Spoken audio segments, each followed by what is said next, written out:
I am the director of the Institute of Economics and Finance of Warsaw University of Life Sciences, and today it's my privilege to take the floor as a first speaker and welcome you on the 5th International Conference Economic Science for Agribusiness and Rural Areas.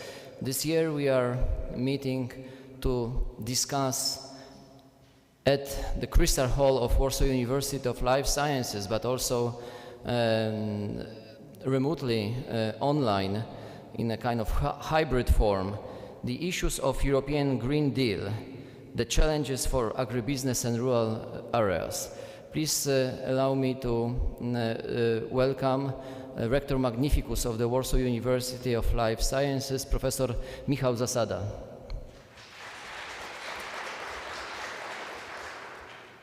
I would like to welcome also the Vice Rector for International Affairs, Professor Marta Mendel. We are very happy that the Director of the Doctoral School of Warsaw University of Life Sciences, Professor Justyna Franz-Dąbrowska, is also with us. Welcome. I would like to welcome also the heads of the departments of the Institute of Economics and Finance, all distinguished professors of our institute. I know that online there are also representatives of the Ministry of Agriculture and Rural Areas. I would like to welcome also the representatives of this institution. And very heartily and especially I would like to welcome representatives of the 3 embassies that join us and co-organize this special conference. I would like to welcome the Agriculture Counselor of the Embassy of the Netherlands, Ms. Caroline Spaas. There is with us also the Agriculture Counselor of the Embassy of France, Madame Marie-Christine Legal. And I would like to welcome also Peter Friedman-Kraft from the Embassy of Germany. Mr. Kraft is Food and Agriculture Advisor. Welcome. Ladies and gentlemen, I would like to welcome all the participants here in the Crystal Hall and also being present online. Especially I would like to welcome also the speakers that will enrich us today with their knowledge, their opinions. I would like to welcome Professor Alan Matthews from the School of Social Sciences and Philosophy at Trinity College in Dublin. Professor Matthews is online with us. I would like to welcome also Dr. Tanja Runge from Thünen Institute of Rural Studies in Germany. Professor Runge is also online with us. I would like to welcome Dr. Jerzy Plewa, the expert of Team Europe, the former director in DG Agri of European Commission, who is also online with us. And we are so much happy that 2 other keynote speakers decided to come to see how beautiful SGGW and the campus of SGGW is. Please welcome Mr. André Hogadijk from the Netherlands and Mr. Pierre Ober from France. As a director of the Institute, I would like to thank all the honorary patrons of our conference, the Embassy of France, the Embassy of Germany, the Embassy of the Kingdom of the Netherlands, but also the Minister of Agriculture and Rural Development, the Marshal of Mazovia Province, the President of the Polish Economic Association and Association of Agriculture and Agribusiness Economists We are having Professor Barbara Gołębieska, who is a member of the board of the association. Thank you for this honorary patronage, Madam Professor. And we would like to thank very much Rector of the Warsaw University of Life Sciences, Professor Zasada, to be a honorary patron of our conference too. Mr. Rector, we are so happy that you are today with us. That's a privilege and honor that you will address few words to all the participants of the conference. Please take the floor. Thank you.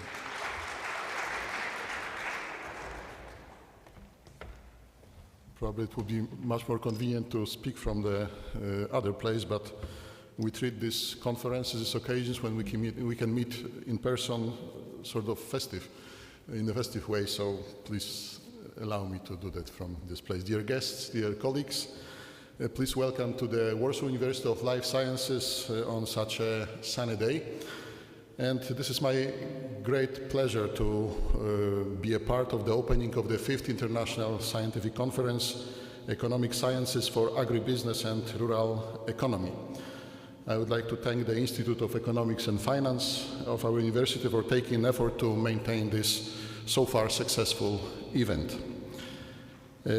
As Professor Maciejczak mentioned, this year the focus is paid to the European Green Deal. We have 2 days of lectures in plenary and thematic session, as well as panel discussions, co-organized with 3 embassies in Poland, with the German, French, and Dutch embassies. And I would like to thank the representatives of these institutions for the long-lasting and beneficial cooperation with our university. The participants will have a chance to deeper understand and elaborate more on various perspectives of the challenges that the Green Deal brings, not only itself, but also due to the COVID-19 pandemic crisis and the great shock of war in Ukraine. Both these events significantly impact the whole world and its economy, but primarily changes the state of the art in the agricultural sector and food supply. Adapting agriculture to the requirements of the Green Deal, especially the farm-to-fork and biodiversity strategies, which are crucial from the perspective of the sector, is a cost-intensive task and entails many threats to the competitiveness of agricultural production, and consequently also to farmers' income and food availability. These challenges have to be also seen in the new context and global situation caused by the Russian invasion of Ukraine. I would like to wish you a fruitful time spent at the Warsaw University of Life Sciences in both ways, in person and online. Please enjoy lectures, discussions, and especially direct face-to-face talks during coffee breaks and in the lobby. Please also spend some time and see our beautiful campus of our university. And once again, welcome and have a good time.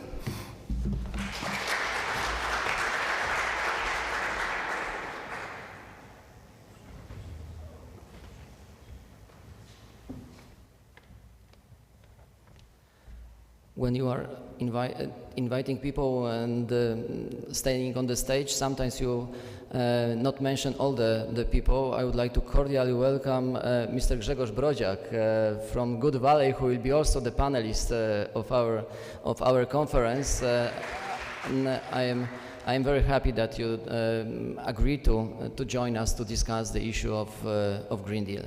Ladies and gentlemen, as the conference is held in hybrid form, we are having several participants online, but we are having also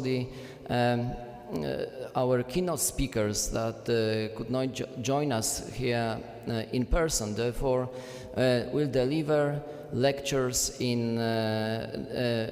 through Teams in online form. Therefore, right now we make a small change to prepare for these online lectures. I will pass the floor to Professor Nina Drejerska, who is the Vice Director of the Institute of Economics and Finance, to chair this session. I would like to also thank Professor Zasada for joining us for the opening ceremony. Nina, the floor is yours. Thank you very much. I'm really pleased to be here and to chair this first session to be organized in this hybrid formula. I was supposed to cooperate with Professor Jarosław Gołębiewski, who is unfortunately not here. I think I will manage to do it my own, but I would really appreciate the support for all those who will contribute to this session. We have 3 presentations which are going to be delivered online. For this, we will connect on Teams in a moment. But as it was mentioned, there are some speakers who are with us here on the campus in presence. So I would like to cordially invite to have a seat here, at least to accompany me for this moment. Dr. Pierre Ober, please take the seat. And Mr. Andre Hohendik, also I would like to invite you to be on this table. I hope that Professor Maciejczak will also help me with this organization. So maybe do not waste time. A few words about organization. 3 online presentations will go as first, and then we will have a turn of questions and answers. It is possible for those who participate online, it is possible to use chat to ask some questions, and we will then pass the questions to the presenters. The one small thing is that we would like to ask to write for whom the question is addressed. So this is a small technical comment, and now I think we can start. And our first distinguished speaker is Professor Alan Matthews, who represents a School of Social Sciences and Philosophy at Trinity College Dublin, Ireland. Professor is very much experienced in the topic of our meeting today, as he is a professor of European agricultural policy. His research interests include the behavior of the Irish farm and food system, European Union's common agricultural policy, relationships between trade and food security, as well as World Trade Organization, trade norms and disciplines. He's an author of numerous papers, book chapters and reports. He worked as an expert for various institutions, including European Commission, European Parliament, Food and Agriculture Organization, and many, many others. It's really difficult to list them all. He was awarded and recognized many times, but his contributions as an expert and because of academic value of his work. So Professor Alan Matthews is going to provide the speech on external implications of agri-food measures in the European Green Deal. Professor, I can say the screen is yours. Thank you very much, Nina, and good morning to all of you, both present in the room and online. I'm just going to take a moment to share my screen, if you may bear with me, and hopefully this will work. Here seems to be the presentation. Let me put it into full screen. Can you see that? Could you confirm that the slide is visible?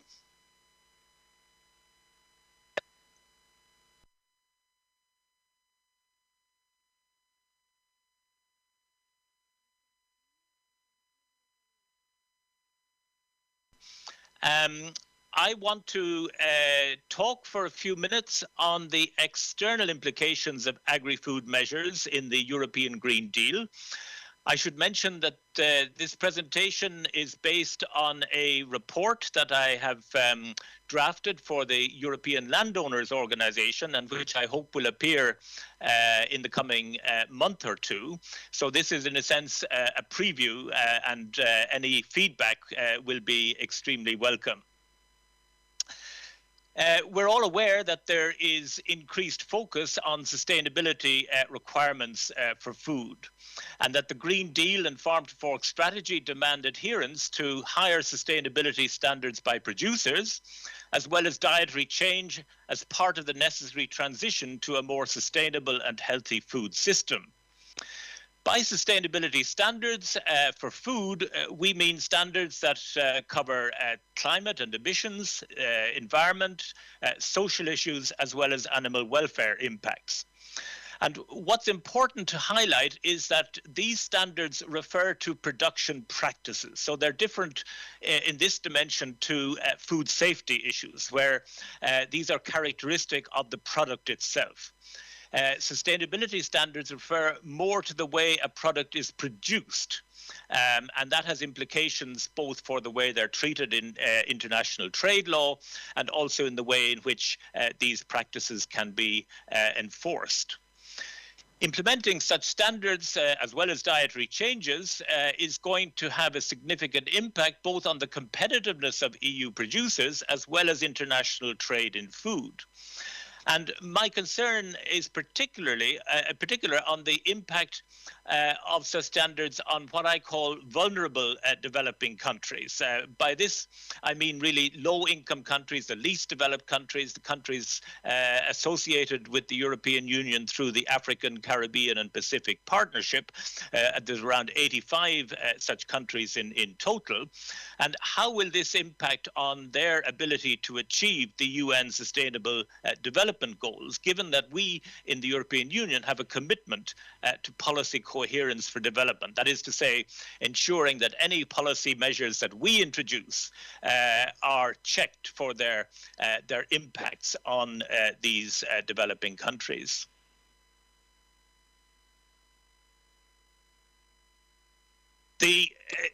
I don't need to remind everybody of the internal dimension of the European Green Deal. This includes ambitious emissions reduction targets under the European climate law, and a set of targets set out in the Farm to Fork and biodiversity strategies around reduced use of nitrogen and chemical fertilizers, pesticides, antibiotics, increased area under organic farming, and so on. What I want to focus on in the talk is the external dimension of this European Green Deal. And this was first highlighted in the European Union's Trade Policy Review in February of last year. The review identified as a pillar of EU trade policy the need to promote responsible and sustainable value chains. And it underlined the role of import standards and asserted the legitimacy of applying production requirements to imports based on the need, and I quote, to protect the global environment or to respond to ethical concerns. This was followed up in the middle of last year in the CAP political agreement. Those of you who followed these negotiations will recall that the European Parliament had proposed an amendment to the Common Market Organization regulation, Article 188A it became known as, which essentially would have required agricultural products and agri-food products imported into the European Union to comply with the production standards and obligations for the same products within the Union, what is called either reciprocity or sometimes mirror clauses. Now, in the final outcome, this amendment was withdrawn, but instead there were three statements attached, or political declarations attached to the final outcome.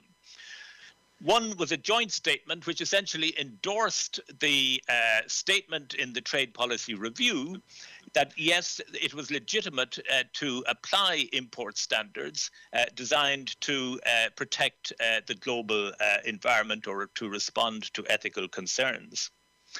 A second statement called on the European Commission to draw up a report by June of this year on the rationale and legal feasibility to introduce such import standards.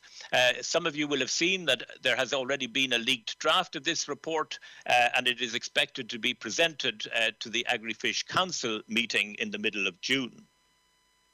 A third statement was from the Commission, which promised to review the way that it established import tolerances and also maximum residue limits in the Codex Alimentarius, which should take account of, again, environmental concerns of a global nature. There are a whole raft of follow-up legislative initiatives and actions to this trade policy review. These include, for example, strengthening the trade and sustainable development chapter in free trade agreements. The Commission has proposed a draft regulation on deforestation-free supply chains, which affects specifically 6 agricultural products, beef, coffee, cocoa, soya, and so on, and which will make it mandatory for businesses which import these products to conduct a risk assessment to ensure that they are not contributing to deforestation or to illegal logging. There is a proposal for a corporate sustainability due diligence directive, which again will make it mandatory for firms to address not just environmental but also social issues, things like child labor and forced labor in their supply chains. As you're all aware, the French presidency in the first half of this year has made the introduction of these reciprocity or mirror clauses a priority in its presidency of the Agri-Fish Council. Indeed, the first, well, maybe not the first, but an early example of a so-called mirror clause is actually included in the veterinary medicinal products regulation, which came into force in January of this year. And this strengthens the restrictions on EU producers regarding the use of antibiotics in animal husbandry. In particular, there is a ban on the use of antibiotics for therapeutic, for prophylactic, in other words, for growth promotion and purposes, and also a ban on the use of antibiotics which are reserved for human use because they are deemed to be so critical. And a part of this legislation extends these prohibitions also to the import of meat products into the Union. So this is an example of a so-called mirror clause. However, it requires the introduction of delegated legislation by the Commission to actually set out how it intends to enforce this mirror clause. Will it be done through official controls at the border? Will it be done through a due diligence requirement on firms that are importing meat? This remains unclear, and to date, although the legislation has been introduced since January, this particular clause has not yet been activated. Another example of a sort of mirror clause is the Commission's proposal for a carbon border adjustment mechanism, which would tend to equalize taxes on products designed to reduce emissions. This proposal is very much linked to the European trading system, where it is proposed to phase out the allocation of free allowances to enterprises that are covered by the ETS, and which were introduced as a way of countering carbon leakage and the danger that some firms might actually relocate outside the union. So instead of those free allowances, the proposal is to have this border adjustment mechanism.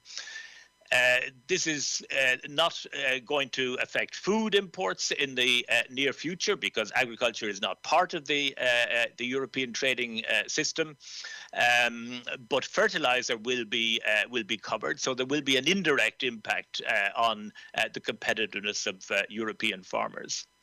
Other examples, the Commission has proposed a review of animal welfare legislation due by the end of next year. And this is again likely to raise animal welfare standards within the Union.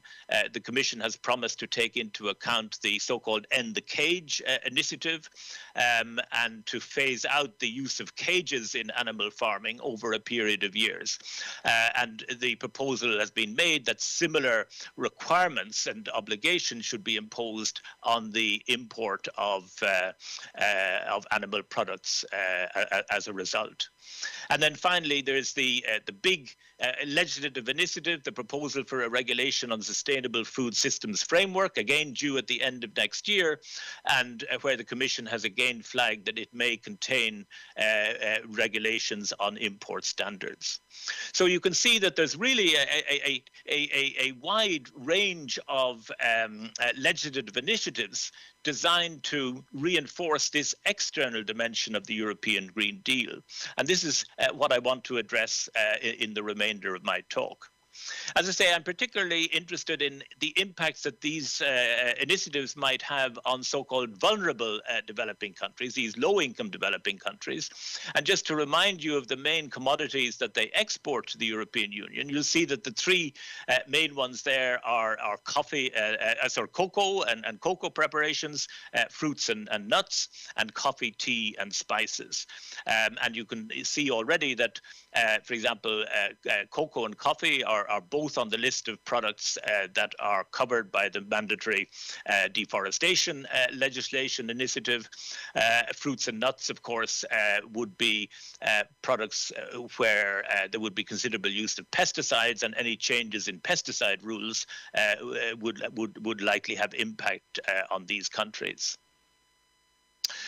To turn now to the sort of competitiveness impacts of the Green Deal sustainability standards. Of course, they may have direct consequences for the competitiveness of EU producers, and we've seen a number of impact studies which have suggested that there could be a reduction in EU production of anything between 10 to 15% as a result of implementing the targets that the Commission has put forward. Interestingly, some of these studies, not all, suggest that this lower production would lead to higher prices on the EU market, which might be actually more than sufficient to compensate farmers and could actually lead to an increase in farm income, although that's not something that we hear too often from the farm groups. These first round effects would be to increase demand for exports from third countries, because obviously if the EU is reducing production and demand remains similar, of course there are also initiatives designed to influence dietary habits within the Union. But assuming that demand remains unchanged, there would be an increase in imports from third countries. And indeed, some of those demand changes are designed to increase consumption of fruits, vegetables and nuts within the European Union, where a very high proportion of EU consumption indeed is met by imports, particularly from vulnerable developing countries. Such lower EU production may contribute to higher global food prices, so there could be potential negative impacts on food importing developing countries, although farmers in these countries would clearly benefit. And EU imports may result in environmental degradation or pollution or exacerbate social concerns in exporting countries. So There could be second round impacts if, in addition to the implementation of these sustainability standards internally, if these are accompanied by these trade policy measures which I've outlined, and which of course would act as a form of non-tariff barrier. So we can identify, I think, three objectives that are set out in the debate around Green Deal trade policy measures. From the farmer's point of view, this is very much about safeguarding EU production capacity by ensuring that EU producers compete with imports on a level playing field. So in other words, it's really a sort of a fairness argument that if we're in Europe being required to abide by certain standards, it's not fair to allow imports that do not have to meet those standards to compete with us. We also have the second objective to avoid offshoring any sort of negative environmental and health consequences of EU consumption, either through existing or increased imports, deforestation being the most high-profile example. But also there's an objective to raise global sustainability standards by leveraging access to this very large EU market to give a stimulus to exporting countries to raise their standards in return. And that is the objective that was emphasized in the trade policy review and also in the political declaration attached to the CAP reform regulations. So we have three objectives and we have a whole range of measures which potentially could try to achieve those objectives. And I've classified these into multilateral, bilateral, and unilateral measures. Examples of multilateral measures would be, for example, the development of international standards through, for example, the International Organization for Animal Health, or through the Codex Alimentarius, which is purely concerned with food safety standards at the moment, but where the EU is trying to argue that it should also address these sustainability standards as well.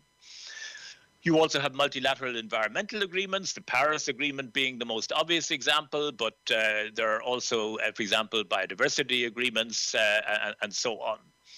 So where you can get international agreement to raise standards, this is clearly the most desirable approach to raising both global standards and also avoiding adverse competitiveness impacts on EU producers. The difficulty, of course, with multilateral standards tends to be that they are the lowest common denominator. They have to be adopted by consensus, and it is difficult to get high quality agreements and also difficult to enforce them. Countries may sign up to these agreements, but whether they actually implement them domestically or not is an open question. There are also bilateral measures. These are particularly the sustainability chapters in free trade agreements, but you could also think of support for higher sustainability practices through EU financial aid. Or we have unilateral measures, which may be voluntary sustainability standards implemented, for example, by private supply chains. So the global gap standards, for example, required for fruit and vegetable imports. There could be sustainability eligibility criteria for EU incentive arrangements, such as we have for biofuels.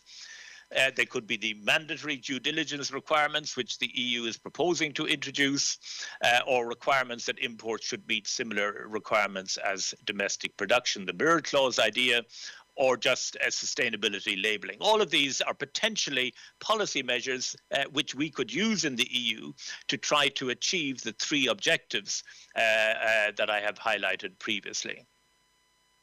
So what are the sort of pros and cons of each of these measures? Because clearly there are advantages. Some measures are more effective at reaching these objectives than others, but there are also risks to taking such action. I mentioned some of them here. I don't have time to go through all of them, but for example, an obvious question to ask, is there actually a case for leveling the playing field, which is one of the arguments that is made for mirror clauses. Our EU standards, we know that they're high, but actually are they higher than in the rest of the world? And it really depends on whether you look at the standards themselves or you look at the outcome. And I've taken three sort of environmental indicators here. There's a lot of lines on these graphs.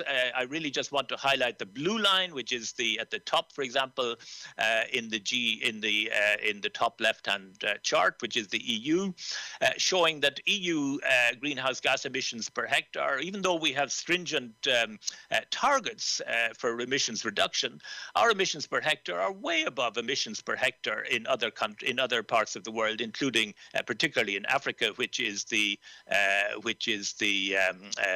darker blue line at the bottom. We see the same with nitrogen use. Asia has overtaken us in terms of nitrogen use per hectare of cropland, but the EU is a heavy user of nitrogen and much heavier, for example, than farmers in Africa, and the same with pesticides. So, there is an open question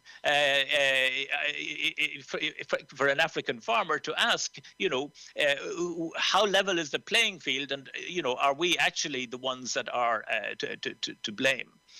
There's an issue about whether higher standards in the European Union have actually impeded our competitiveness. And actually, to date, the evidence suggests not. We have been raising our standards within the European Union, and at the same time, our net export position in nearly all commodities has actually increased. It hasn't decreased. But that's not to say, of course, that higher standards in the future, under the Farm to Fork strategy, for example, would not have a greater impact.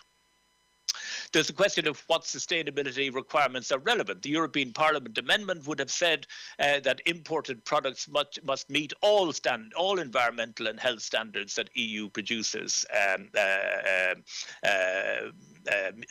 are required to meet. Whereas the European Commission is very clear in saying that really what we are interested in is standards that address global environmental goods. So, for example, antibiotic use clearly falls into that category. Biodiversity loss, so pesticide use, falls into that category. But issues around, say, nitrogen use, water quality, are these really global environmental goods, or are they more of a local nature? How effective will unilateral action be in raising standards in third countries? This depends, of course, on the response of these countries. Will they decide to maintain their access, their exports to the EU and raise their standards to do that? Or will they simply decide, look, this has become too expensive, we'll simply forget the EU market and we'll simply sell to China or to other countries where such strict standards are not required? Who bears the cost? It's assumed, I think, in the debate that mirror clauses would apply essentially to foreign producers, but that's not really the case. Mirror clauses will fundamentally or mainly be borne by EU consumers, because it's going to raise the cost of imports.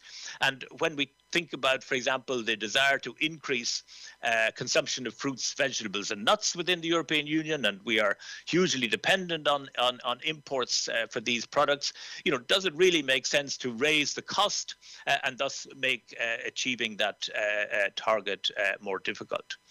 How to account for differences in risks and risk preferences?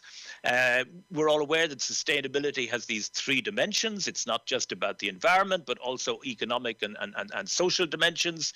And countries may value these dimensions differently to what we do in the European Union. So is it right that we should, in a sense, enforce our preferences and standards on third countries?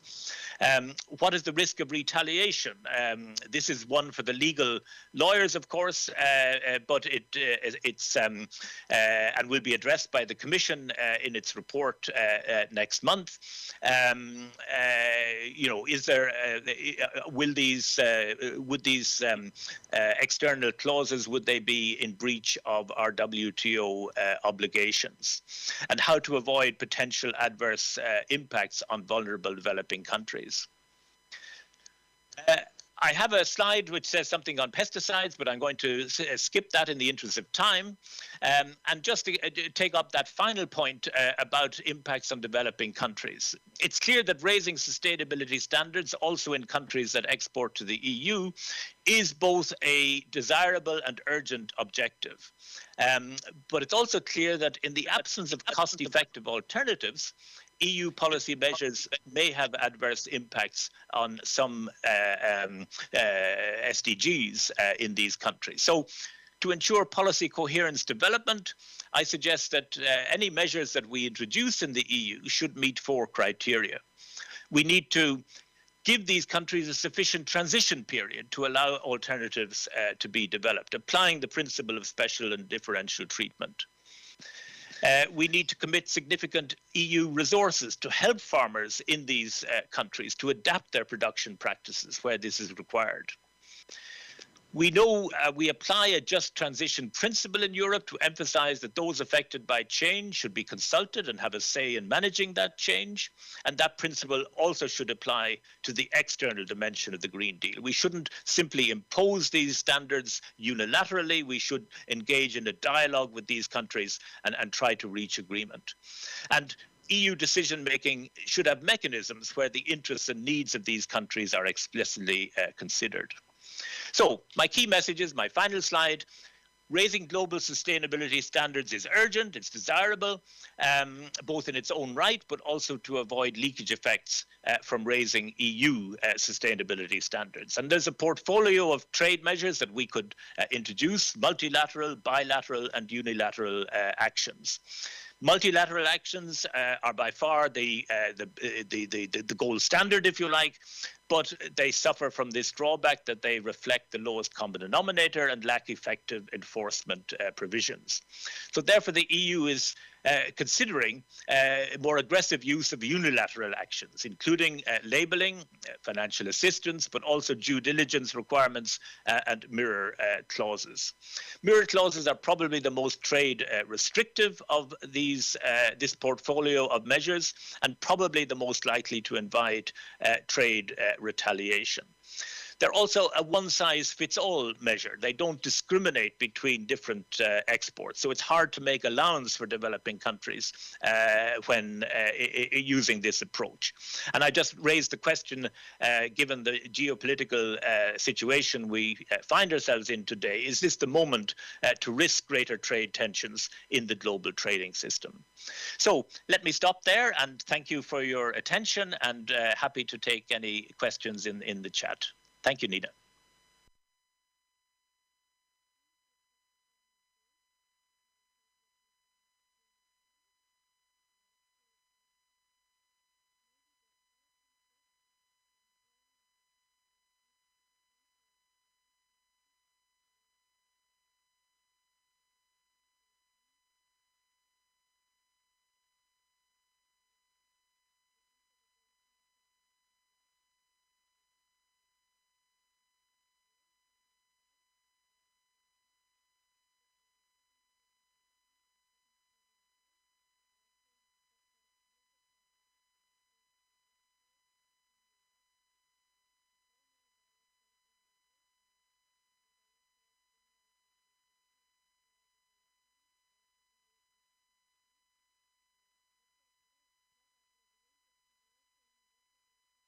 For his master and also doctoral degree, and he has played numerous roles in the field of agriculture, including public institutions, national and international ones, dealing with this sector. He is so experienced from the scientific, but especially from the practical and political perspective. So we really value his contribution today. Please, Dr. Pleva, the screen is yours.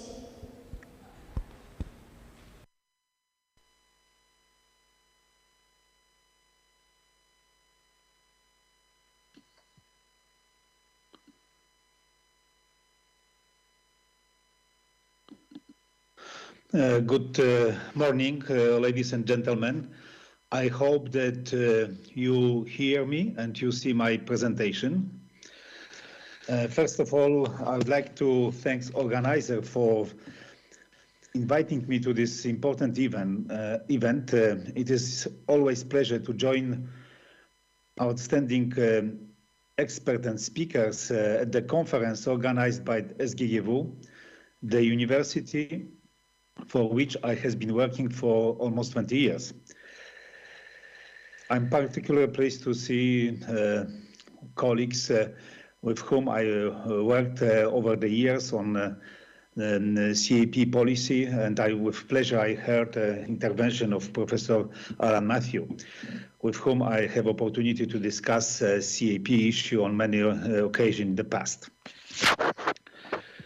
The subject of my presentation, my intervention, CAP strategic plan for Poland versus European Green Deal in agriculture, is very large, very broad. There are many thousand pages of documents which cover these issues.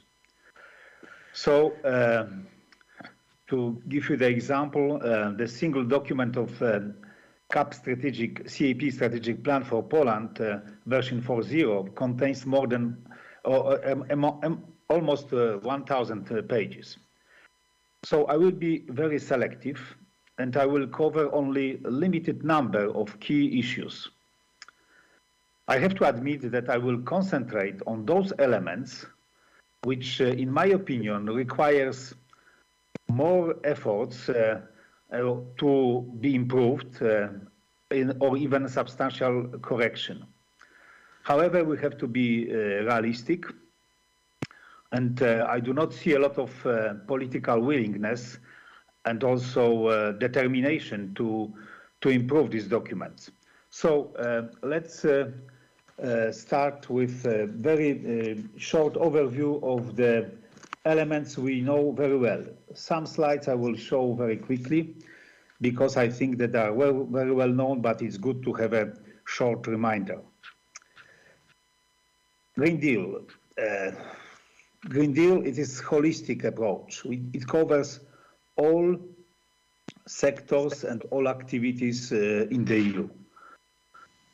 I show this that it's not only agriculture and forestry should do more efforts, but first of all, the energy sector, housing sector, the issue related to waste of food, etc., should be addressed. And all these issues are addressed through the Green Deal to achieve climate neutrality of the EU by 2050.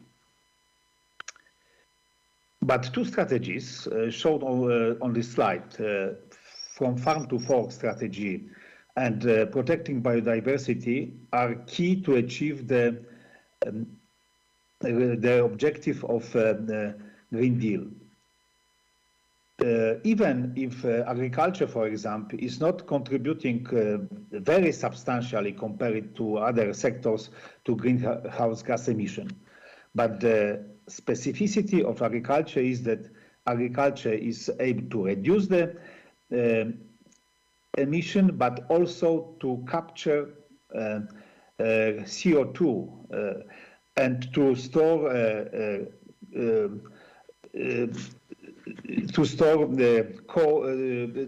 this in the soil.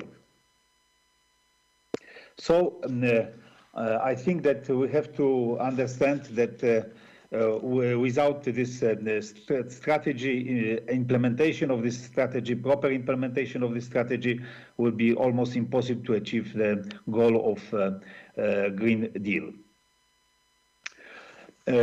Very quick view on targets of two strategies, synthetic approach from farm to fork and to EU biodiversity strategy. These targets are set for 2030.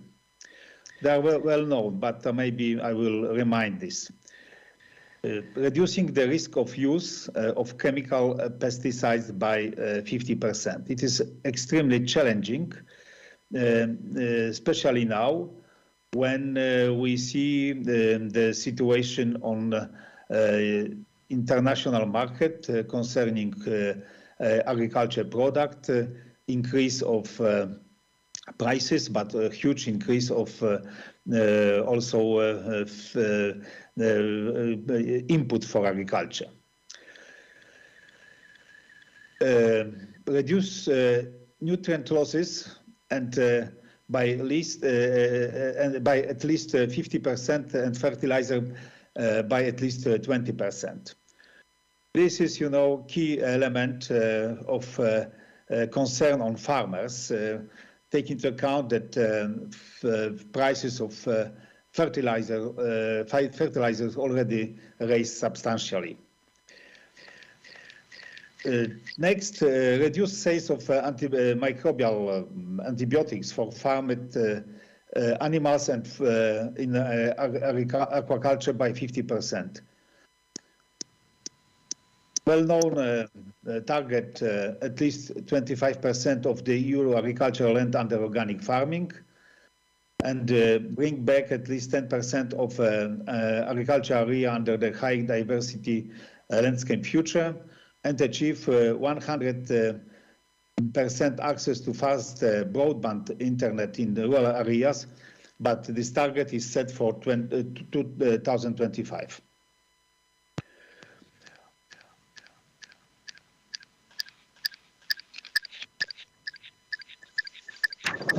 Strategies agreed and approved by head of states of 27 EU member states should be translated into EU policy to become legally binding. For agriculture sector, fundamental is a new reformed CAP.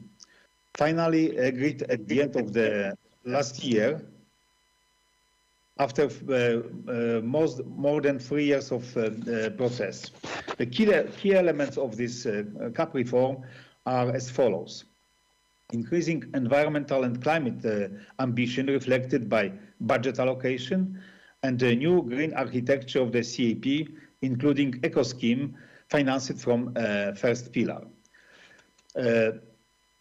Very big new approach, I would say, for the CAP is a performance and result-based approach.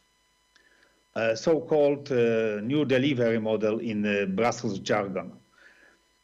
This new delivery model implicates a CAP strategic plan, which should be prepared by member states and approved by the Commission. And there will be the system of monitoring of implementation of this plan and checks if the targets are achieved.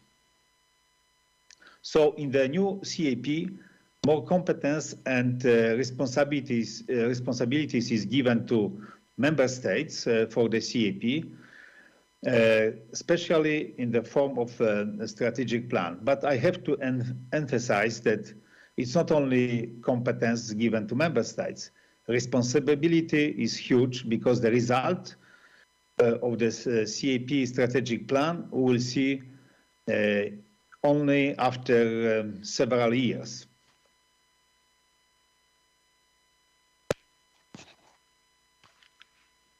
The main objective of CAP in this new architecture is to achieve specific EU objectives of new CAP. So we have 9 specific objectives of the new CAP. First three of them are economic, 3 next are environmental, and 3 last are societal. In Poland, the debate on CAP mostly concentrated on the first 3 and last 3 objectives. But I think that a little bit less attention has been paid to those related to climate and environment.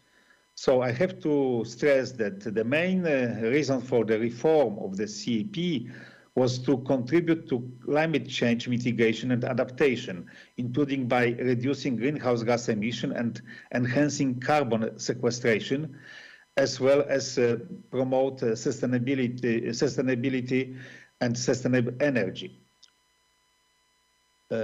Second, faster sustainable development and efficient management of natural resources such as water, soil and air, including by reducing chemical dependency, and contribute to halting and reversing biodiversity losses, enhance system services and preserve habitats and landscape. So I think that we have to have in mind that these environmental objectives are extremely important.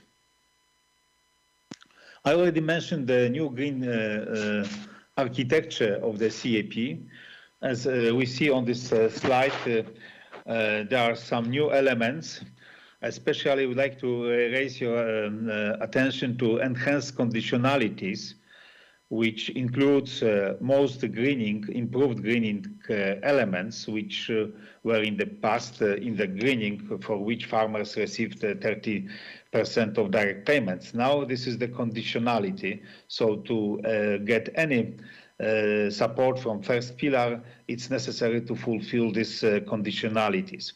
And also enforced GAEC, good agriculture and environmental conditions practices are there, especially concerning wetlands and peatlands. 25% of direct payments should be spent at least for eco schemes. It is mandatory for member states to prepare the eco schemes and voluntary to farmers. And of course, bigger share of CAP expenditure to environment and climate measures, both in first and second pillar. So, few words about budget for 27 member states in current price. So I have to stress that there is no increase of budget. Of course, there is an issue of new generation EU additional money, which will be also in large part spent on, for example, digital and green transition, so could be used also in agriculture. But on this issue, I would say that this next generation EU, which is also foreseen for Poland, is not yet available for Poland because of problems with rule of law and judicial system, disciplinary card, and instead of using this money from the EU budget, Poland pays fines, until now 160 million euros. But as I said, the budget is more, it should be more green. So we have eco schemes, we have also more ambitious rural development spendings.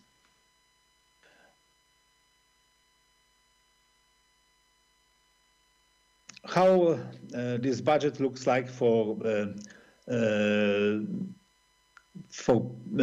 Poland for 2021-27. Again, it is before transfers between pillars and current prices in billion euro. So direct payments 21.6 billion, and for the period 23-27, when the new policy will be implemented, it is 15.7 billion euro. Rural development 9.5, and for 23-27 6.6. The figures for rural development are relatively low already before transfer between pillars, because Poland has the biggest reduction of direct payments compared to other member states, so almost around 12%. And in the current period, rural development program in Poland is a bigger in the EU, but for the new period, France and Italy will have much more money for rural development programs than Poland. And I already mentioned New Generation EU. It is for 21-22, but of course with N+2 approach. For Poland in rural development, second pillar, there is almost €1 billion, but it is not yet fully used. I have to mention that the budget for Horizon Europe, research, innovation in agriculture, food and bioeconomy is much more higher than in the previous period, 2.5 times bigger, €10 billion for this subject. But the money are not allocated by envelopes to member states, but everybody can apply for this support. Now, what is happened with this financial plan in strategic plan for Poland, according to the version 4, for period 23-27. First of all, I consider this quite controversial decision to move from second pillar to first pillar, from rural development to direct payments, 30% of total envelope foreseen for second pillar. It means €1.9 billion. I already mentioned that rural development programs are relatively small for Poland this time, but still they will be smaller, much more smaller, because of this transfer, which is voluntary. There is no obligation at all. Majority of member states move money from first pillar, at least in the past, to second pillar to increase the possibility to finance modernization of farms and rural areas, because the money in second pillar, as we know, can be co-financed from national budget. And with this move, I have to stress that, roughly speaking, €1 billion of this potential co-financement is lost by farmers and rural areas. And of course, it is a gain for national budget because there will be no need to co-finance this money. For direct payments, it's in total €17.3 billion. Basic payments only 8.2 because we use, also voluntary coupled support to maximum possible level. 13 plus 2. Eco schemes, it's minimum 25%, but this 25% is calculated on the base of the amount after a transfer from second to first pillar. So relatively, we spent more on eco schemes, which is new, of course, scheme for farmers. And we use redistributive payments, €2 billion. I will develop this a little bit later. And finally, for rural development, what we left, €4.7 billion. Without entering into details, we see that, for example, investment in holdings, it's very symbolic amount, €422 million. So with this arrangement, basic payments are on the level of €118 per hectare. Of course, these payments will be available for farmers who fulfill enhanced conditionalities. Eco schemes will be available for those who apply, but if we sum up of all eco schemes available according to the plan, it could be enough to cover 9 million hectares of 14.5 million hectares. So not for all, assuming that only one eco scheme will be used per hectare, but there's of course possibility to use different eco schemes on the same hectare.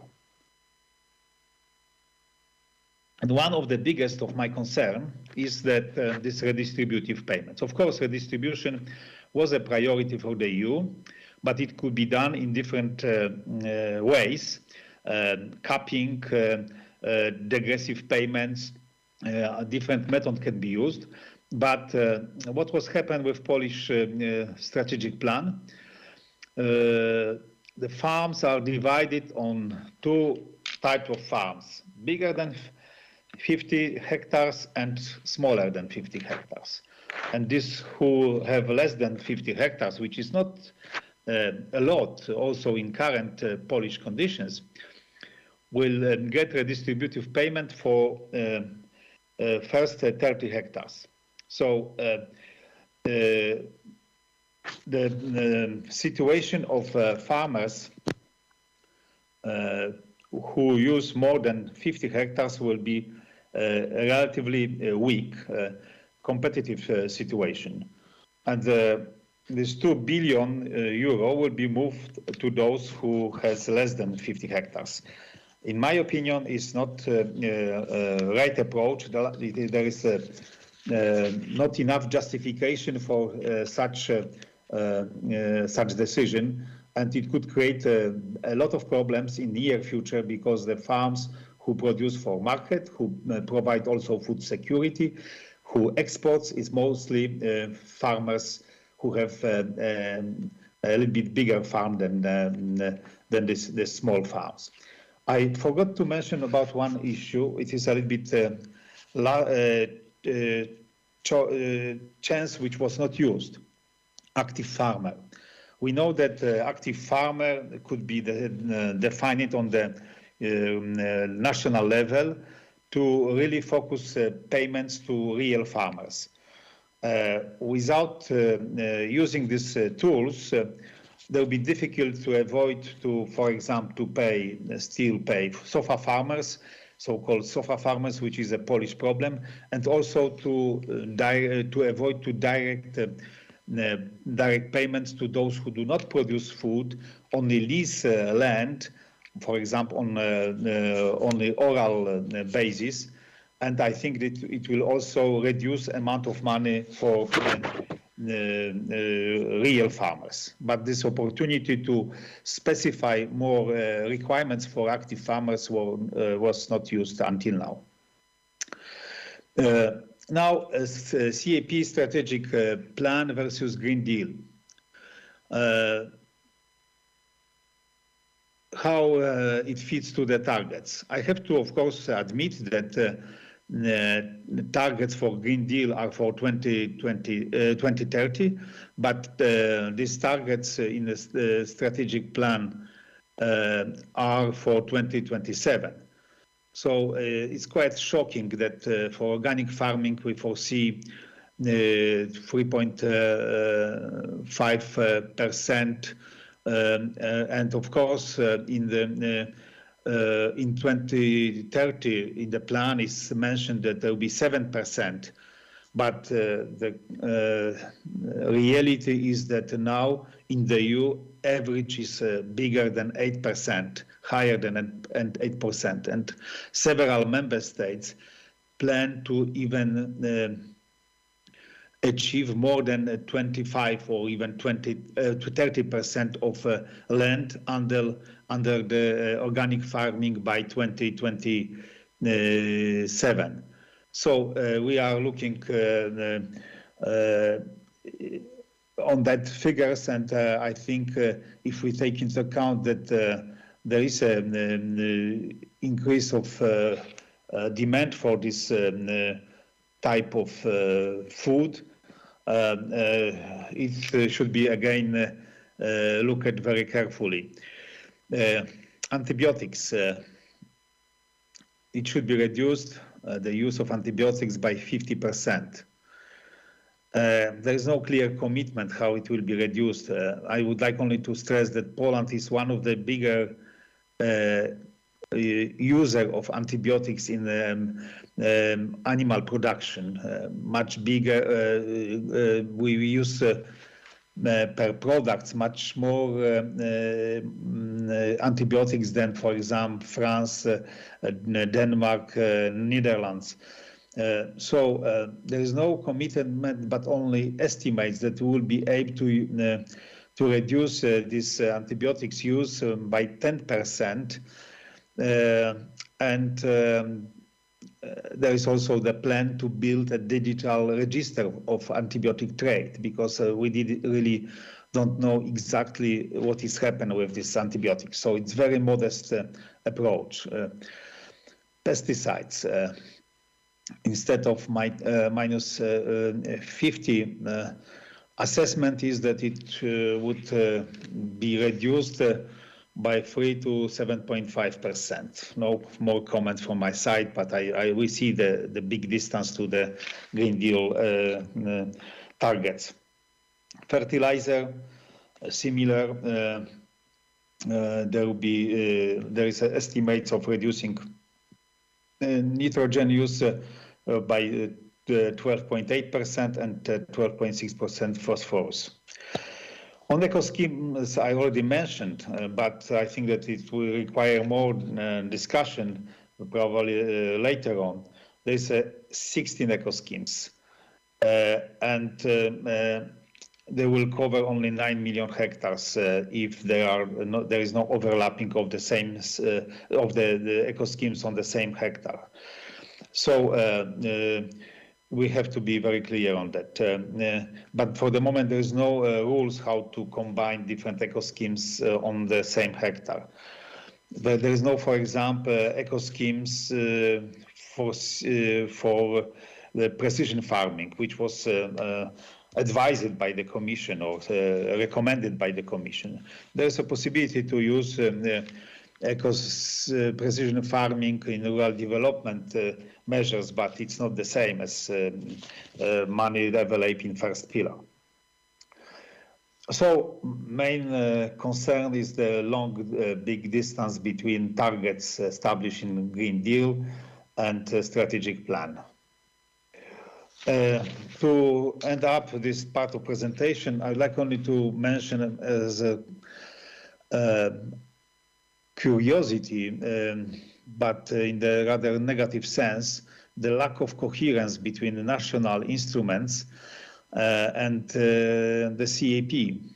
The example of this lack of coherence is sugar beet support for sugar beet producers.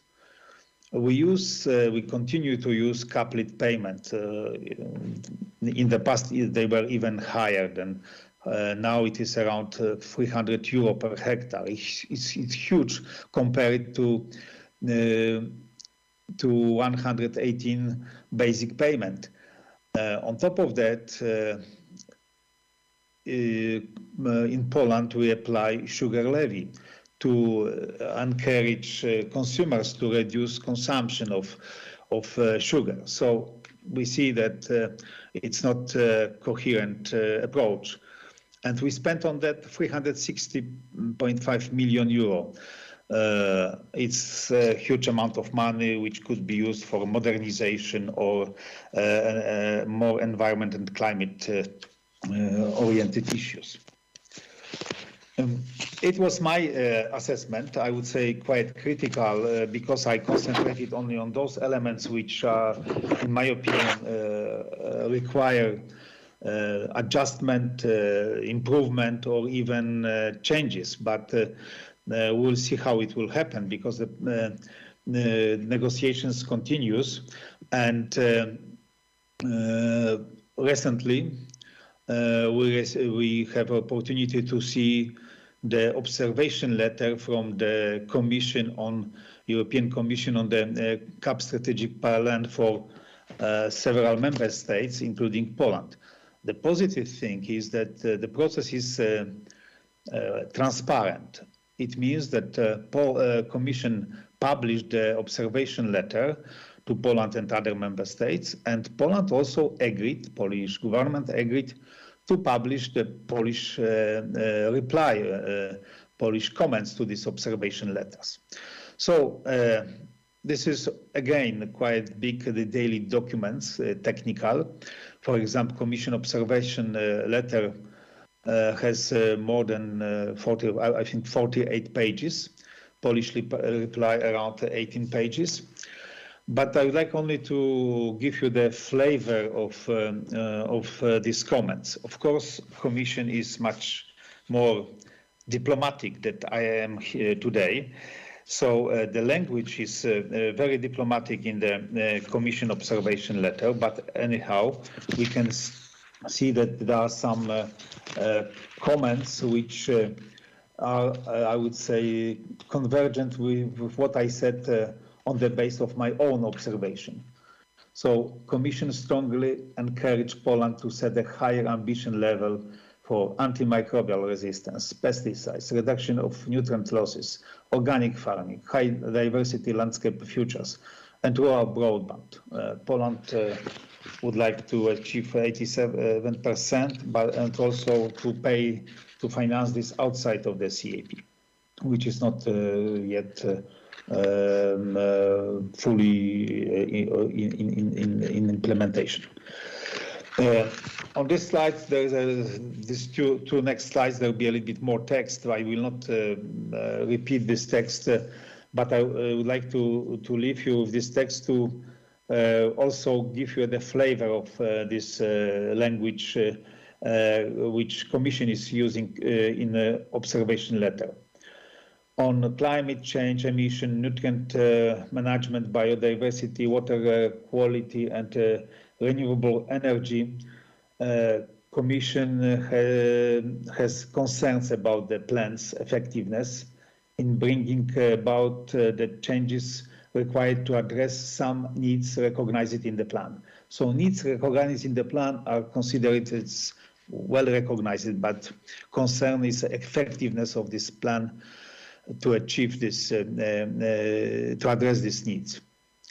Eco scheme for organic farming, area with milferous plants, maintenance of agroforestry system, and other eco schemes are considered as having a high environmental ambition, but are limited in their coverage.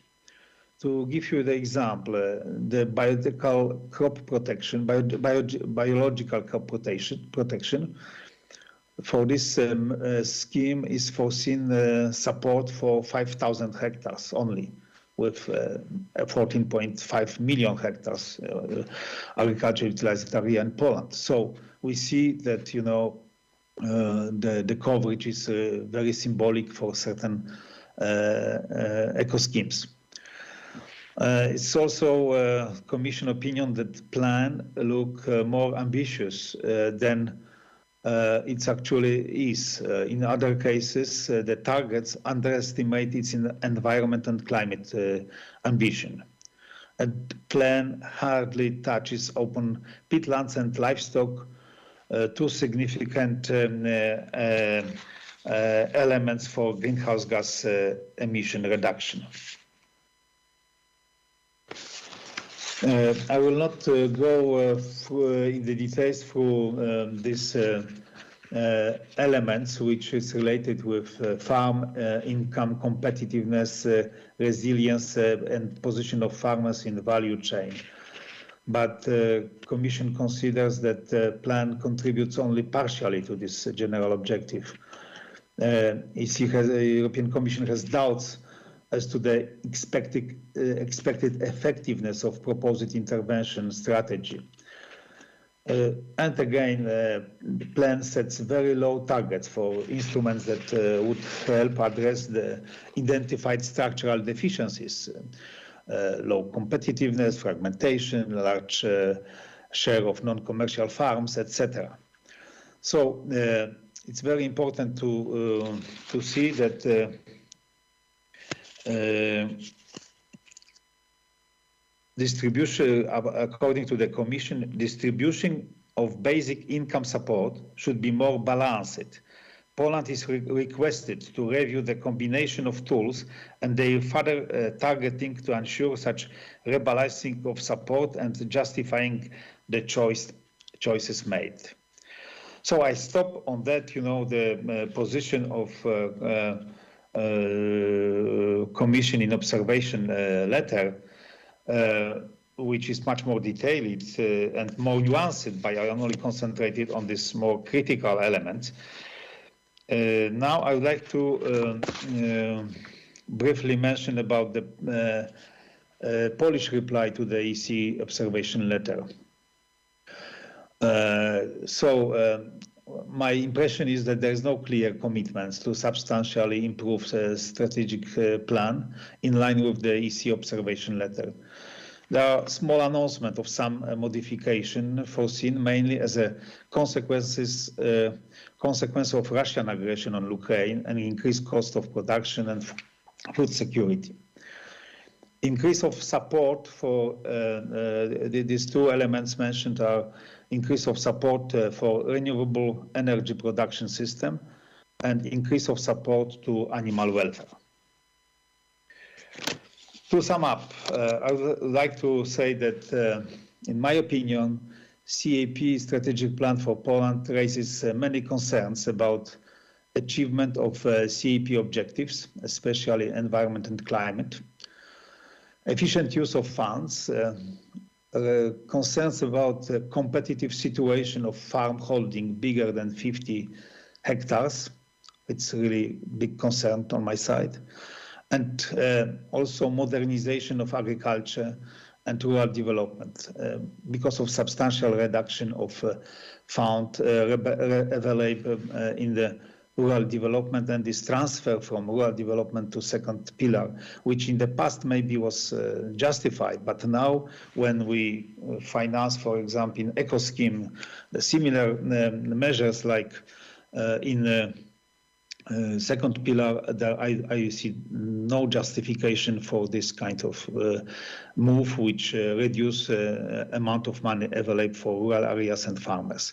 And last but not least, especially this forum, scientific research, innovation, knowledge transfer, digital transformation, which we know that are necessary to achieve the objective of a European Green Deal, represents a very low ambition in the CAP strategic plan for Poland. I have no time to develop this, but in the past we spent on these measures quite limited amount of money from the CAP, and we are lagging behind other member states on that.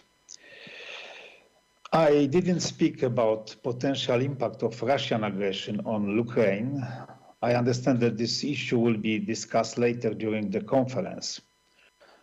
I put the picture of the wheat fields and blue sky, which symbolize the Ukrainian flag. To end, I would say that we need blue and calm sky on Ukraine. Thank you for your attention.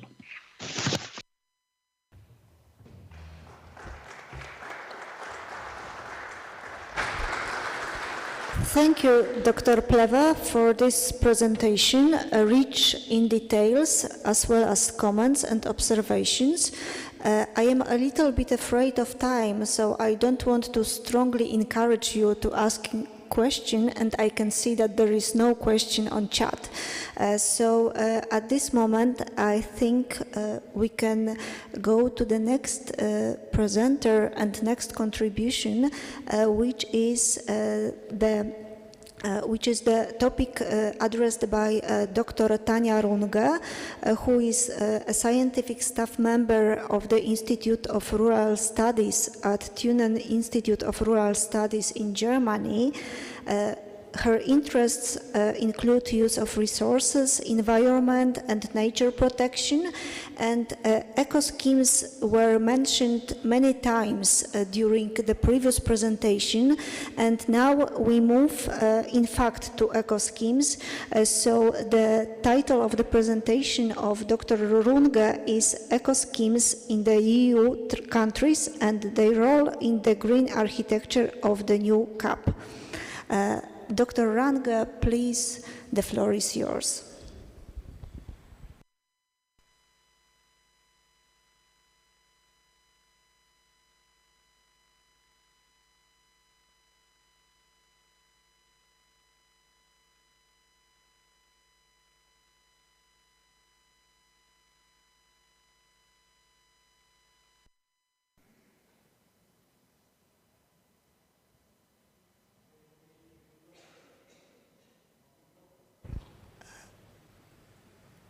Dr. Ranke, we cannot hear you. I don't know if you can hear us.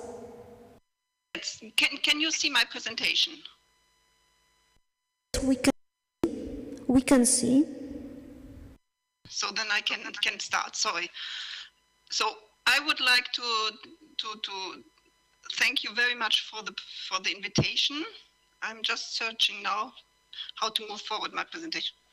So I'm really honored to be invited, and I would, before starting my presentation, I would like to highlight that today it's a particular date because it's the Europe Day. And this presentation wouldn't have been possible without the participation of colleagues from 15 countries, European countries, that really closely collaborated in order to make it possible for me.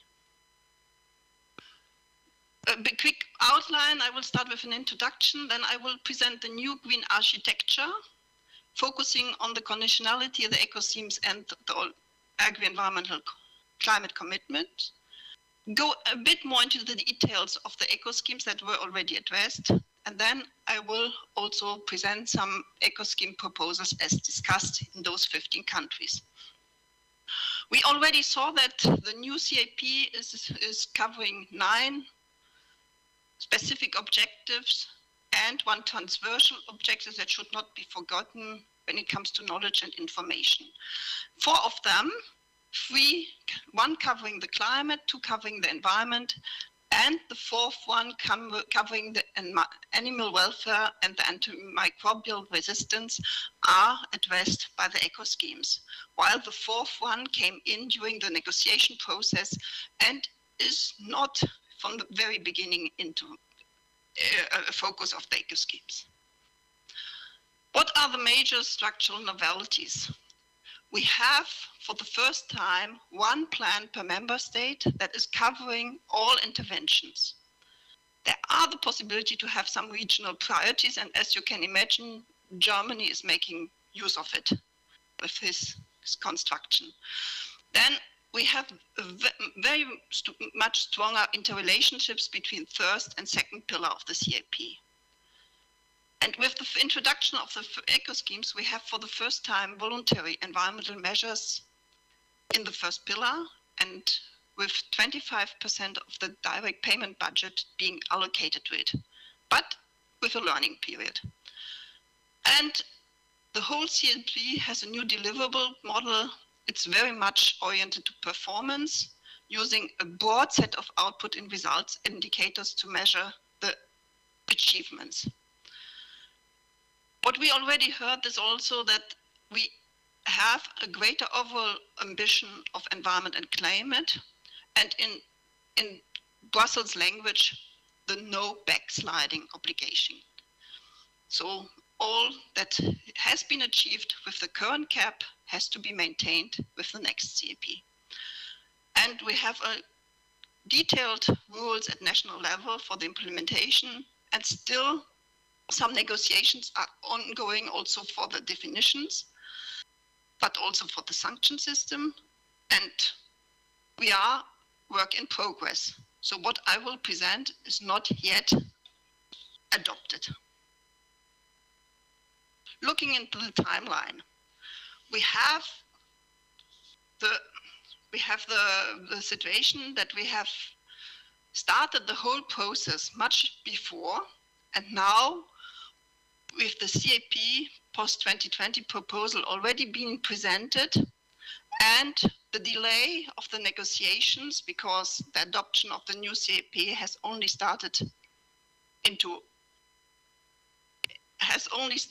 been adopted in December 21. We have a very short time frame to manage the programming at national level.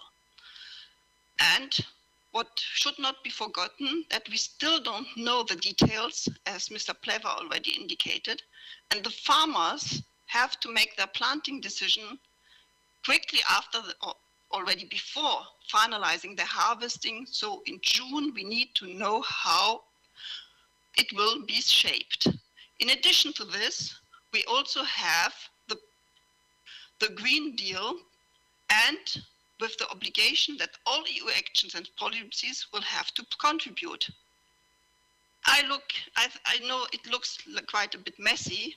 It's just to highlight to you that in the process of the CAP, we have also the Green Deal process with several laws coming up, regulations, new regulations, and a wealth of sets of targets. And the eco schemes, they have to deliver towards those Green Deal targets. And to help with the member state, a list of potential agricultural practices has been presented, but also the implementation will be quite challenging in this changing environment. And finally, in the top, you will see in blue that suddenly, because of the obligation that food security came up in the agenda due to the Ukraine war and the disruption of supply chains for cereals, in particular also all crops, the farmers were allowed in many countries to make productive use of ecological focus areas. Now, looking a bit more into the green architecture of the CAP, we have the situation that we have a minimum standards. These are the national laws and regulations that cover nature, environment, but also climate. On top of that, we have the conditionality with its GAICs. And then comes the eco schemes that are mandatory for the member states, but voluntary for the farmers. And in the second pillar, the agri-environment climate measures that have dedicated to which one 35% of the budget has to be dedicated. There is a huge risk. The distance between national minimum standards and conditionality should not be too large. Otherwise, farmers may step back and not engage into the CAP, renouncing the basic payments. But also the distance between conditionality and eco schemes, to set it in a balanced way in order to allow farmers to have not to implement too costly eco schemes and to get a sufficient reward, is also important, because if farmers do not engage in those eco schemes, there will be no positive environmental effect. And you know the standard sentence, farmers can't go green if they are in the red. Now looking into more details for the enhanced conditionality. The farmers have to respect the same obligations as they had as they have in the current CAP, but several or most of the greening obligations have now been included in the conditionality. And I would like to highlight one new GAIC standard. This is the one on non-productive arable land. After a long period of negotiations, member states, the Commission and the Parliament agreed to set it on 4% for arable land, and offering an option for member states to reduce it when topped up with an eco scheme, and I will discuss this a bit more into details. As before, member states have to offer agri-environment climate measures also. Those are usually practice-based, but there's also the possibility for result-based payments and collective schemes. And my dear colleagues from Poland will talk about this in this afternoon in this conference. I will now focus on the eco schemes, and as already indicated by Mr. Plewa, each member state has to draw up a list of measures and to decide about the payment level. So you can imagine how delicate this is with the volatility of the prices and the insecurity the farmers have to live with currently. The eco schemes have to be beneficial for the climate, the environment, but also they can also cover animal welfare and combating antimicrobial resistance. There is an option that besides individual farmers, also groups of farmers may apply. I can't tell if any member state is making use of this. And there is a 24-month derogation. In that, during this period, the two first period, 23 and 24, the member states are not losing their money if the farmers are not taking up the whole budget dedicated for the eco schemes. And a further particularity is that if there is a large offer of agri-environment climate measures under the second pillar, the share may, in the first pillar, may fall below 25%. The eco schemes are not standing alone. There's a de facto interaction between eco schemes and the agri-environment climate measures. And there are similarities because both are mandatory for member states. They have the same character as instruments. And we should not forget they have the same objectives, making it quite tricky, the programming, because member states have to ensure consistency, and what is even more difficult, they have to make sure that there's no double funding. So if farmers engage in an eco scheme, they are not able to get for the same efforts money under the agri-environment climate measures. The degree of interaction that can be shaped, it can, as you see in the picture on the right side, it can be organized side by side or as top-ups. Side by side might look much easier because then you have some clearly well-designed schemes. But on the other side, it is not easy then to have dark green agri-environment climate measures that are quite demanding. So if you design top-ups with more demanding agri-environment climate measures, on the first glance, it looks quite interesting and really member states might be interesting, but there is a big but. Agri-environment climate measures are 5-year measures, while the eco schemes are 1-year measures. So in reality, if you design top-ups, there is also the farmers should have the security to be able to engage under secure conditions for 5 years in the eco schemes. And there is a lot of possibilities how the eco schemes might be designed, as it is for the agri-environment measures as well. That could be single agriculture practices, it could be bundle of practices, it could target the whole farm, branches, or it could be also a system approach like the shift to organic or maintenance of organic farming. But there is a particularity when we are getting into the eco schemes. Everybody is talking about that participation for farmers is voluntary. But what does this mean? They, until now, when engaging in agri-environment measures, there is often the situation first come, first serve. So if the budget is used, nobody can engage anymore. Or you have certain shares of offers, and some agri-environment measures are only offered 1 year or stopped for several years. The offer is stopped for several years, and then you can reopen the scheme. Here, for the eco schemes, farmers are legally entitled to get the payments. So the member states cannot deny the access. This might also explain a bit how the careful programming, because member states are afraid of oversubscribing of eco schemes. And we also have to take into account a learning period where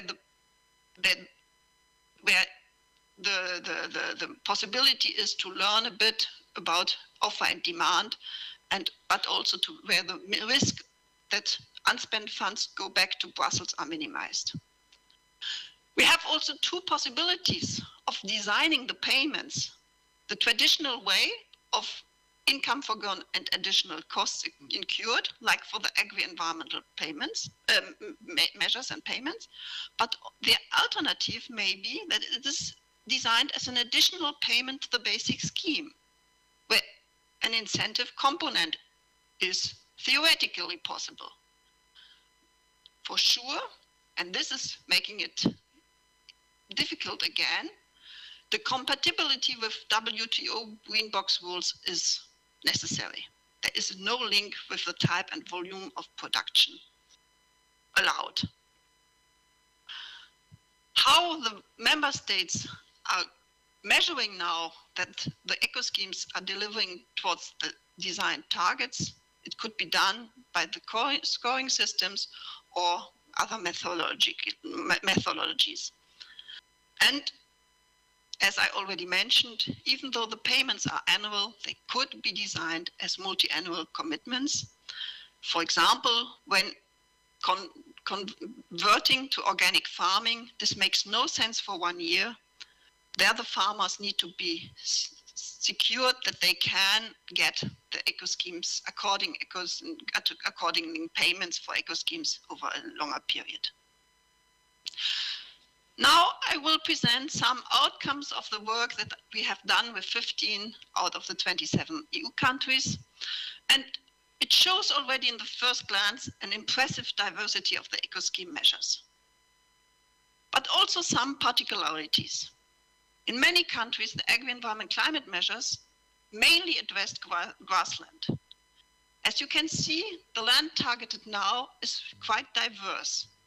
We have arable land, in huge part compared to before. We have grassland, but we have also permanent crops, and we have particular schemes also when it comes to stocking rates and grazing regimes with livestock. The number of measures varies significantly. Here in this example, starting with 3 in Hungary and ending up with 21 in Netherlands.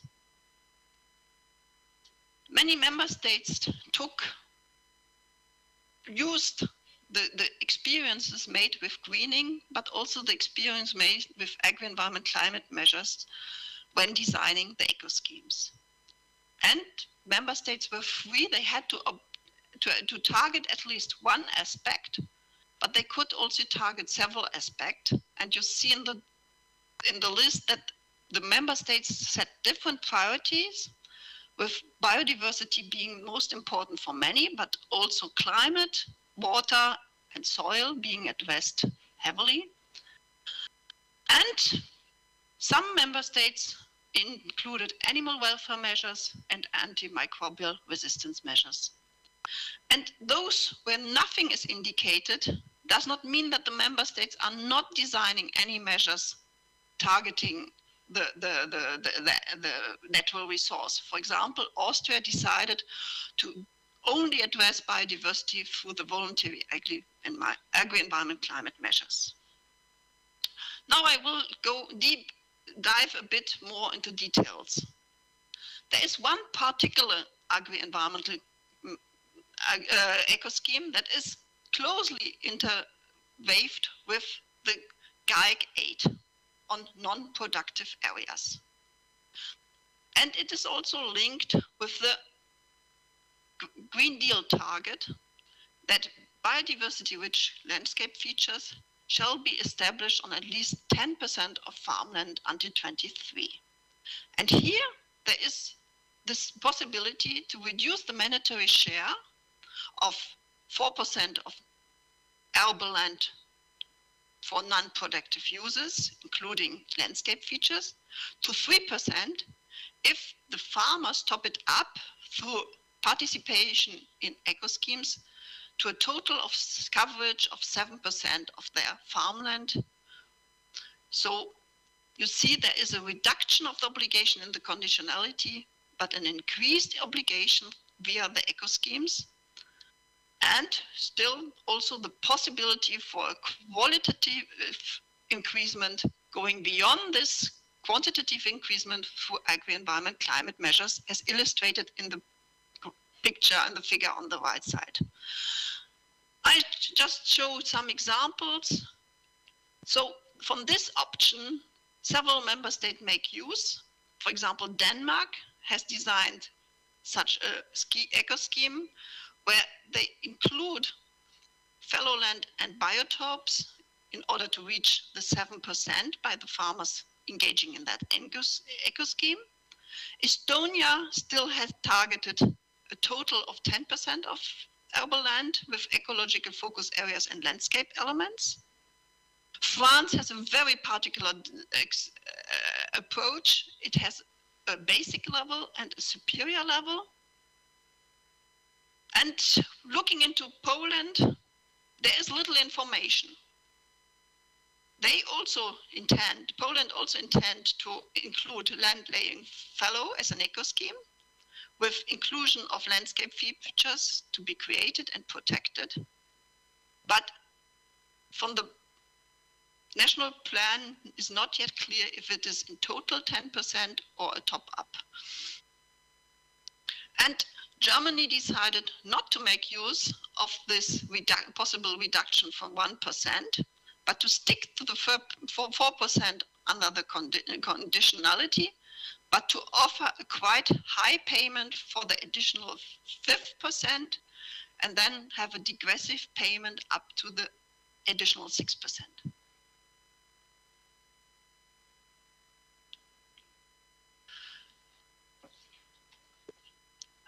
Another one that was already mentioned, an eco scheme targeting the specific Green Deal objective, is about organic farming.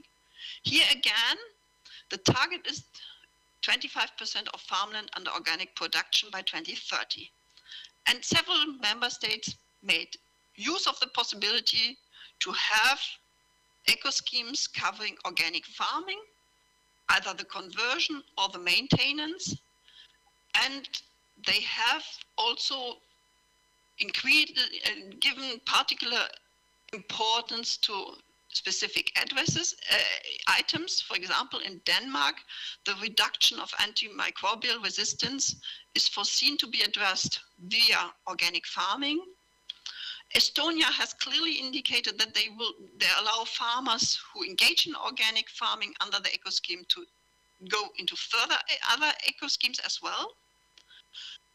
While France do no longer offer a special organic farming payment, but they provide the possibility to be automatically fulfilling the requirements for an environmental certification track measure.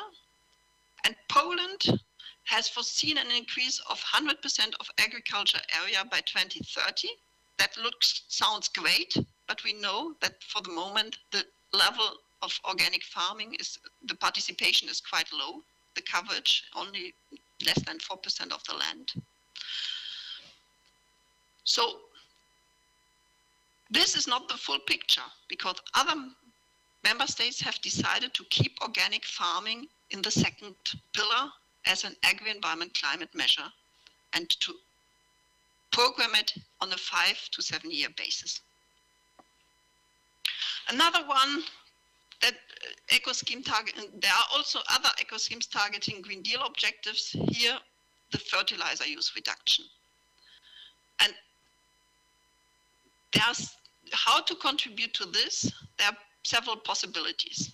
Poland, what I very much liked is they introduced a fertilization plan so that farmers have to record their fertilization, and this has to be based on a soil sampling and to justify the application of the of nutrients to better target the demand of the plants. Another possibility is the limitation of the nitrogen input. It is quite demanding what Ireland has foreseen, with 73 kilograms of non-organic nitrogen use, knowing that they have quite high livestock intensity, so they can complement with organic. And we have others who focus more on modernization and the application of GPS or precision farming technology. The follow one that I would like to present is about the plant protection use reduction. The Green Deal foresees a reduction of 50% in the use of chemical pesticides by 2030, and there are quite a broad set of possibilities that member states foresee to apply. So in Bulgaria, there is the intention to use science-based and suitable application technologies, GPS or for example. There is or reduced emission technologies.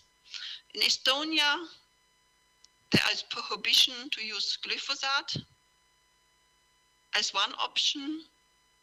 In Germany, we have, in addition to the organic farming, we have the possibility that farmers renounce on the use of plant protection at plot level. Netherlands is promoting natural pest control, as is also Poland. And in Poland, for example, this is mentioned as an introduction measure, and it is foreseen to complement it with advice and innovation support. And in Latvia, they mentioned the precision farming possibility, and Italy clearly introduced less intensive crops like leguminous crops without herbicide and pesticides.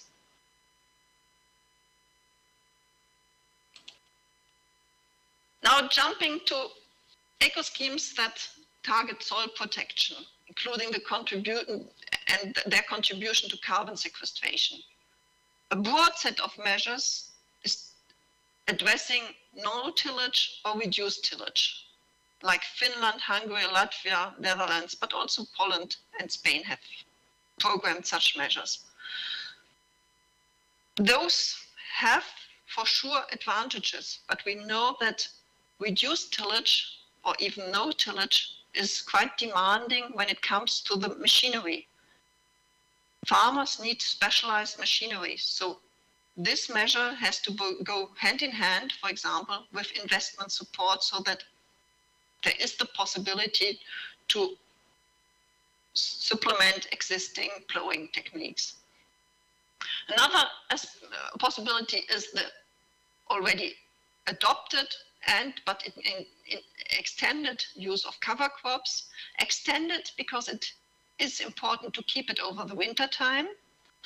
And these measures are often combined with the crop diversification. One example is the Always Green measure in Austria that requires a comprehensive vegetation cover of at least 85% of the arable land of one farm, leaving it open to the farmers how they manage it, but setting this as a security so that most land is covered year-round by vegetation.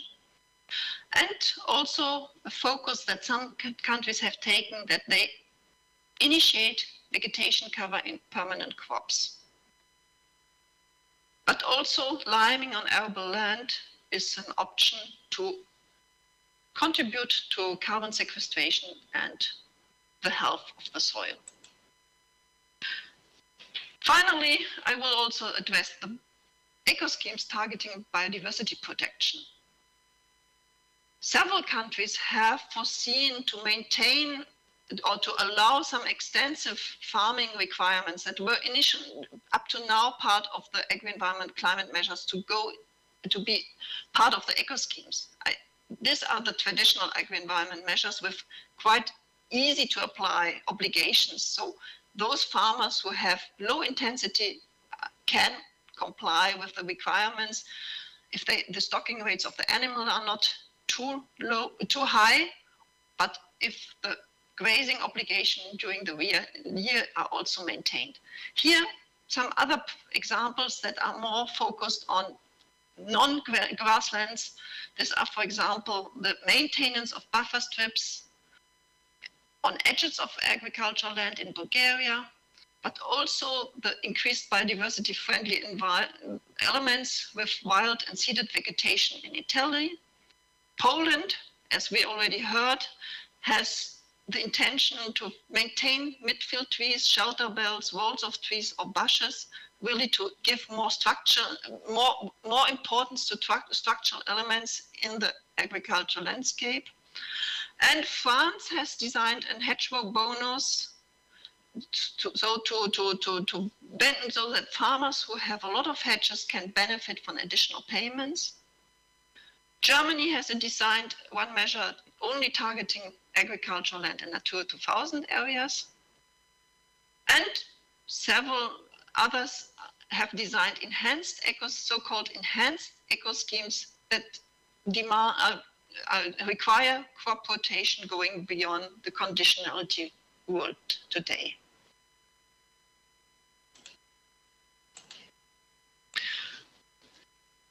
One aspect that nearly every member state addresses, some as eco schemes, some as agri-environment climate measures, are the flower strips or flower areas. Those are designed in a way that they can be beneficial for pollinators, game, field birds, either for all of them or specifically for one of those types. They can be established instead of land left fallow. So it is a qualitative upgrade of simply leaving land without production. And they can either be integrated into the productive land or along the border of the land. And what is always the case, there is no fertilization allowed.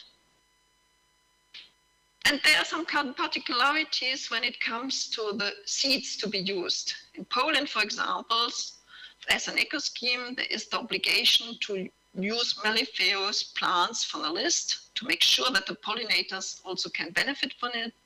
And in Germany, there is a list with allowed plants that includes wild plants. And those strips and areas can be established annually, left over winter, and then destroyed for the summer crops, but also as multi-annual crops. Finally, I would like to finish with some conclusions.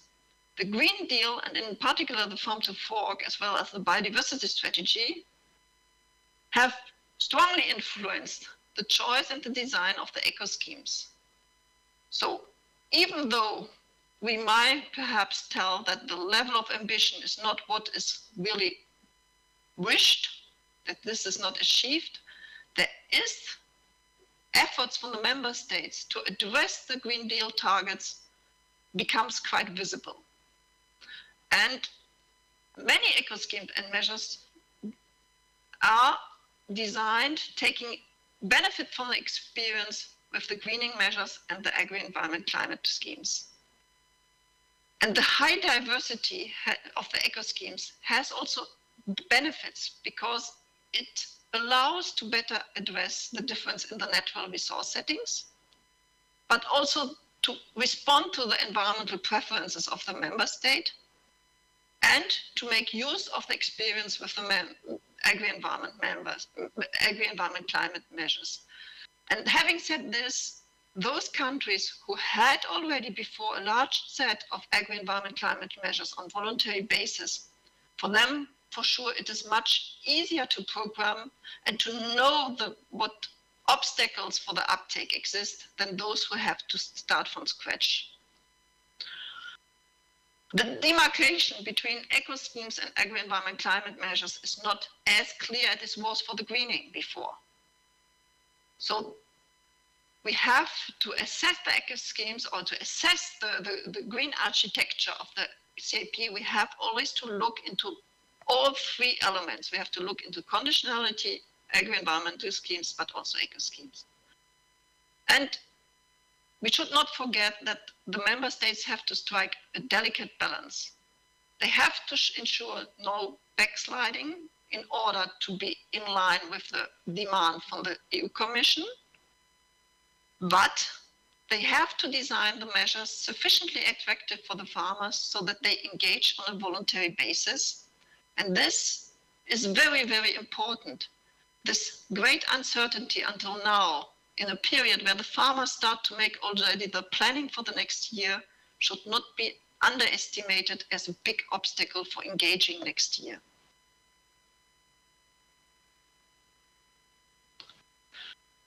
Before finishing, I would like to put a big thanks forward to all those colleagues who have provided the insights into the national eco schemes. You see the broad list, including my dear colleagues from Poland. And for those who would like to have a further look, I have added some links for, first of all, to look into the CAP strategic plans, but also the possibility to read the observation letters for the national strategic plans and the reactions of the member states to them.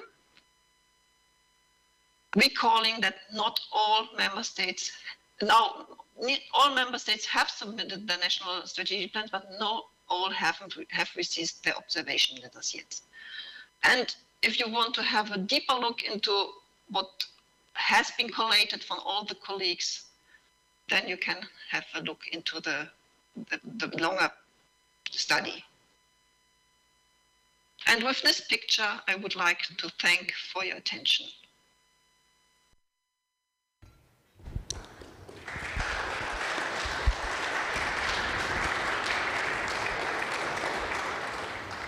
Thank you very much, Dr. Runge, for your presentation, which was really rich in details and valuable information. Thank you for this spring picture, which very much suits to what we have. I mean, to the weather conditions we have now in Poland. So thanks again, and also thank you very much for mentioning the Europe's Day. We are here on the 9th of May, which is the very important day for European Union, and I think we should all appreciate that we have this possibility to be here and to discuss. I got the message that we do not have any questions on chat, but I'm wondering if we have any questions to our presenters from the people who are here with us. I cannot see. So thank you very much. Now we can switch to the presentations and contributions of people who are here with us. So I am really glad that you managed to come and to be here with us on site. The next speaker is Dr. Pierre Ober from Institute for Sustainable Development and International Relations in France. Dr. Ober leads the initiatives on public policies for European agriculture. His activities focus on interactions between agricultural development, food security, biodiversity protection, and he deals on this topic at 3 different levels, so national, regional, and international. He provides also some teaching at different universities in France, so we are very glad to have such a distinguished guest here in Warsaw. Please, the floor is yours.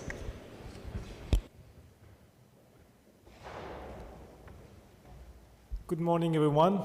I don't know if you can see my presentation, not yet. So very happy to be here. Thanks a lot for the invitation to the organizers, to the French Embassy who invited me. So as said, I'm Pierre Ober, working at the Institute for Sustainable Development and International Relations in France. And we've been working extensively on EU Agri-Food policies over the last few years, and especially on the Green Deal, hence my presentation now. So what's the context? We've heard a lot about the Farm to Fork, the Green Deal by the previous speakers. I will not repeat what was said, but since the publication of the Farm to Fork, and even before, in November 2019, a long-lasting concerns were expressed by many stakeholders regarding the potential negative impact of the Farm to Fork of the Green Deal. And this was recently fueled by the negative impacts or by the consequences of the Ukrainian crisis, in the sense that it is feared that the Green Deal, the Farm to Fork, will lead to a reduction in the production that will sort of trigger food instability, food crisis, etc., etc. What I would like to present, or the 4 points I would like you to drive home in my presentation, are the following. The targets we have in the Farm to Fork, as said by Alan Matthews, are ambitious. That's indeed the case, but they are in a way unavoidable if we are to increase the resilience and the sustainability of the EU food system. And I'd like to show that resilience and sustainability are two issues for which the answers are in a way similar. The second point is the fact that the lack of support of the Farm to Fork, which is basically pushed by the Commission, but lacking support from the Parliament, lacking support from the Council, is in a way fueled by what I would call inadequate modeling tools that are based on market equilibrium models that tell us that, well, this is going to be a disaster. I will show you what has been told over the last few months.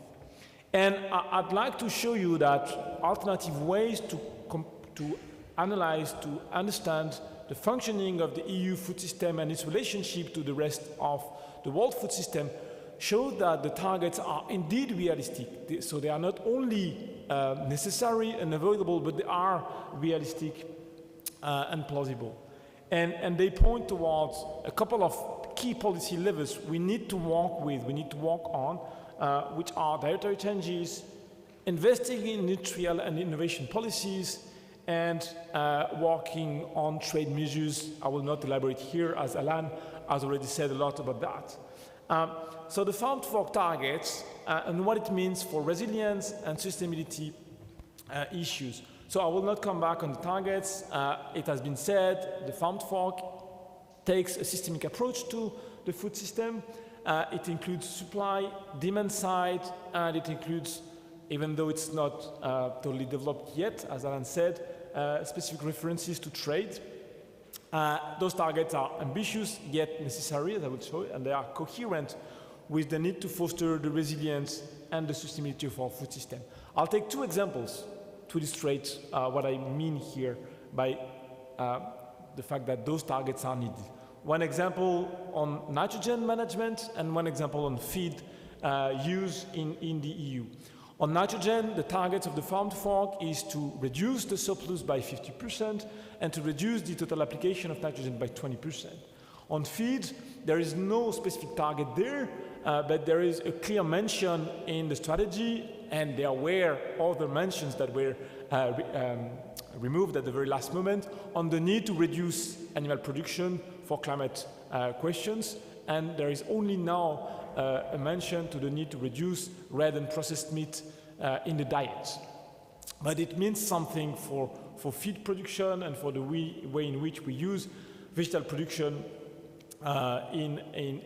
for animal feed. So if we look at nitrogen management, first is to understand how dependent the European Union has become over the last few years. You see here, that is the level of dependency, of net dependency, meaning how much we depend upon imports, and so we are dependent at up to 25% of what we consume in nitrogen, and this dependency comes mainly from Russia, and even though we are not fully dependent from Russia for nitrogen itself, we are dependent from Russia for natural gas to produce the nitrogen we need to fertilize our fields. So we have a huge dependency, depending on the countries, etc., but overall a huge dependency. And not only are we dependent, but we overuse nitrogen. So this is a map showing how much fertilizers nitrogen is applied on EU fields. And this is a map showing how much less nitrogen we should apply if we are to respect the targets we have ourselves set for the quality of surface water. And on average, we need to reduce by 62 kilograms per hectare the amount of fertilizer we apply on soils. But you can see that in many areas, in particular in the western part of Poland, in France, of course, in Germany, it's much more than 62 kilograms per hectare that we need to reduce our application. It's up to 100 kilograms per hectare, right? So on nitrogen, we have a question of resilience, which has been highlighted by the Ukraine crisis and the skyrocketing prices of nitrogen, and we have a problem of overuse. So all in all, reducing our use of fertilizers will be good for resilience and for sustainability issue. Yet this does not necessarily mean reducing production if we implement the right agricultural practices I will talk about later. For feed, we have a similar question. Feed is the major use of vegetable production in the European Union. So you see here that we use over 70% of our oilseed crops for feed and nearly 60% of cereals for feed in the European Union on average. And we also see on that graph that the share of feed use has been progressing, has been increasing over the last decades, right? Yet, how much vegetable production we use for feed is not only how much is produced, but also how much we import. And you see on that graph that the European Union has become, over time, since 1962 actually, a net importer of proteins, mainly for the sake of feed production. And this net dependence of proteins here, by about 20% of what we consume, is directly determining our net caloric dependence. This graph here, this curve in light red here, shows you that the European Union depends on the rest of the world to provide calories to its people. We are a net importer of calories. So when you hear somebody telling you that the European Union feeds the world, hold on a minute. We are depending on the rest of the world to feed our people. Well, actually to feed our livestock that in turn we eat in too much quantity. Yet, so again, here we have a big question of dependency that is well illustrated by the fact that many countries were hit very hard by the Ukrainian crisis. You see here the main EU countries importing cereals and oilseed from Ukraine, and you have Spain, the Netherlands, Italy, so all those countries where you have very important livestock systems, while limited areas for arable cropping, and so you need to import a lot of cereal, energy, and proteins from different countries, and in particular from Ukraine in the form of maize and sunflower meals. Right, so again, a lack of resilience, and Spanish farmers were really in a bad situation a couple of weeks ago, and they had to call for a derogation to the maximal residual limitations to import feed from other countries to be able to cope with this very difficult situation, right? So a lack of resilience here. And this is, as I said, associated with the sort of livestock systems we have.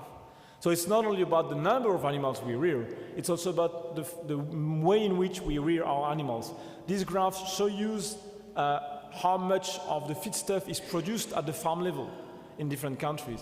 So in France, it's around 45% of the feedstuff which is produced at the farm level, while in Spain or in Italy, it's around 10%, meaning that all the feed, or nearly all the feed, is imported from outside the farm to be given to animals, meaning that we have highly heteronomous livestock systems. And the key question is not only about how many animals we rear, as I said, but also how we rear them and how autonomous are livestock systems to increase the resilience of those systems. This, of course, has to do with the overconsumption of animal proteins in the European Union. You see in that graph that basically we consume overall 100 grams of proteins a day, while our nutritional needs are around 50 grams a day. And so we could consume way less proteins, and in particular animal proteins. Well, the good news is that it's not harmful for health, but at the same time, it's causing a lot of problems for the environment. So, all in all, the farm to fork, as illustrated by meat consumption and nitrogen management, is coherent with most sustainable food system scenarios that have been published over the last few years. I mean, science is clear regarding the direction of travel. So we have basically three big levers: changing patterns of animal source food production and consumption, that is said in the farm to fork; reducing food waste and losses, this is also part of the farm to fork, I didn't mention that; and reducing the use of external inputs, and in particular nitrogen. Phosphorus is also a case in point, through a rediversification from farms to landscapes. I don't have much time to develop that, but that's really at the heart of what we need to do. And in particular, on nitrogen, if we need to apply less nitrogen, we need to fix more from protein crops, soybean, peas, etc., etc.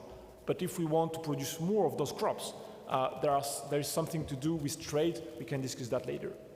So All in all, we see the strategy is quite coherent with what needs to be done in terms of resilience, in terms of sustainability, but we see overall a lack of support, even though it has changed over time. I mean, in November, the European Parliament supported pretty much the farm folk. It's now evolving towards much less support, and the Council has always been quite skeptical regarding the farm folk. Why is it so?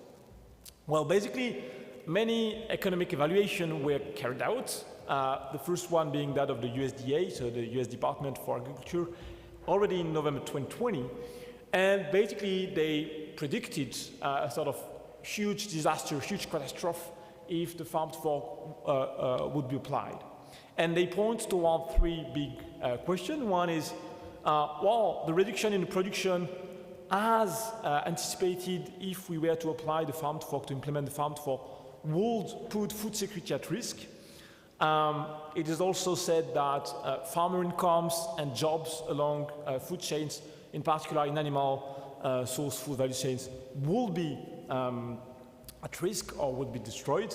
And this is particularly the case if you consider how important is the agri-food industry in the European Union. It's the biggest manufacturing industry in the European Union in terms of job, turnover, etc.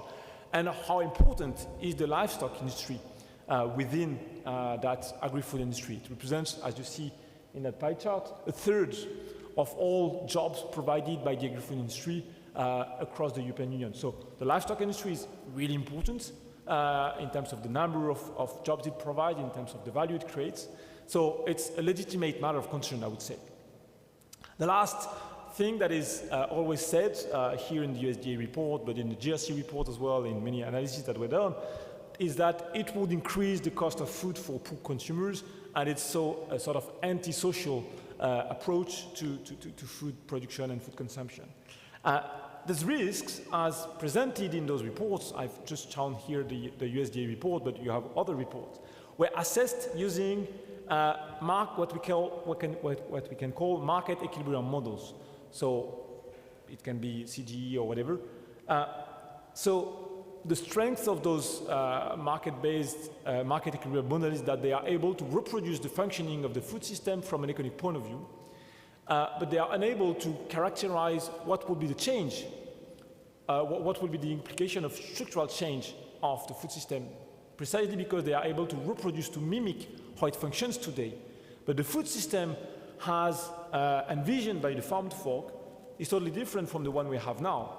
How can we apprehend or assess the impact it would have by using a model which is only able to reproduce, to mimic the functioning of today's food system?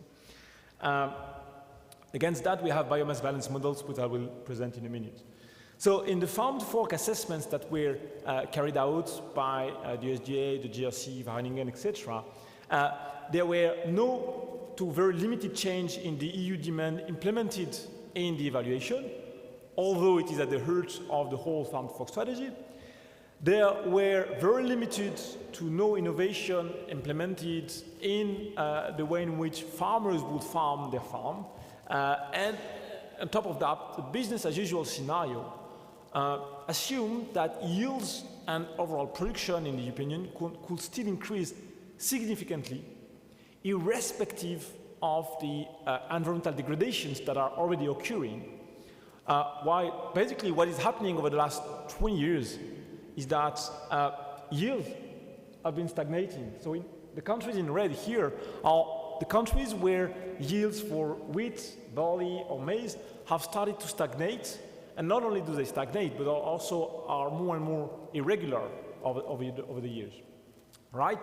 And this is mainly due to the fact that landscape simplification that has occurred over the last 40 years due to the CAP and other policies has led, for example, to a decrease in the level of richness and evenness of pollinators and natural enemies, reducing the amount of ecosystem services provided by biodiversity to agroecosystems. And this is a key parameter to account for the reduction or the stagnation or even the decrease in yields across the European Union.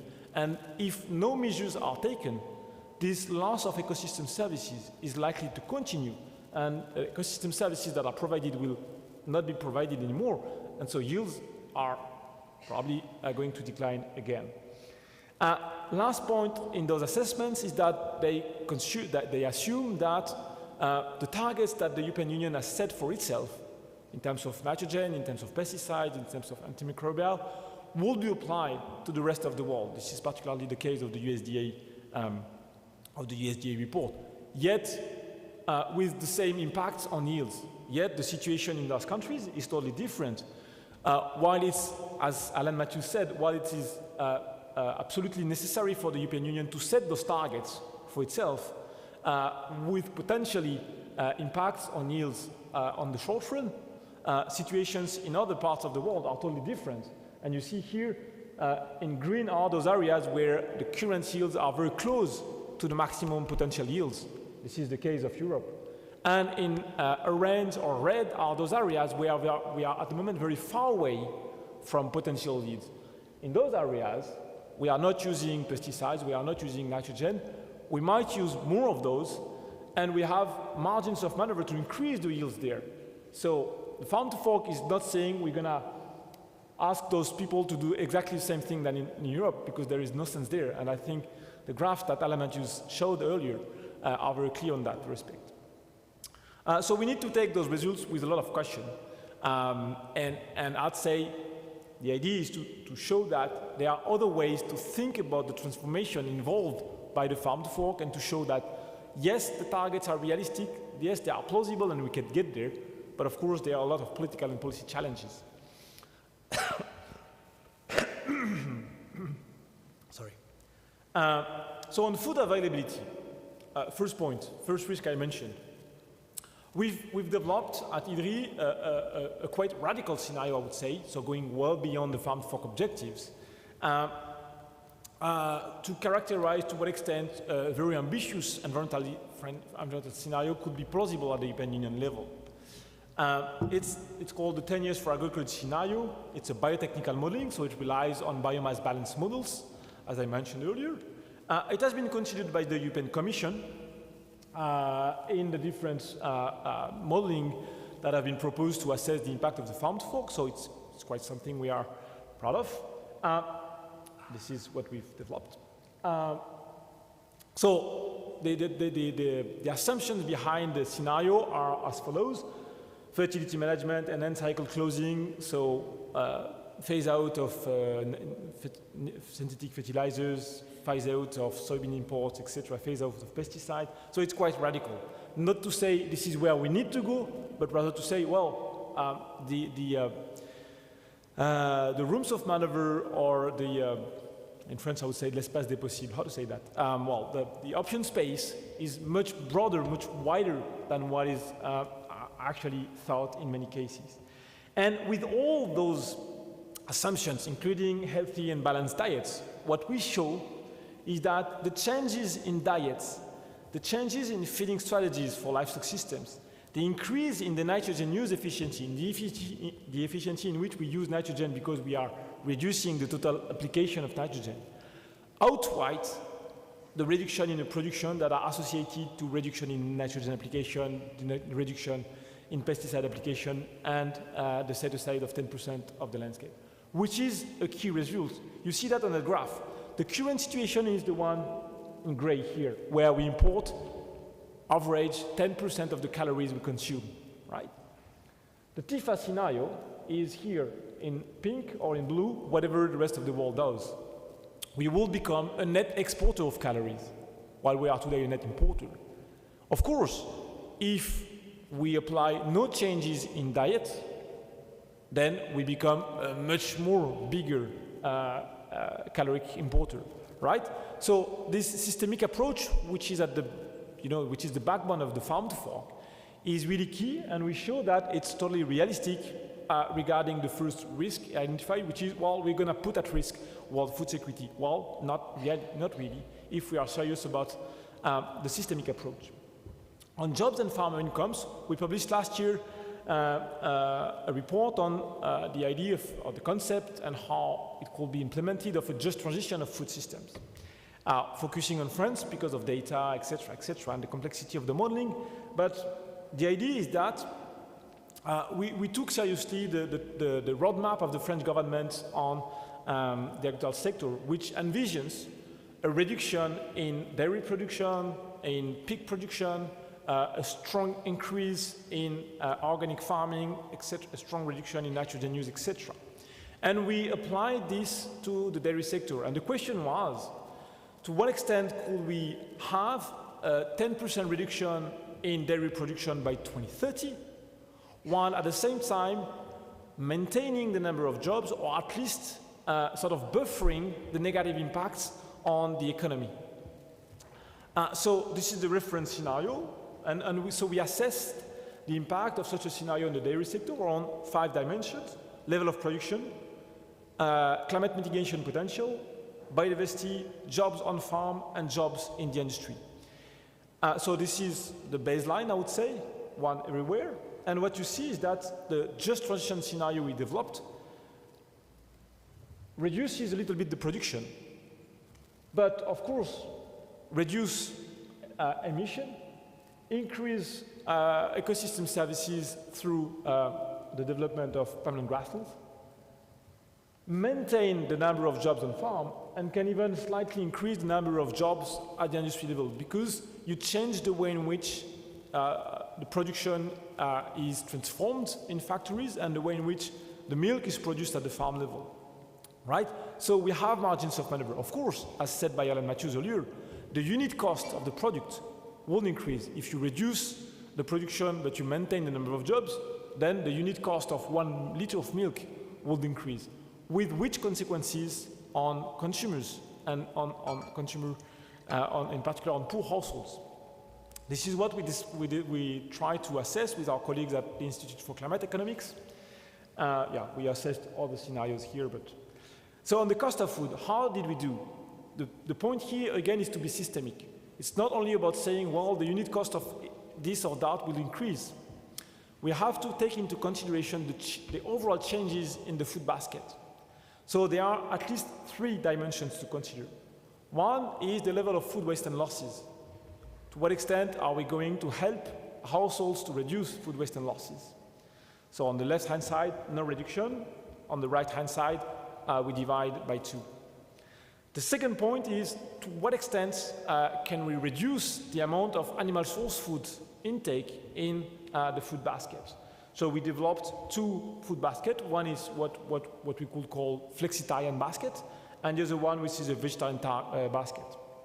And the third is the share of, let's say, we took organic farming because it's where we had the data, but let's say sustainable foods. What's the share of truly sustainable food in the basket? From 3% to 100%. And of course, there's the last question, which is, what's the level of premium of sustainable food? Current situation is around 55%. So when you buy an organic apple, it's 55% more expensive than a conventional apple. This is an average for all source food. When we took all the consumers together, on average, this is the first row, what we show is that, looking here, the option space is quite interesting.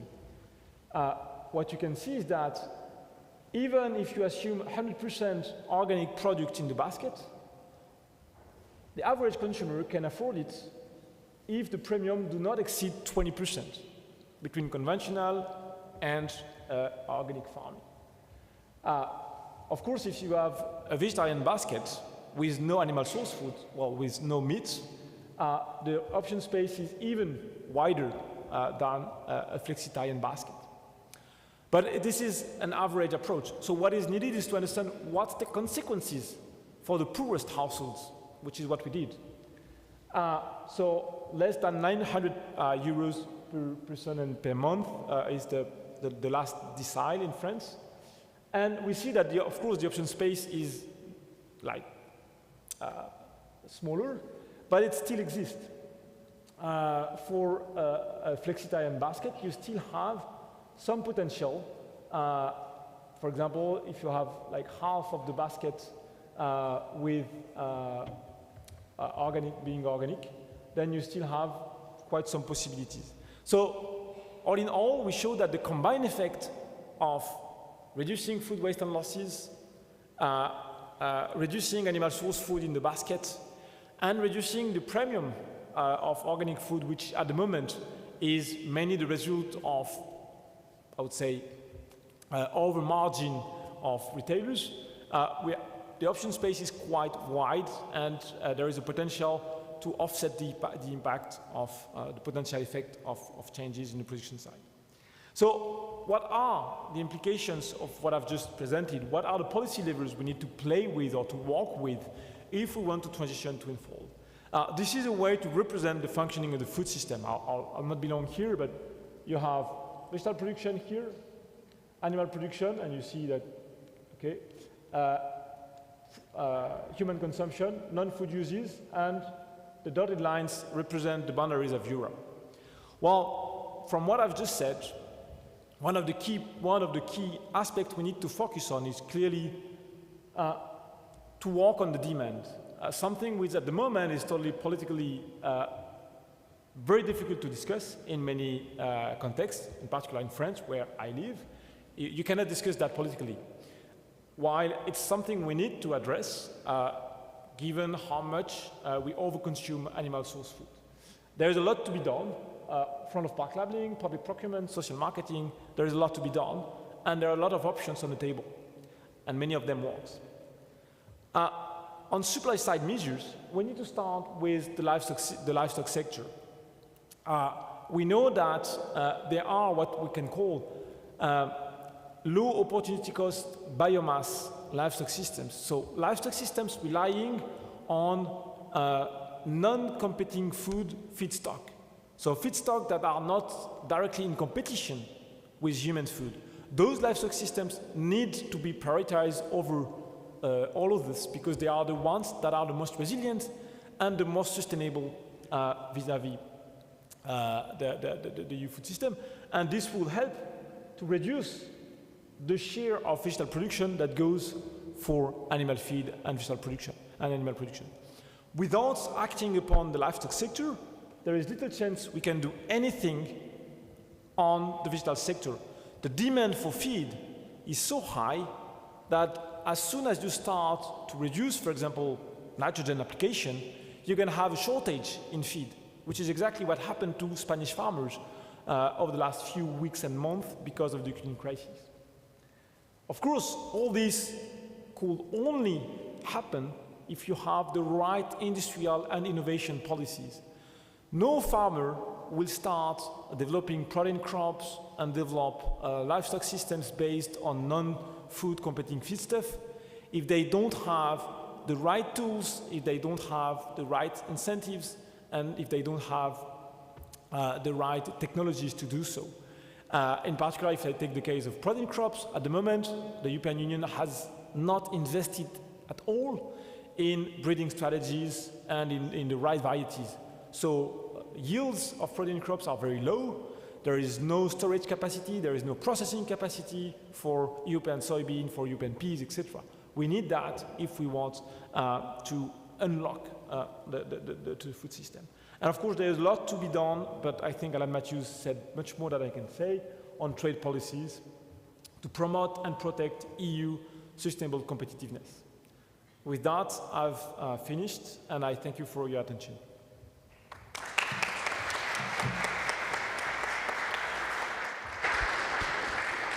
Thank you very much for this very informative and inspiring presentation. I think we can treat this as a kind of introduction for our discussion panel, which will take place after the break.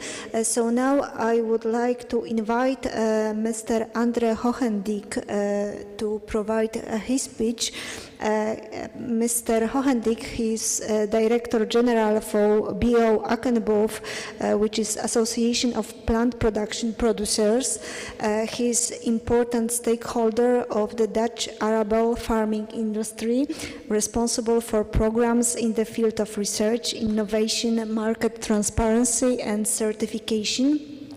He is a director of Agri-Food, and which all major parties from the Dutch arable farming industry in the fields of breeding, cultivation, trade and processing are represented. So we have here really important person, very much connected with the practice of the agriculture, not only with theory. And Mr. Hohendick is going to present the topic on implementation on Green Deal and worldwide sustainable agriculture as a key for our food security in the long term. Please, the floor is yours. Thank you very much. All of you said is true, but today I'm just very honored that you've invited me here at this very old and very venerable institution, so I can speak here at your university. I'm very happy to do so, especially after all the honored guests we've had before. I've listened very carefully to all the professors and also to our French guests, and I think I can add just a little bit to this discussion with a talk about the importance of sustainability, because now, especially in times of crisis and war, of course, we think about food first, and then we have a political discussion if sustainability is really important or we just should focus on producing enough food.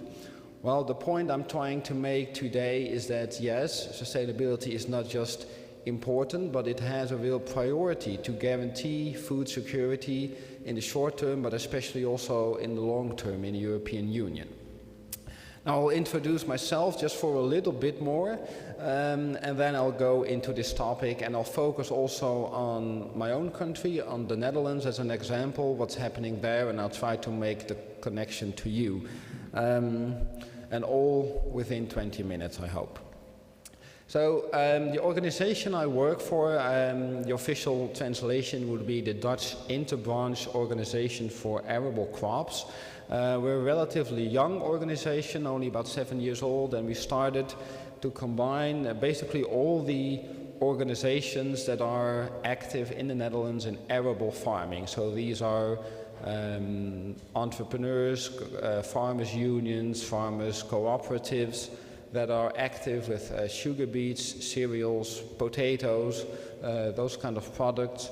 And we are recognized by our government as a so-called interbranch organization, which is a special kind of recognition that's made possible under the EU regulation, which is about the common market in the European Union. I know in Poland, as far as I know, there are no IBOs, but I know in France, also in Italy and Spain, it's quite a common way, so you can have all the actors in the value chain together.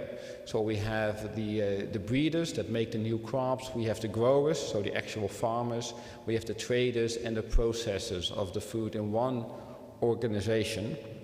And what we do is we are for the whole arable farming, we work as a central platform, so we look at topics that are relevant for all these change, for all these players in the change. So for example, it has to do with climate change or plant health. You need the breeders, you need the growers, you also need the processors on the other hand. So that's when we work together.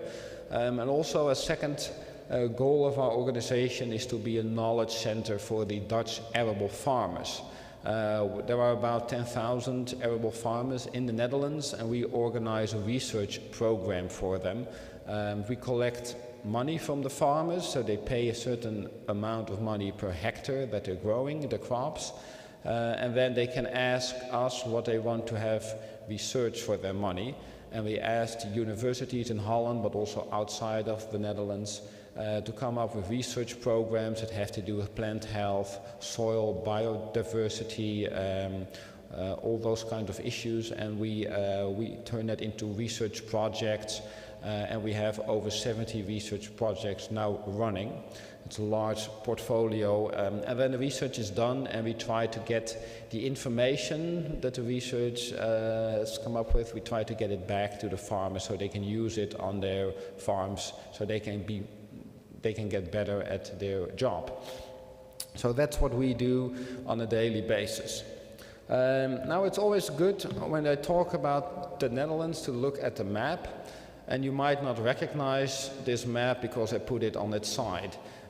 So it's a lot easier to imagine the Netherlands is a delta. There's a couple of big rivers in Western Europe are flowing to the Netherlands. It's a real delta region. If you're trying to look at the map, the north is on the left side now, so it's counterclockwise. And that's I think it's always very important when you look at a country and you look at agriculture, you look at the geography and you look at the history, and then you probably understand what they're doing in a certain country. So because we're a delta, we have all the rivers flowing to the country.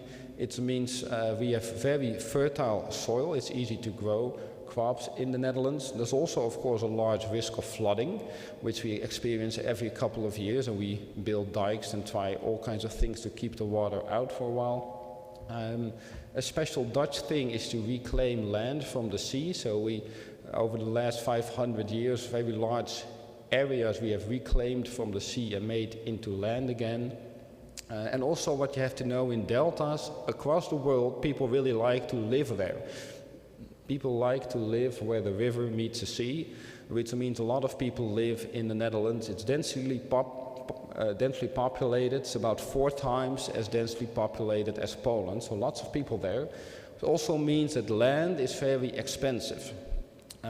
Just normal land for agricultural farming, it now costs on average about 70,000 euros per hectare of land in the Netherlands. It's even more for good cropland, so it's really expensive. And also it's good to know that because of all the rivers, we have a large port, the port of Rotterdam, where lots of goods come in and go out again. So that's a great place for import and export. Now you probably know this already, but I think it's good to just have the short overview and then look at what makes Dutch agriculture the way it is now. And I see it's a very, we have a very specialized agricultural sector. We're specialized in, for example, seeds. So there's a lot of breeders in our country that make new crops and they have new seeds. Horticulture is very important as well. So the greenhouses for vegetables, but also for flowers. Of course, you all know the flower bulbs. That's why I put a picture in. This is probably how you think it looks, and it does look this way. I flew in here yesterday, and this is what I saw almost from my plane, just a field with tulips blossoming right now. Also, you might know the Dutch are famous for their cheese, so we have a lot of dairy products. Of course, and we export meat and vegetables. And we're also a real potato country, so we have all kinds. We have the seed potatoes, starch potatoes, and the common potatoes to eat. This is what we're specialized in. And if you have the numbers there, it means actually when you look at the amount of hectares, it's not really big. We're not a big country. It's only about 1.8 million hectares, and I've divided it into the grassland and the cropland that we have. We have about 50,000 farmers, but we export a real lot of products, as you can see, over 100 billion euros worth of products a year. And it's mostly the flowers are the biggest group of products that we export, and then the meat and the dairy, as you can see on the chart over there. So it's a small country in size, but it's large in agriculture, and especially large in all kinds of specialized sectors in the agricultural industry. Now, we have in Holland a high need for sustainable production, and it has several reasons. One of the reasons is, well, as you see, we export a lot, we grow a lot, we have a high output, we have a large number of products, but we can only have the high output with a high input. So we use, as you can, I think as you saw just in the other presentation, we have a large input of fertilizer, of nitrogen, of plant protection products, fossil fuels. We all need those inputs to generate a high output.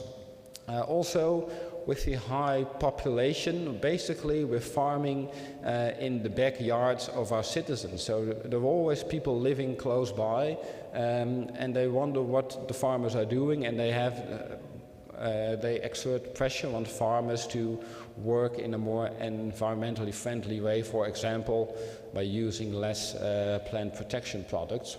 Also, the market depends on using, for example, have a lower carbon footprint and make it a better product. For example, the Dutch sugar beets, I mean, the sugar beets themselves are not different from the sugar beets in any other country, but companies like Coca-Cola, they want to make sure if they buy sugar, it has to be from sugar beets with a large carbon footprint. So that's why the Dutch sugar beet firms is really focusing on that as a unique selling point on the market.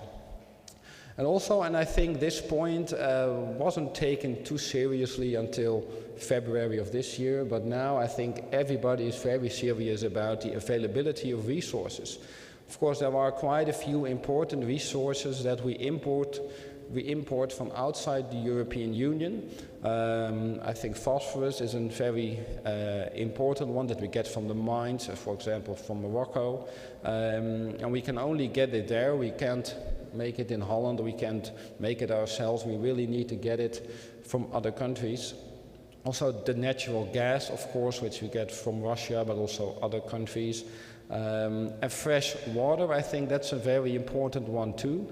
Maybe not today, we may not worry about it too much, but I think in the long term, the next 50 or 100 years, we'll see that the availability of fresh water that you can use for your crops and for yourself is really important. It will be a driver also of wars, of discussions between countries to have access to the fresh water. And we see the effects of climate change. We talk to older farmers and they see that over the last 30 to 40 years they've got more dry periods, they've got more sudden rainfall, so they already experience the effects of climate change.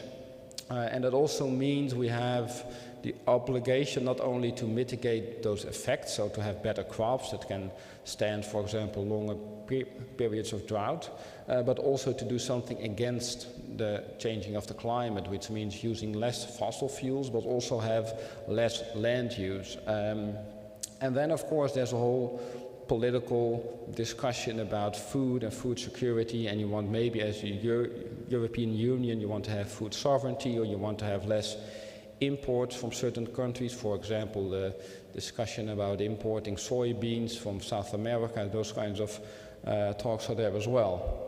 So that all leads up to the fact that we really need to have, and we want to have, a more sustainable way of producing our crops and our food.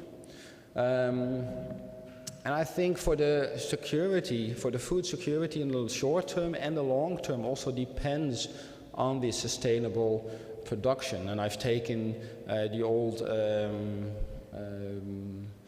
definition of sustainability from the UN, so it's meeting our own needs now without compromising the needs of future generations. So we want to live within the means of our planet. And especially our soils that we use. This is what every farmer uses every day. We all need the soil to grow our crops, whether it be grass or wheat or whatever we grow.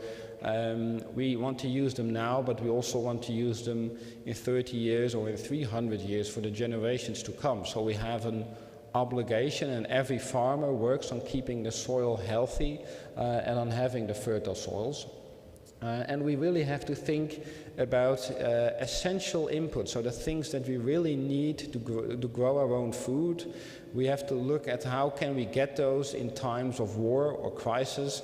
Can we still get them, perhaps not in our own country, which is probably too small a scale, but since we work together in the European Union, let's look at getting those inputs within the EU. And as the last point, and I know that you're very happy to see that point, I think these kinds of discussions, they turn to be quite technical, but it's not about the technique. The most important thing we need for the future are young, qualified, enthusiastic farmers and people like you who are studying at this university. And I think that's a really important point. For the future, I'm not so afraid for all the goals of the EU, or I'm not afraid of food security. The thing I worry most about is, do we have enough farmers to grow the food we need? And we really need to have a special honor and pride in teaching the new farmers and also people who live in the food chain, live and work there. So you're very important, please know that. And then the Green Deal, and when I say Green Deal, I mean the whole, the broad topics that we've already been shown today. It also includes Farm to Fork, and it includes Fit for 55 and all the other goals and objectives. What's very important about it is that it strives to using less inputs, so less fertilizer, less plant protection products, less fossil fuels. And I think we can, when we look back at the last 20 or 30 years, we can have a certain feeling that we can do this, because we've done this before. We have, for example, in the Netherlands, we've worked on using less antibiotics for the animals, and we've decreased the usage with 70% in 10 years' time. So it's possible to have large decreases. Also plant protection products over the last 40 years, we've already reduced the number used by half, so by 50%. And we've also been using a lot less nitrogen and phosphorus already over the last decades. So when we look back, we can be confident and know that we can actually make and take large steps. But still, we need to go further. We're never done, and we have to have these large goals. And there is the big discussion then, if you have less inputs, it might also mean you have less outputs. And that's a discussion we've, I think, just had with the previous speaker, because there's a couple of goals. There's also a goal of having less food waste. There's a goal of having a protein shift, so we need to eat less animal protein and more plant protein. Because if we don't have those shifts as well, it means basically we're going to use, if we don't increase our outputs, then we'll increase the land use and we'll outsource or offshore the negative effects of our food industry to countries outside the EU. That's an important one, especially the land use. I mean, land use is a large driver of climate change, but it is also by far the largest driver of biodiversity loss in the world. So the amount of land we use for agriculture, we want to have it as small as possible. Use less land instead of more land. That's the best thing we can do for biodiversity and climate. And that's a very large, audacious goal, and we need all the talents and innovations we have to achieve these goals. It's not easy, but it's an interesting way to go on this path and work on it together. And there are some ways forward, I think, so we can achieve this. Just an example, from Holland we grow starch potatoes. And we see the new breeds of starch potatoes, they use already about 25% less nitrogen than the old breed. So you've got the same field of potatoes, but you need a lot less nitrogen to grow them. So that makes them less leaky, less lossy, and it means you just need a lot of less nitrogen. And we think with breeding new crops, we think there's still much to be achieved, already with the current breeding techniques, but also with new breeding techniques, we think that can go faster, and we can really change things. And for example, the use of plant protection products, phosphorus, nitrogen, fossil fuels, we can get it down with new breeds. And we're very happy that there is now a discussion again in the EU about the use of new breeding techniques which can really speed up this process. Also something we need to do is we need to get better at recycling the nutrients we use. For example, phosphorus, which I've said before, we get it from outside the EU. We use it to grow food, then we eat it, and then it disappears again. But it is technically possible to recover it. And I think we need to recover it within the EU before it goes out to the ocean or before we burn it or whatever. We need to recover the phosphorus and then use it again to grow our food so we can stop mining in other countries to get it. It's technically possible. I think we really need to increase these efforts. And also, and this is a large goal, we need to wean the agricultural sector off fossil fuels. So we have to stop using fossil fuels. And that's a difficult one, so I made a special slide for it. Because I think there's also a large chance with clean energy. I thought you might find it interesting to know that the Dutch agricultural sector, the 50,000 farms I talked about, they are already energy positive at the moment. So the Dutch farms, they produce more renewable energy than the energy they use as total. So that's already good. It's a good start, but there are many steps still to be taken. We see there's a lot of room on farms to generate more renewable energy. For example, with the solar panels on the roofs, but also with small windmills that basically any farmer can place on their farm and generate more renewable energy. It's really, that's an easy steps really to have more renewable energy, which is interesting also because it might serve as an additional way of income for farmers as well. So that's what we can do now. For the future, we can add on that, and we can, on the farms, for example, from the energy that we make ourselves, we can turn it into hydrogen, and we can make our own fuel, which is fossil-free, fuel for tractors, and also make our own green fertilizer on our own farms, which then the farmers can use without using natural gas. Also, these things are technically possible, but we really need to invest a lot in research and then in spreading the information and options over the next coming years, which I think is especially important because if you ask a farmer, a farmer buys a tractor not just for 4 years, like people buy a car sometimes and get a new car after a couple of years, but when a farmer buys a tractor, they want to use the tractor for 20 years or 25 years or even longer, which means if we want to be climate neutral in 2050, which seems like a long way to go, but if we really want to be there in 2050, then we really have to start soon on getting tractors that are climate neutral as well, which we have to phase out diesel. It's really a large step, and we really need to start thinking about it and acting about it right now to make a difference 10, 20, 30 years on. So to sum it up, because I think I've come to the end of my presentation, I think it's I think there are ways forward. I think there are chances also for farmers to profit of it and to make them more independent and function better. And I think if we invest in sustainability, I think we can improve our food security as well. And that's the message I wanted to give you this afternoon. Thank you very much.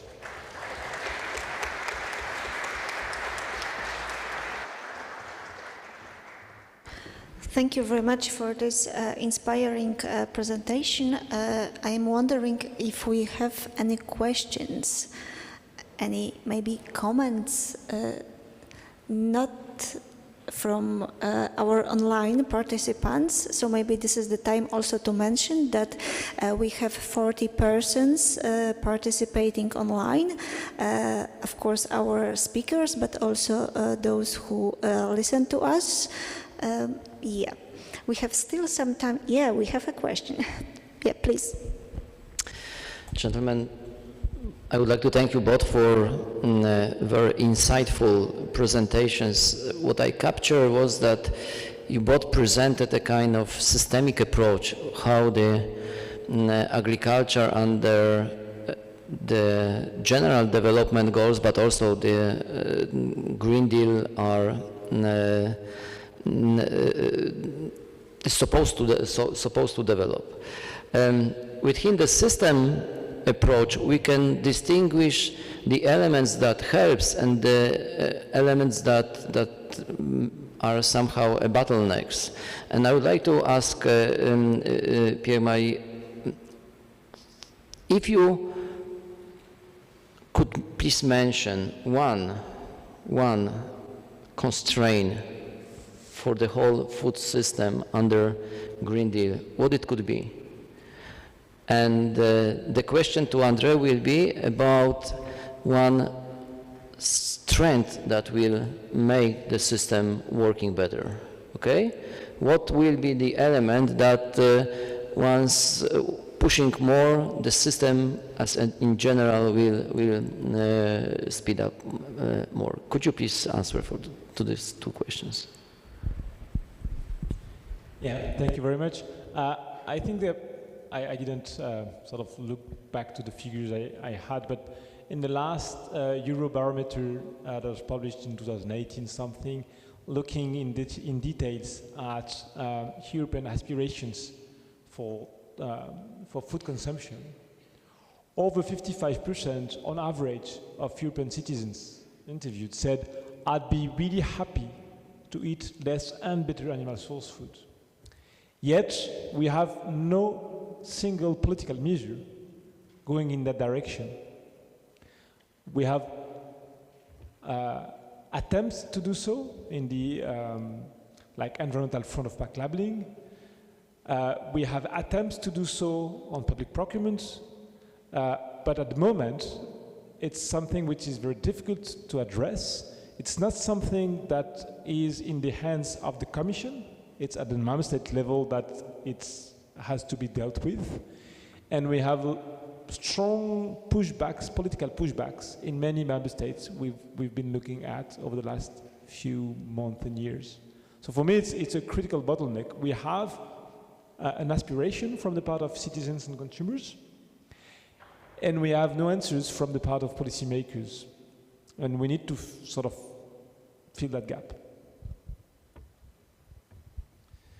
Yes, thank you very much for your question. What I see as a strength in the European agricultural industry is actually the knowledge and innovation that is there at the level of the farmers.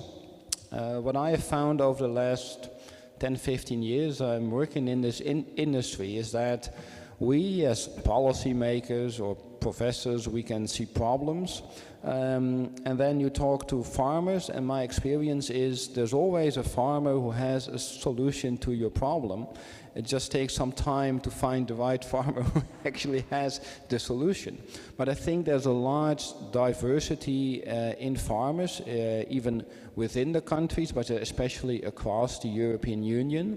And I think if we can use that strength a lot more, so get to the level of the farmers, let them also think and discuss about the goals that are there and how they can achieve it. Because sometimes I think we have a bit too much of a top-down discussion where people from governments or in large cities or they think about what farmers should do. But I think farmers are actually very knowledgeable, of course, about their own land and about the way they can do things differently. So if we can use the power of our European farmers, I think we can make a lot of changes. So that's why I'm very optimistic, which would be a strength.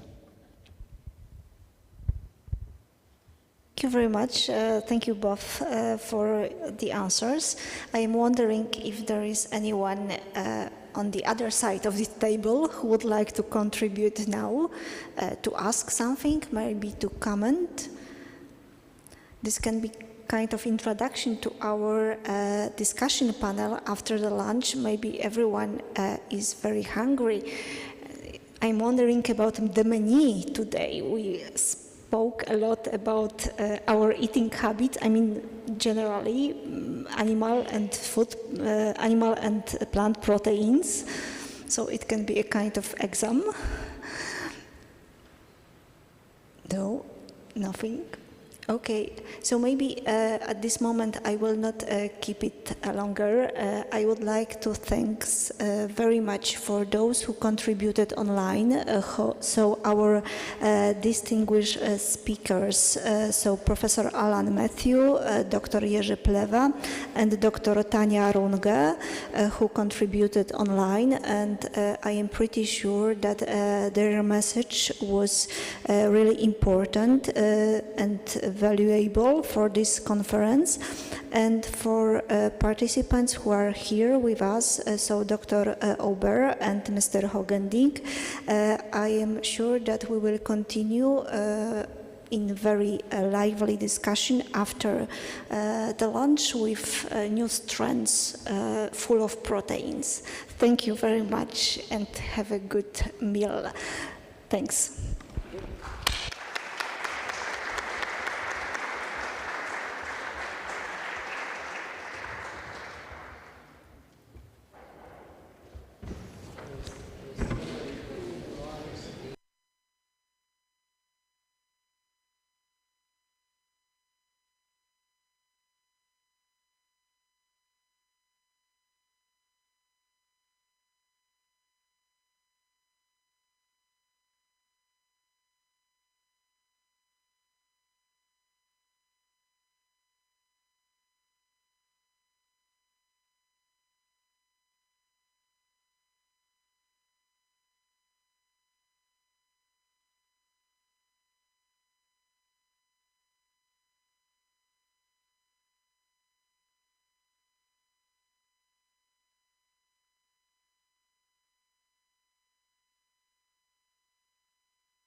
Good afternoon, ladies and gentlemen. I hope you enjoy the lunch and you enjoy the conversations during the break, but 2 p.m. just passed, and I think to stick to the schedule, we will start our, I would call, cherry on the cake of the conference, which is the panel discussion between people representing different perspectives, people representing different points of view, different experiences. And I think this is the role of the university, to speak about a very difficult issue based on data, based on information, but based on science-driven facts and figures, and try to find some solution. I don't know if we can find solution for the challenges of Green Deal for agriculture and rural areas, but at least we will address few important topics. I would like to very much invite to join me at the stage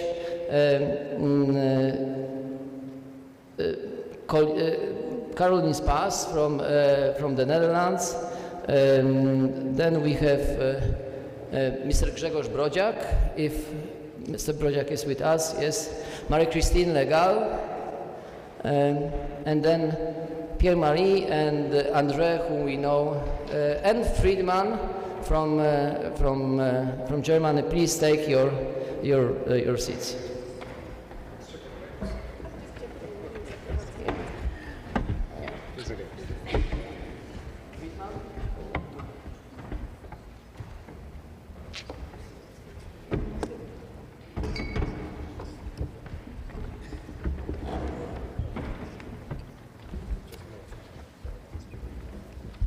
Okay, let's start then the discussion.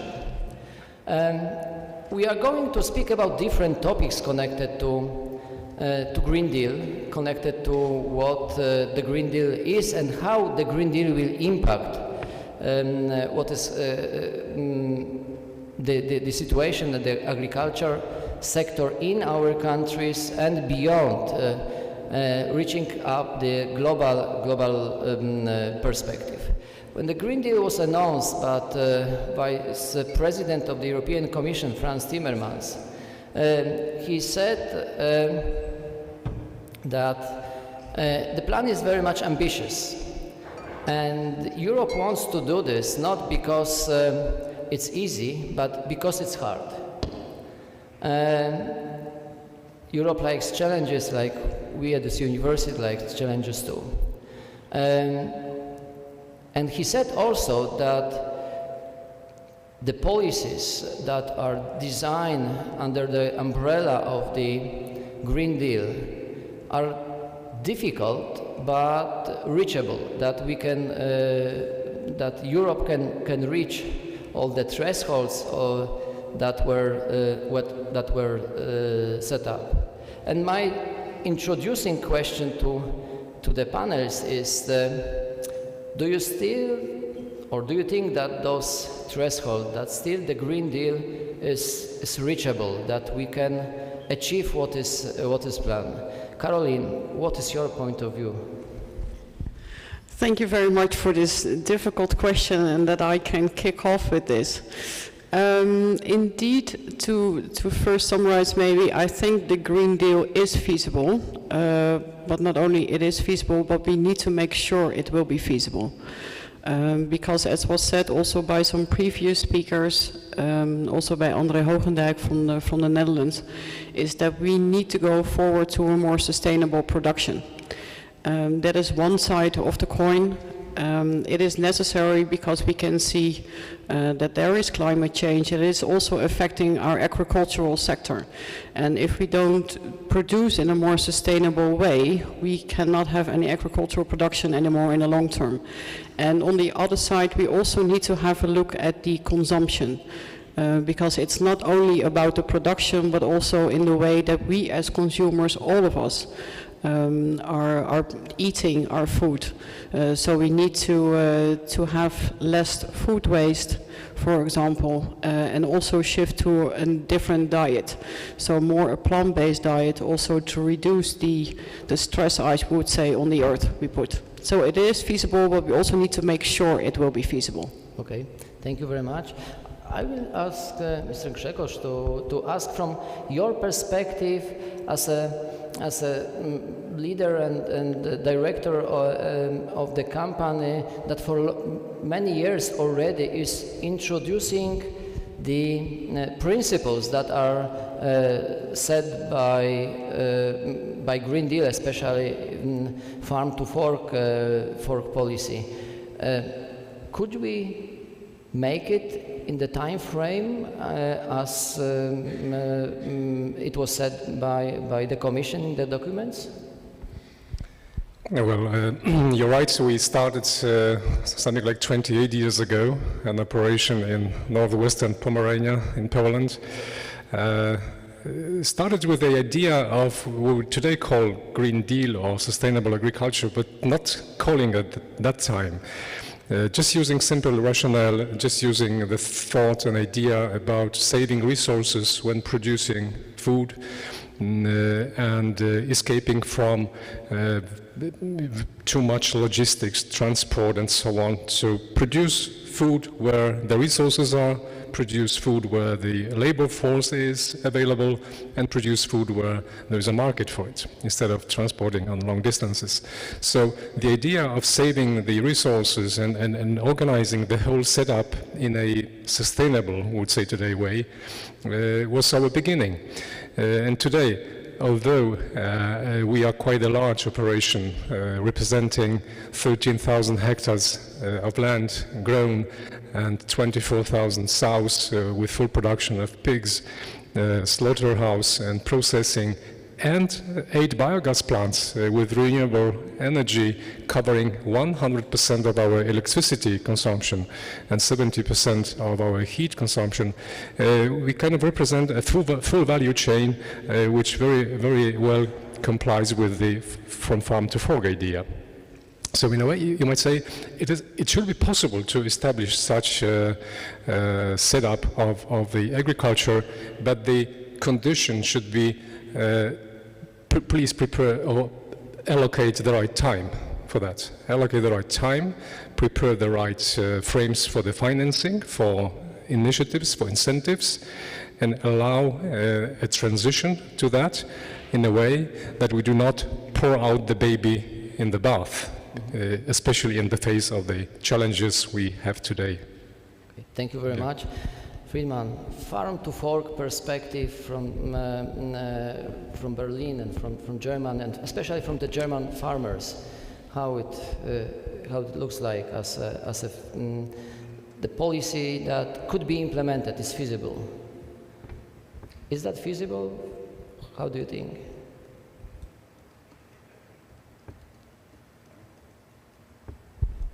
Oh, I take this one. Okay. I think your first question was what the German farmers say about that. The German farmers, they go totally in line with the Green Deal and the farm to fork, but the question they raise is who's going to pay for that, to put it shortly. So it's all about, and of course, they say, as I think most people in Germany, of course it's reachable, that's no problem. For them it's more the question at which costs will the government pay the additional cost, let's say, or rather the consumer. But going back to the question if it's reachable or not, I have no doubt at all that it's reachable, and sometimes I wonder why we are so critical if it comes to the farm to fork goals or the Green Deal, which is related to agriculture, but with the energy side of it, we are way more optimistic. And looking at Germany, for example, in 2011, we set the goal, we want to have 100% electricity production with renewable energy by 2050, I guess. Yeah. And by 2020, the plan was to be at 40-45%, and now we're at over 50 already. Okay. So you know, if you really want something, you can do it. And the question is more, how will it look like? I think that it's reachable is no problem, and at what price and what we will have to do for that. Okay, thank you very much. Marie-Christine, what is your opinion then? Thank you very much.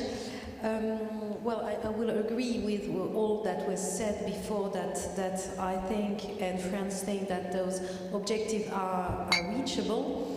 I would say that it's reachable, but you have to have some time also to make this transition. And for example, in France, we had quite a lot of plans before the implementation of the Green Deal, for example, on antibiotics, on pesticides, also goals to reduce our food waste. So it's been now 10, 20, 15 years that we are committed to fight food waste, for example, and with quite good results. So it's nothing new. We will just go further in this direction, maybe to put more emphasis in some measure, for example, on pesticides, because we are quite pleased with the results we obtain on antibiotics, but for pesticides we still have some work to do. But also we think, and that's something that Mr. Alan Matthew this morning stressed that the French presidency advocates for global pictures on this issue, and also to take into account the external impacts of the Green Deal, and especially the reciprocity, to say that if we put more efforts and if our farmer makes more efforts, it's also we will have also to ask our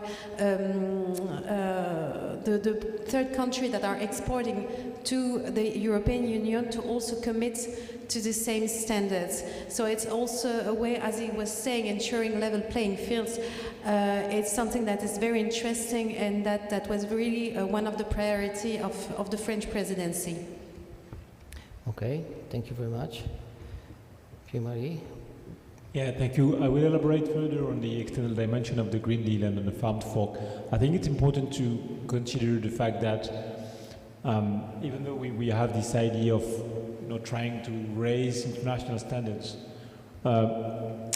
we are in a context where there are different views regarding what's the way to go when it comes to agriculture. There are some consensus regarding animal production, animal consumption, not production, food waste and losses, but we have big tensions regarding the way in which we need to produce food, and in particular whether we need to maximize as much as possible the production, irrespective, or being as efficient as possible, but not considering so much the absolute amount of external input we are using, or if we are to have a target regarding the absolute amount of input we are using. And I say this because it's a bit confusing probably, but at the international level, the European Green Deal has been contested by many stakeholders. The first of them being the United States of America, saying in September, very clearly, very explicitly, we don't want the European Union to pave the road for what the sustainable food system should look like. And we are proposing another coalition called the Coalition for the Sustainable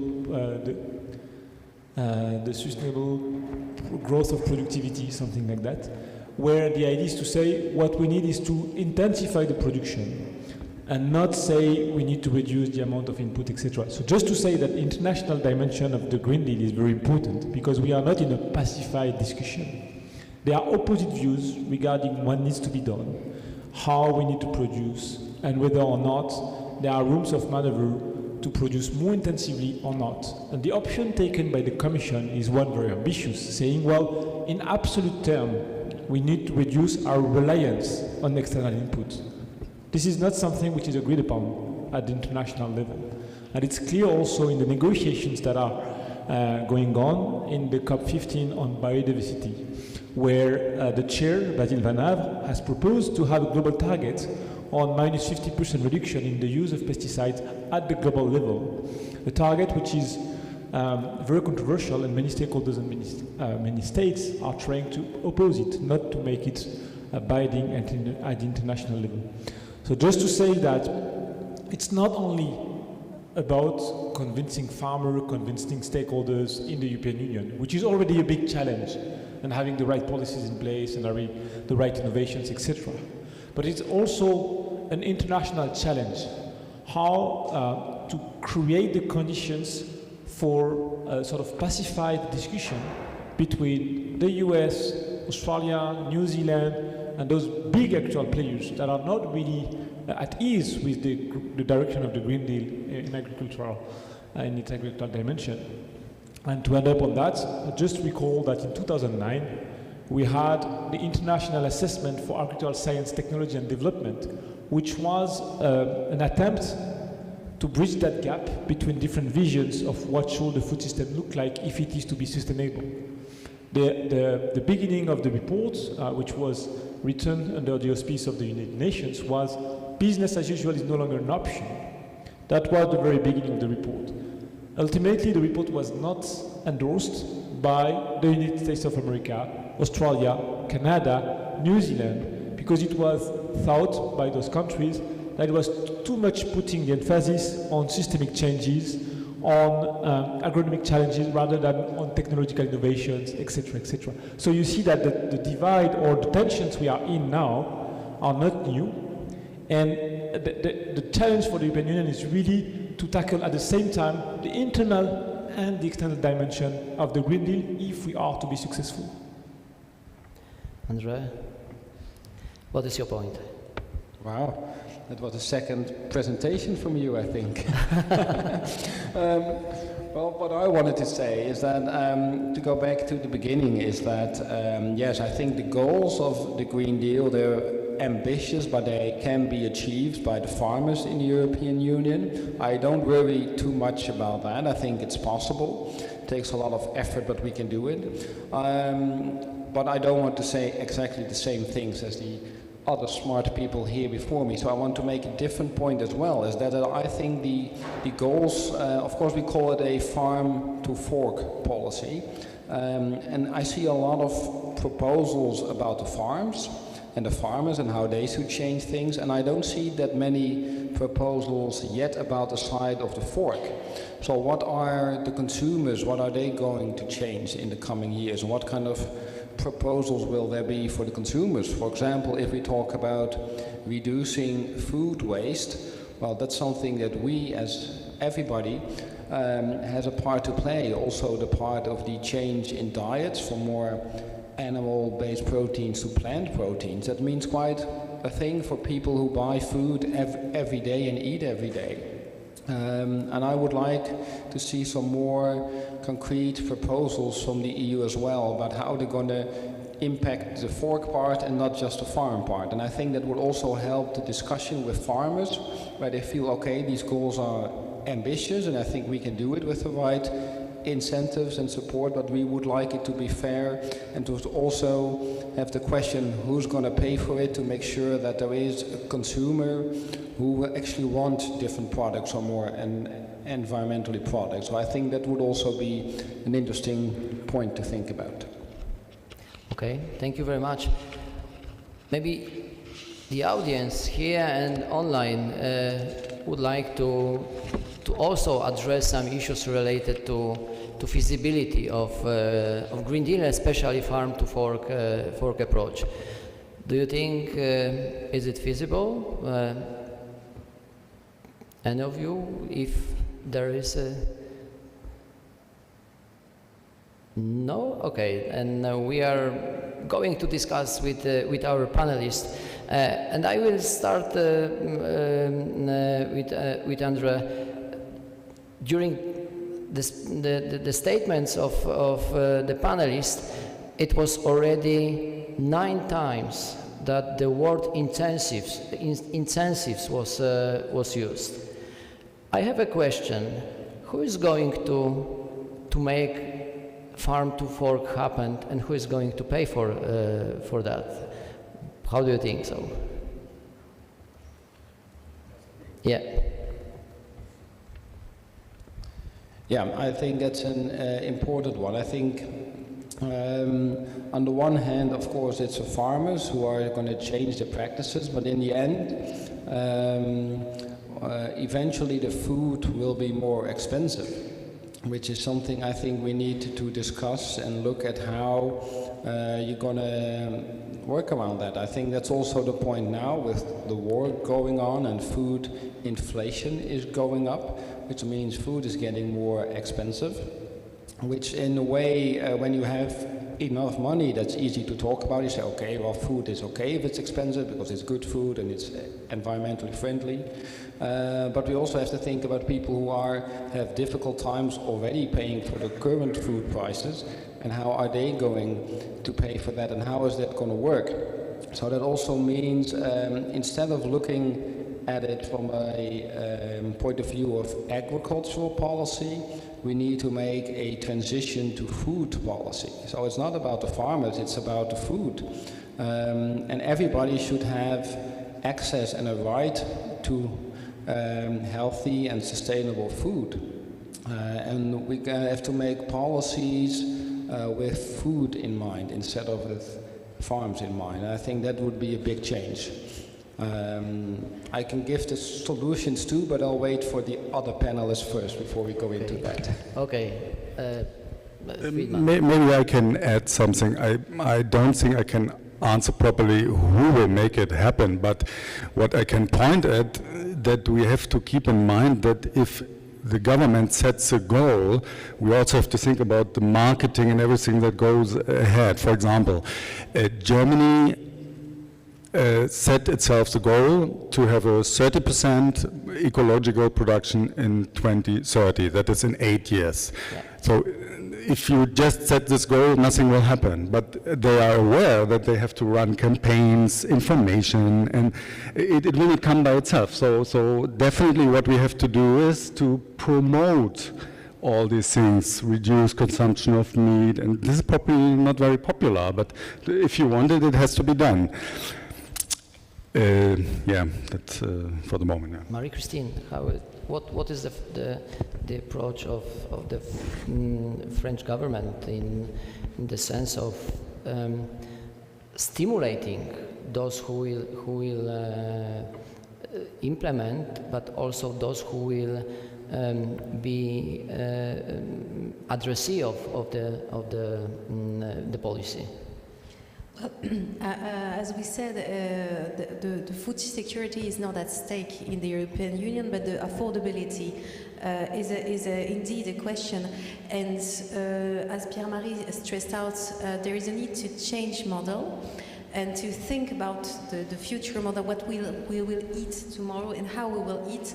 And I think that in this aspect, the second pillar of the CAP can help because it provides help to make local projects through several instruments like LEADER or other instruments where you can build groups and communities, local communities, and have short supply chain, and it's also a way to make food affordable and also to build community, as I said, in rural areas. So that's something that is very important to maintain also jobs and people in those areas, even in those quite stressful time.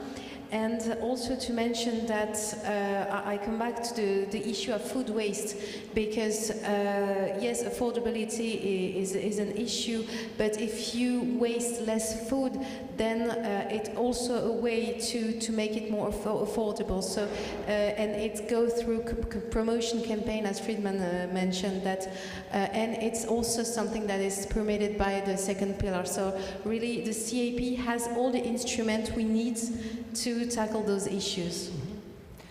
Caroline, what is the Dutch perspective in this regard?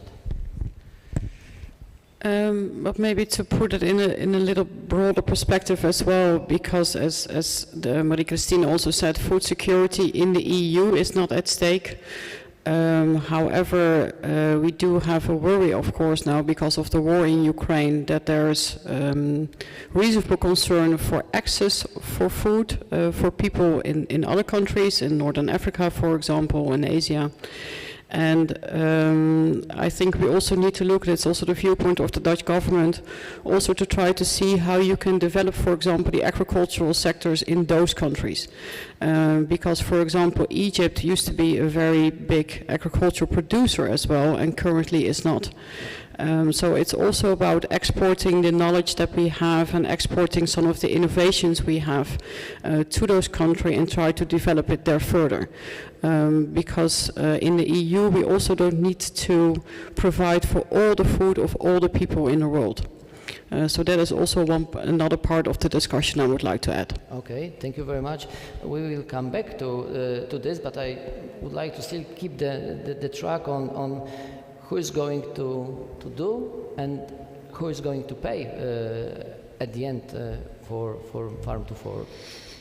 Caroline, you touched a very important issue of who can pay and who can afford to pay, because I agree that we in Europe can afford to pay. As far as I can remember, our costs of food, the money we allocate for buying food in Europe would be around 20% of the available or disposable income.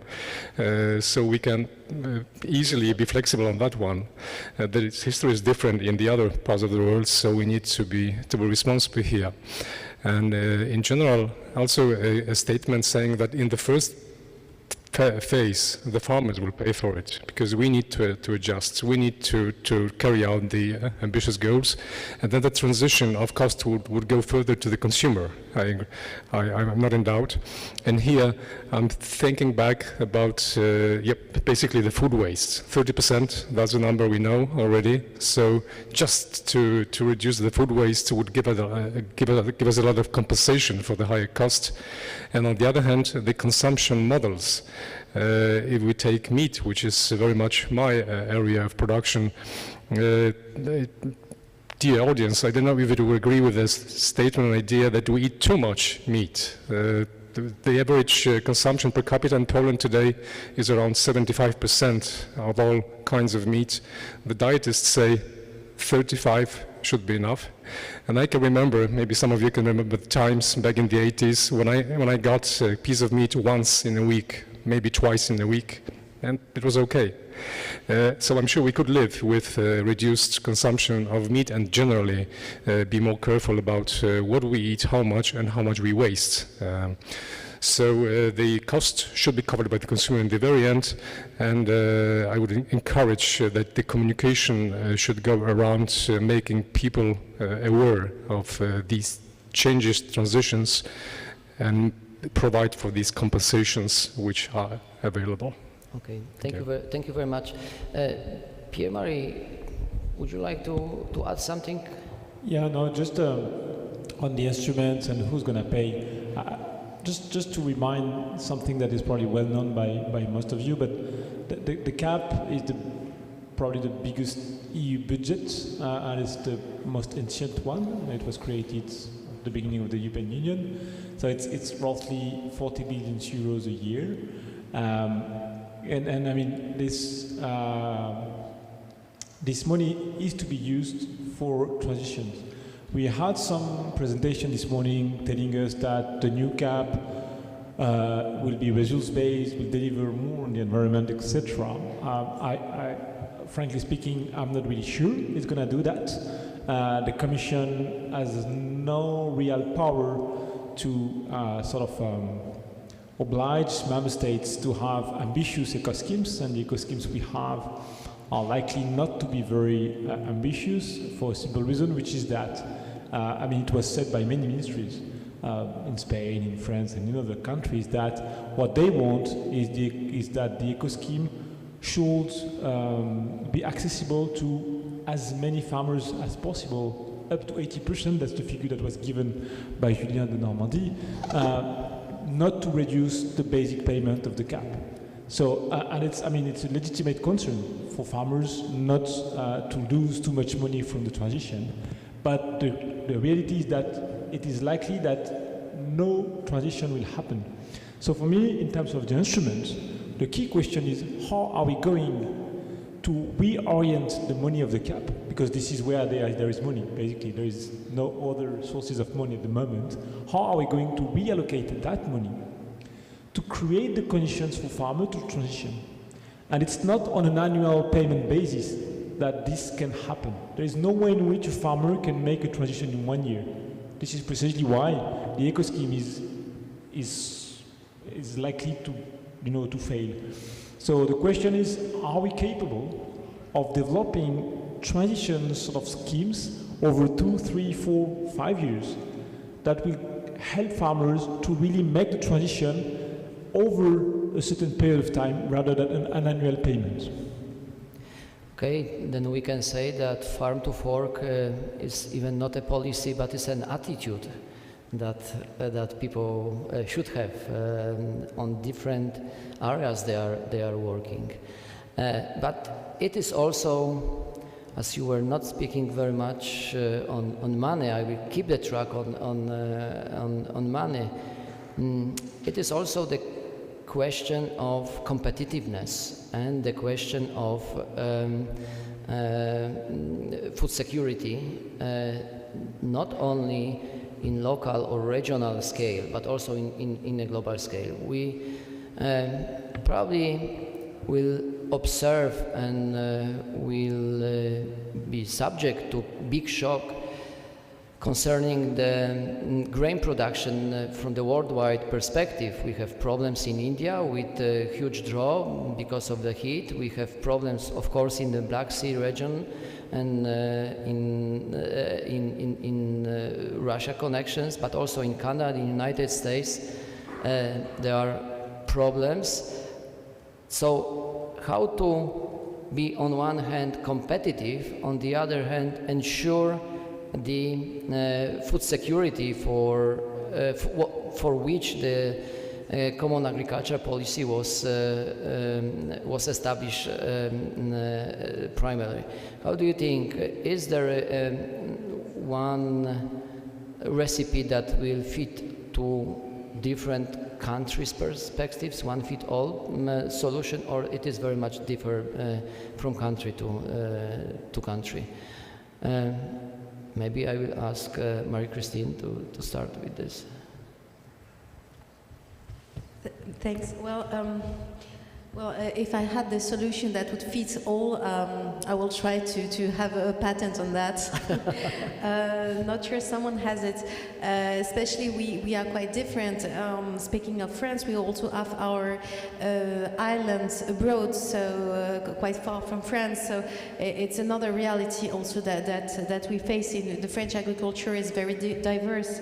So as you mentioned, we have to, in one hand, ensure food security and also competitivity for our farmers, but I think both can be met if we accept that we have also to make our model evolve, model of consumption of what the consumers demand also. So it's also a new way of thinking, of seeing the agriculture. But for example, the ensuring better access to protein, to plant protein in the EU, so not depending on soy from American continent, would be also a way to ensure better, in one hand, our food security and also competitiveness. It's something that will not be made in one day and not in every EU country, but at least some country can show the way depending on the climate and the research, agronomic research, but it's something that we can work on and that could help also to go in this direction, because what we see now with the Ukraine crisis is that we rely very much on the feed from third countries. So that's really an issue that we have to tackle. Okay, thank you very much. Friedman, may I ask you for? Yeah, talking about competitiveness, it immediately slipped my mind. At this moment, the EU agriculture is very competitive, at least within with my German eyes. If I look at German agriculture, okay, let's talk about the time before the war. It was extremely successful in exporting meat. It was extremely successful with sugar, with milk. Some would even say with meat it was too successful.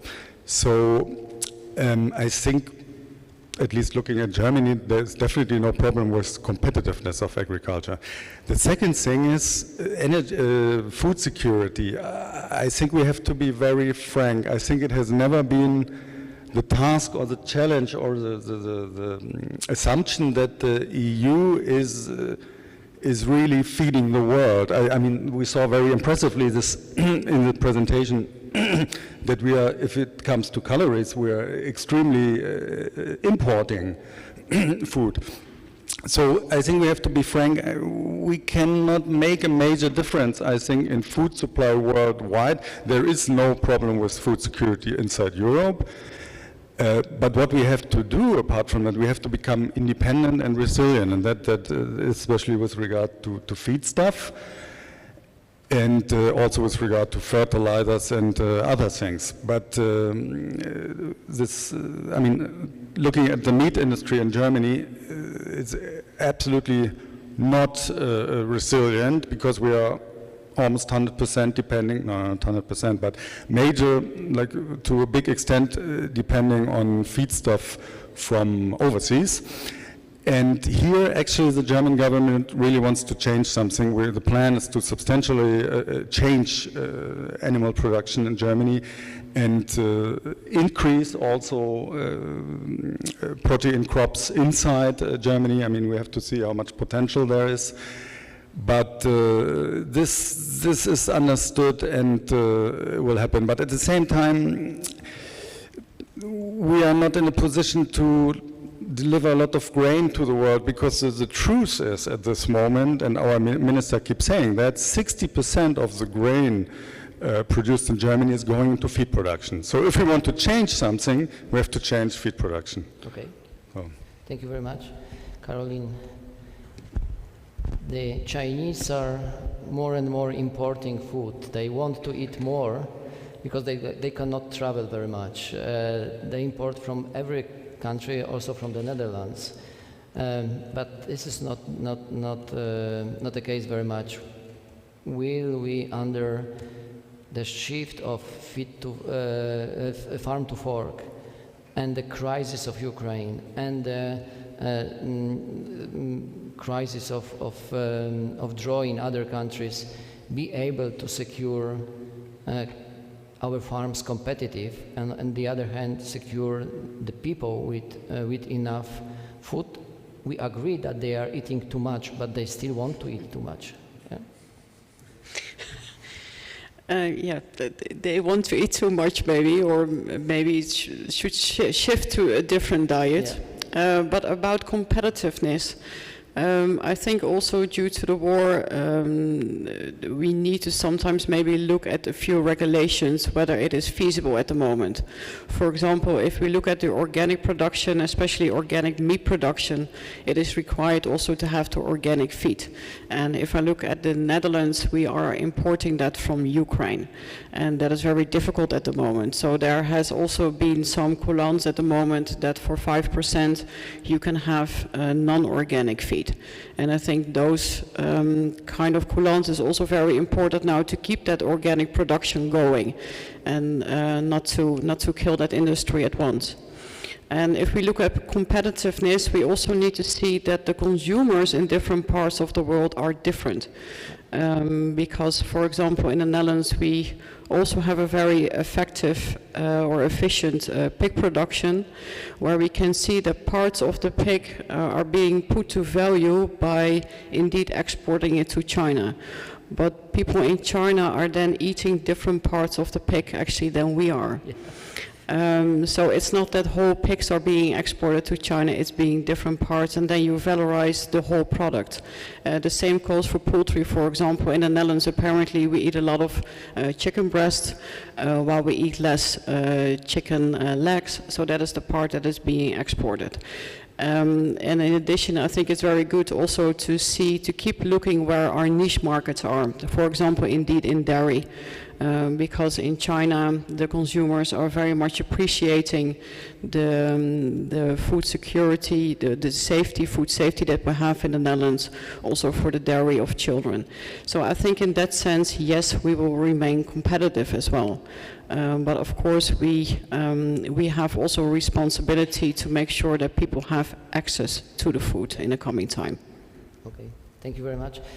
Mr. Grzegorz, will the agriculture food chain be able to convince people that what they got as an offer is enough to secure their daily nutrition, and not claim to the politicians that there is food insecurity because they don't have what they want to buy? If we are going to implement all these changes and take into account the situation from Russia, from Ukraine, from India, and from other countries? Well, interesting question. Don't know if I can answer it. Anyway, coming back to my previous conclusion or statement, it's a huge work and a long journey to change the awareness, to change the approach, both in the group of consumers and the politicians, which are very much connected to each other. But we need to start this journey, because if we do not do anything today, we will have even bigger challenges in 5-10 years. But let me come back to the question of competition, maybe, because as a practical example and just logical thinking, we are talking about China, as you might know, the biggest producer of pork in the world, representing something like 48% of global pork production. And now they are self-sufficient. They used to buy quite a lot from Europe in the recent years. It stopped 1 year ago, basically. They have been able to rebuild their pig production, shifting from small backyard farms to huge industrial farms. If you can imagine, maybe you have seen the pictures, multi-story, 9-story buildings in compact facilities, producing like 2 million pigs per year. No land around, so the environmental issue can be put on a very small place. If we then try to compare our production in Europe, when we call a farm with 5,000 pigs a big farm, maybe even dangerous for the environment, then we have a challenge, we have a problem staying competitive. Because right now we are, as you, Pierre, are mentioning, in many areas we are competitive in the EU. Let's take the Danish producers, pork producers especially, who export 80% of Danish pork production to the rest of the world. This is happening, but if we do not secure that we develop this part of, let's call it in European context, large-scale production, but not as large as Chinese. If we don't do that, we will probably end up with challenges even bigger than we can face in 1 to 3 years. One more remark maybe with the Polish structure of farms, where we know we have 1,300,000 of farms, officially anyway, which is so many compared even to the European standards. We only have a similar picture in Romania. Then the question comes, if these farms, small farms, are capable of introducing and complying with the Green Deal challenges, because as I believe it was Professor Valente Poczta last week here in this room that said estimates show that a farm should have at least 50 hectares in Polish conditions in order to be able to apply what you call precise farming and try to live up to the challenges of the farm to fork. Thanks. Okay, thank you very much. Andrea, would you like to add something to the voices that you have heard? Yeah, I'd like to add a little history lesson, if that's okay at this university to talk about some history. Yes. In 1959, so a long time ago, Fidel Castro came to power in Cuba. Okay. So you probably know this story. And then the United States said, well, we're not going to import sugar cane anymore from Cuba because they didn't want to have relations with Fidel Castro. So then, 1959, the United States said, well, we need to get sugar from somewhere because we need to have the Coca-Cola and the other soft drinks. So that's when they started to get the fructose and the glucose from maize, or corn, as they say in the United States. So they got the sugar from the maize, but then they got the maize gluten, which is very protein rich. They had it as leftover. And then they thought, where are we going to dump the maize gluten? And then they looked at Europe, and then they said, well, that will be the best place to get rid of our maize gluten. And then they talked to the European Union, which, as Jean-Marie just said, in 1957 they had the Treaty of Rome, where the European Union, or then the EEG, they decided to have a common market for agricultural products, and the United States didn't like it. So they had a talk, and they said, well, you can have your common market for European goods, but you have to accept the import of protein-rich materials from the United States and other countries. So that's when the import of protein, plant-based protein started, and it's still going on today. Is we call the one-way conveyor belt, really, of proteins from North America and South America to the United States, which was started because of Fidel Castro in Havana in 1959.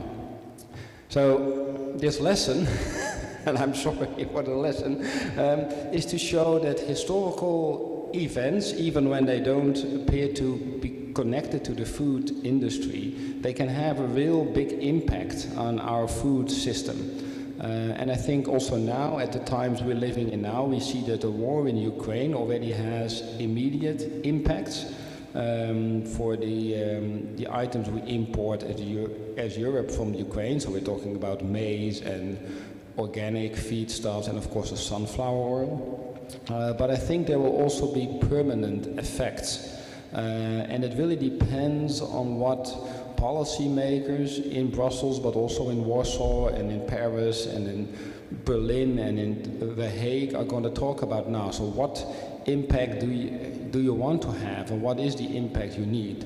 And one of the things I think we're going to see is that the European Union is going to think about where are we going to get our inputs, our feed, food from outside the EU. What do we want to have ourselves? There already is a protein strategy in the EU, but maybe there'll also be a strategy for oil seeds, such as the sunflower oil, and maybe there will be some even more strategies, and it's all connected to trade, I think. So we had a presentation this morning from Professor Matthews from Ireland.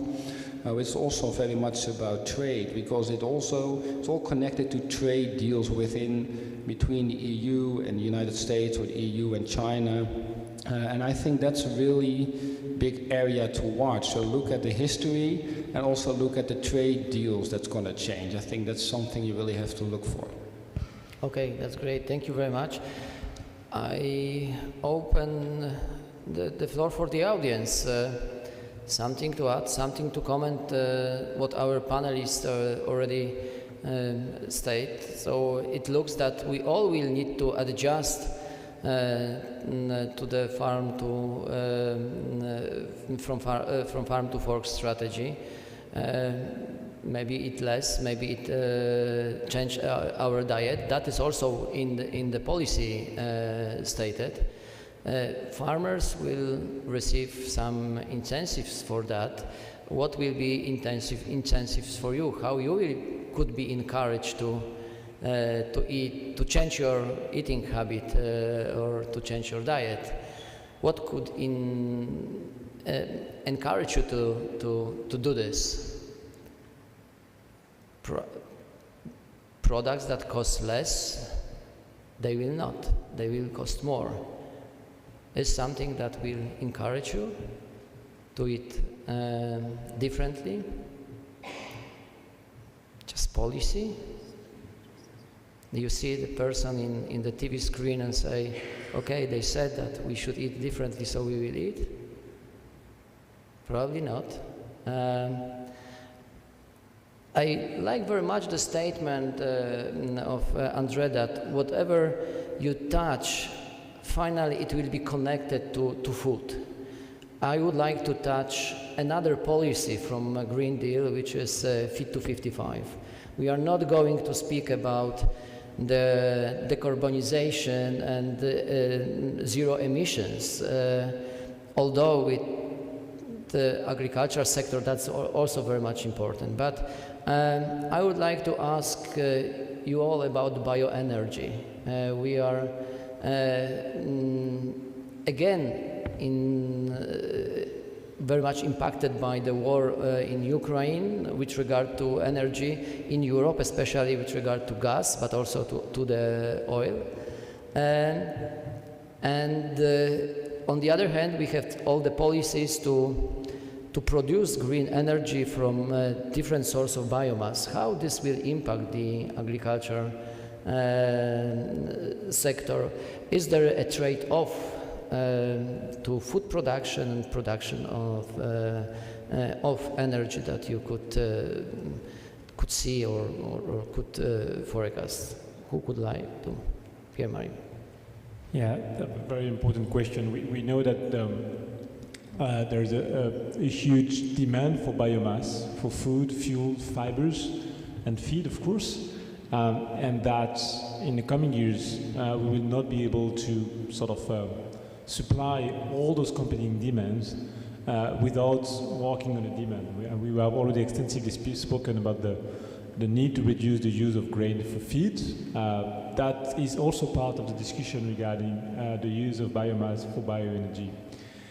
So there is no doubt we will need to use part of the biomass we have for bioenergy for a simple reason, which is that I don't want to be too technical, but in the energy mix we're going to have by 2050 or even 2030, 2035, if we want it to be fully decarbonized by 2050, we will need some molecules, we will need some gas to provide flexibility to the functioning of the energy system.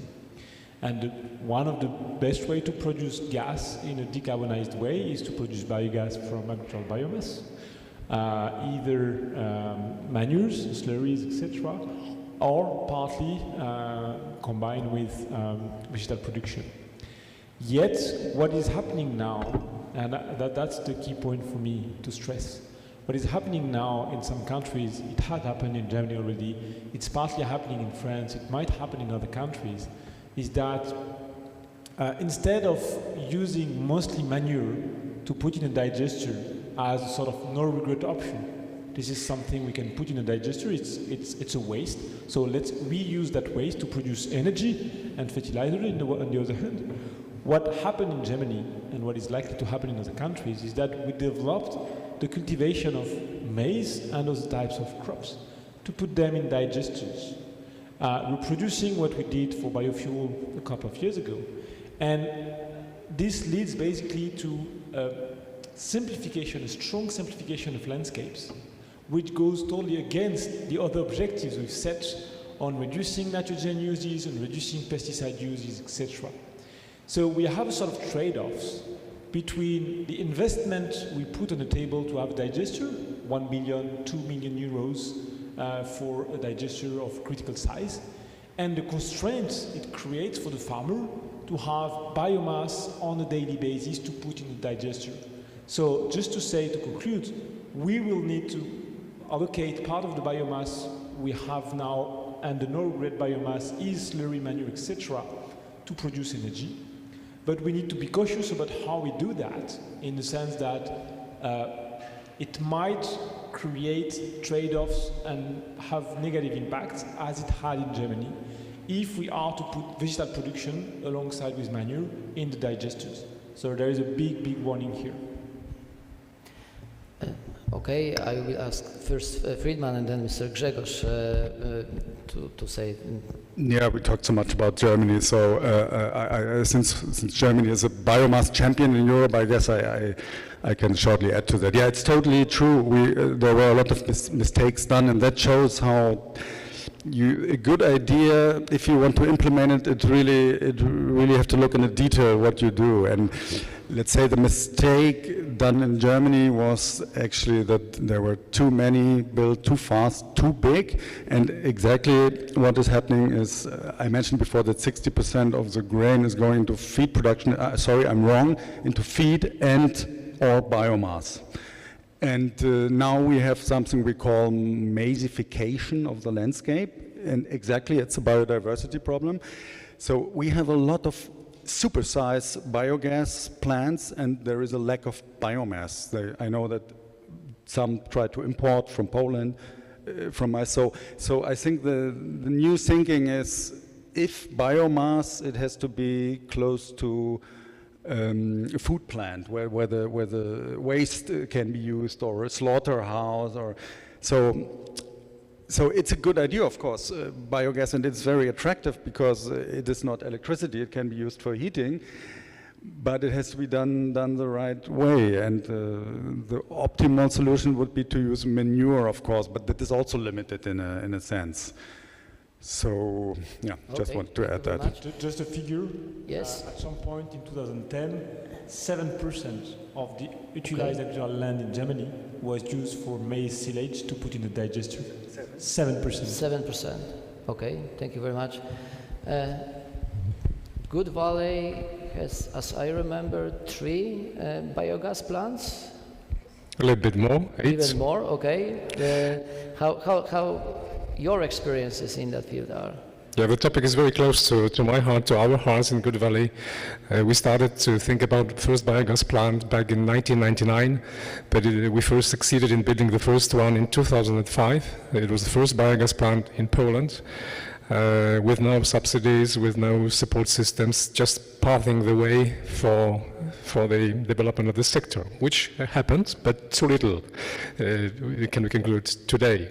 Today in Poland we have something like 170 biogas plants, compared to Germany 6,000 or 10,000 I've heard, depends. Makes a difference. A biogas plant is a very good source of renewable energy, provided that it's made in the right way. Compared to windmills or solar cells, which are not stable, biogas plants can produce basically around 90-95% of the time of operation during the year, which is very efficient. The basic condition is not to use primer or first generation raw material like maize for production. Animal manure, waste from slaughterhouse, straw is also a very good option, but it requires some more preparation process. I'm not going to be technical here. So there are some challenges and tasks to be done in this connection. And again, back to the very good closed integrated concept of a farm, which has animal production and then can use manure for production of energy in the biogas plant. It can use maybe straw, some slaughterhouse waste, some other waste from food production and processing. Then it gives a perfect picture of a model where you can even become self-sufficient in energy as we are in Good Valley. Additionally, the product you get out of biogas plant, because the raw materials do not disappear in the biogas plant. They remain as a very good fertilizer to be used afterwards on the fields, replacing the artificial fertilizers in compliance with the Green Deal and Farm to Fork ambitious goals, and also making us less dependent on imported fertilizers. So I would say a perfect concept, provided that we do not use first generation raw materials. Thank you very much. Caroline? Well, actually, Gerhard just took my speaking point away, because I wanted to say in the Netherlands we don't have a lack of manure. That is at least something we do know. And we can indeed use it also in biogas installations, and in that way also retract again the nutrients indeed which we use for fertilizers. In order not to be too dependent on artificial fertilizers, which is something that we do not want. First of all, also because of the independence we need to get from gas, for example. And I think especially now with the war in Ukraine, this is a very important topic because about 40%, for example, of the kalium is coming from Belarus and from Russia. And with the gas prices going so high, we need to become less dependent also on nitrogen fertilizers. And we can use actually this organic manure in that sense. So you took my point away that indeed it's also a very good fertilizer. Okay, thank you very much. Andrea? Yes, I'd like to add an extra point just to spice things up. We're talking here about the biofuels more. You said don't mention the fossil fuels, but I'm going to mention the other kind of biomass that I think will be more important in the coming years, is that we use biomass as well, for example, for plastics, bioplastics or building materials. Because if we want to get off oil use, we also make another, besides the gas and diesel, we make other products from oil as well. And we have a lot of industries that are very energy intensive. And there is also a large demand for these building materials as well. For example, that you can make of straw, but also flax and hemp, those kind of crops. And that's also going to be part of the debate, I think, in the coming years. And I've already seen we have a large exhibition now in Holland, and they have a bridge over a river which is built from flax. Oh. So not from steel or concrete, but from flax. And when it means you don't need to have the steel, which is a very energy intensive industry, but you can have just agriculture, make the flax, make it into a composite and build a bridge, and it's just as strong as a stone or steel bridge. And we need to get, if we want to get off oil, we also need to get into these kinds of biomass materials, but it will also be an extra demand on the land we use. So I think that's going to be an interesting debate as well. So I just made it a bit more difficult for you to. Okay. Thank you very much. The other policy that is addressed under the Green Deal is biodiversity. We need to increase the natural productive capacity of the land, but also contribute by biodiversity to public goods that the agriculture and rural areas can deliver. I would like to merge the issue of biodiversity with something that is highly technological and ask, okay, on one hand we are going to have increase of biodiversity measures in eco schemes, for instance, but on the other hand we are going to reduce the input of fertilizer, of pesticides.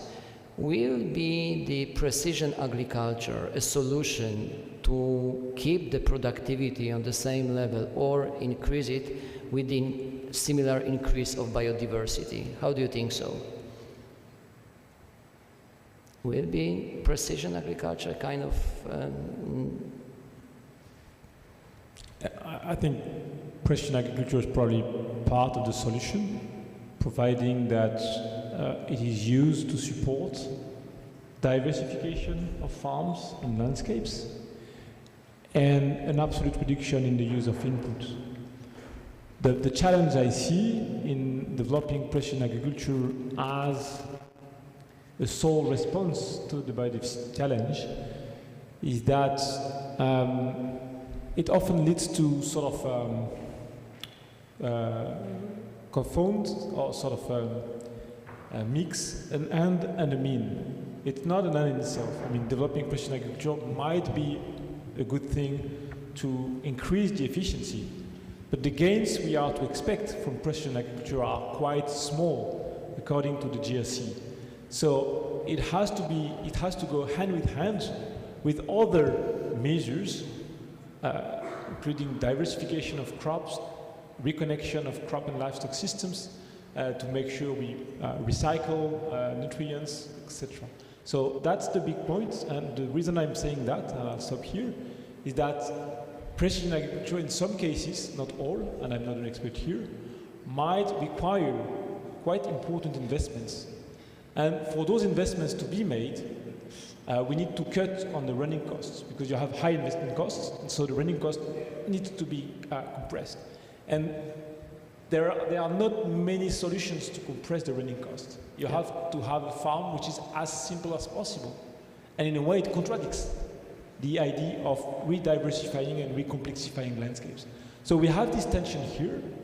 And so the question for me is not whether or not precision agriculture is the solution, but how we use it in the right way to support our overall objective. And I have one last thing to add.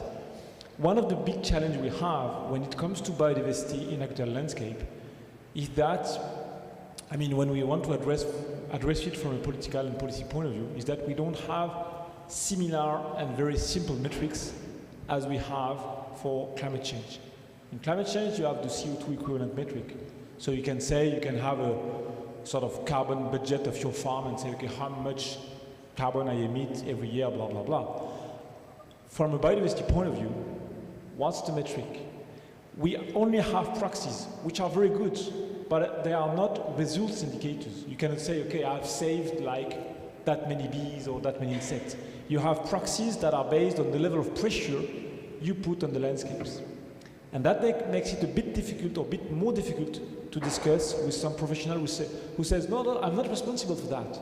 The proxies you are using are not the right ones. It's not because there are too much nitrogen that there are less birds or less insects. It's not true. Well, it might not be true, but there is a very strong correlation. So we have this big difficulty as well. Sorry. Okay, thank you very much. Caroline, how do you think so? I'm trying a little bit to digest the question, to be honest. Okay. Because with biodiversity, precision agriculture is of course part of the solution. It cannot be the only solution, but it is part of it.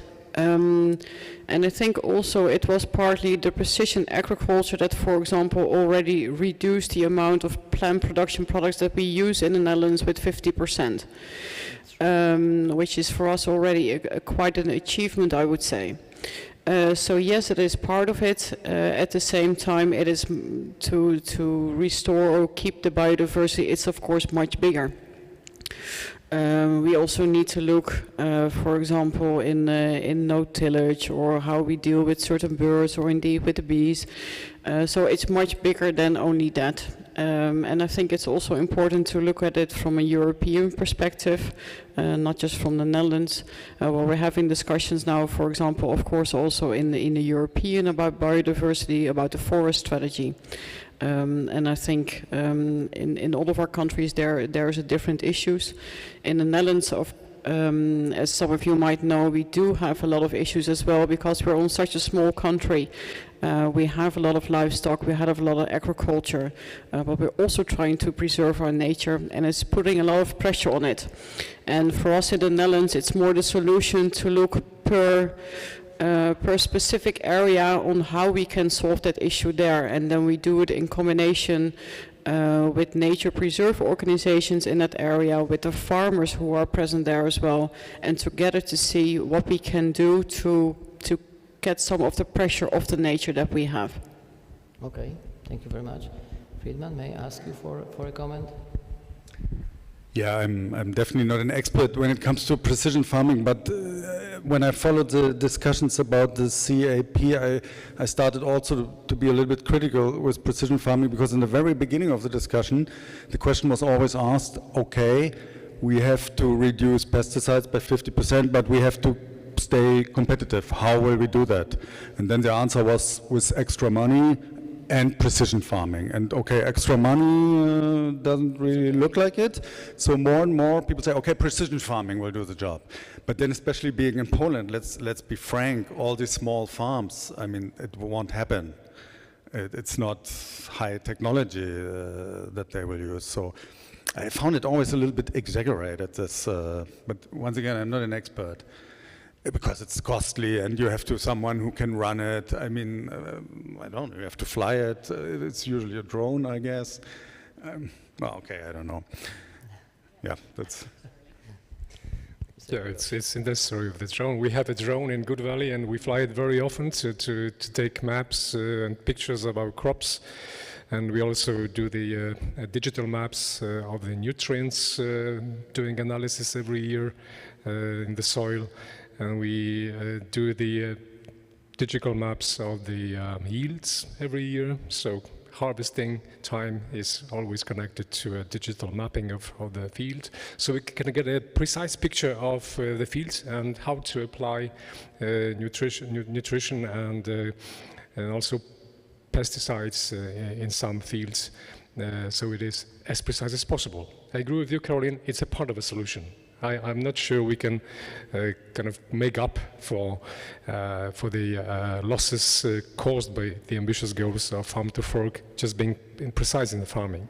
And one of the biggest obstacles in Poland, in Polish conditions, would be the size of the farms. As I mentioned, these 50 hectares, which only are represented by 39,000 farms out of 1.3 million.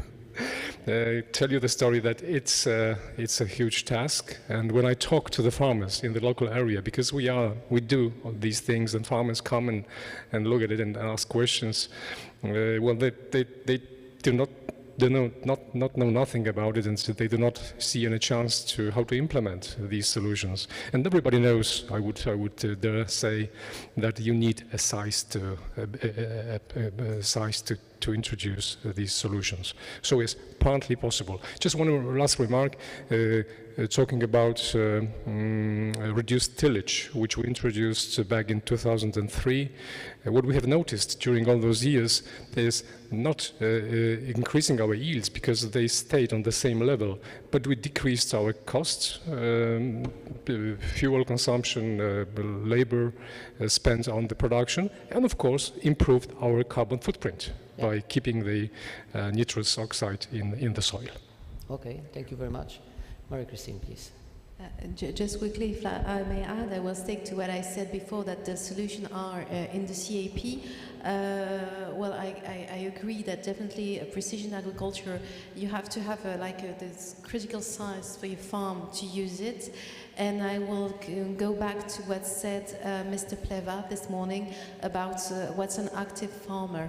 And that's exactly the point. That's something that needs to be addressed in the coming policies, in the CAP. And that's something that's always a hard point on discussion at the European level, because it makes sense. We all have another definition. We all have another political point of view on this matter, but that's really, really a very important central issue for the future of our politics. What is an active farmer? So I do 100% agree with Mr. Pleva on this point.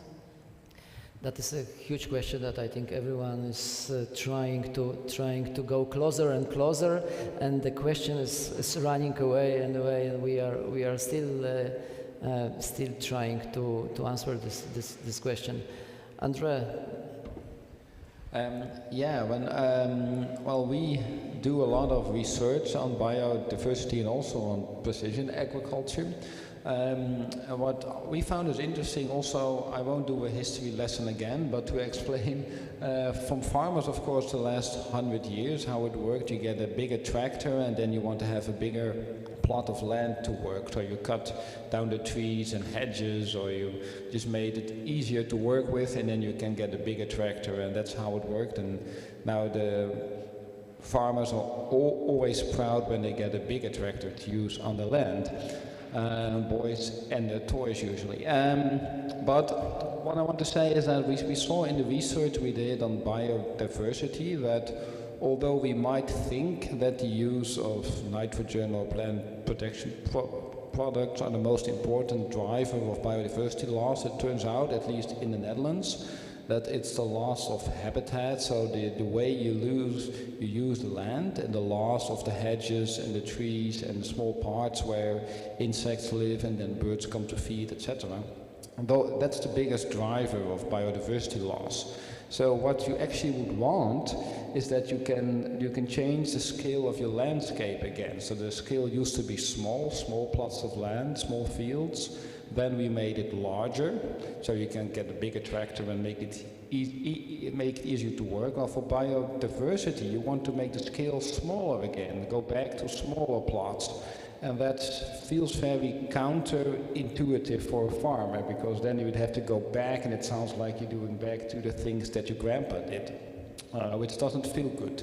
But we say, well, we don't go back to the past, but you go forward to the past. Because now with precision agriculture, you don't buy tractors anymore. I mean, when you're a modern farmer, you're not going to buy a tractor now, you're going to buy a robot.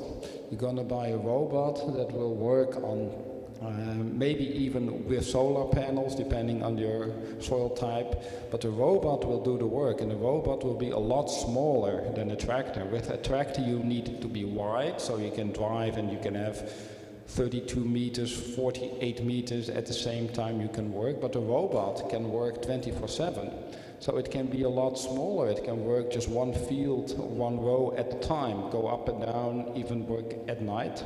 So I think with new techniques and with robots and autonomous kind of machines that keep working without a human on there, we can go back to a smaller scale of the landscape while keeping still the production going. And I think that would be an interesting way to use precision agriculture in favor of biodiversity. Thank you very much. Are there any questions, any comments to what was already said? Yes, Igor. Just a minute, there is a mic, so we'll give you a mic. Please use the mic. And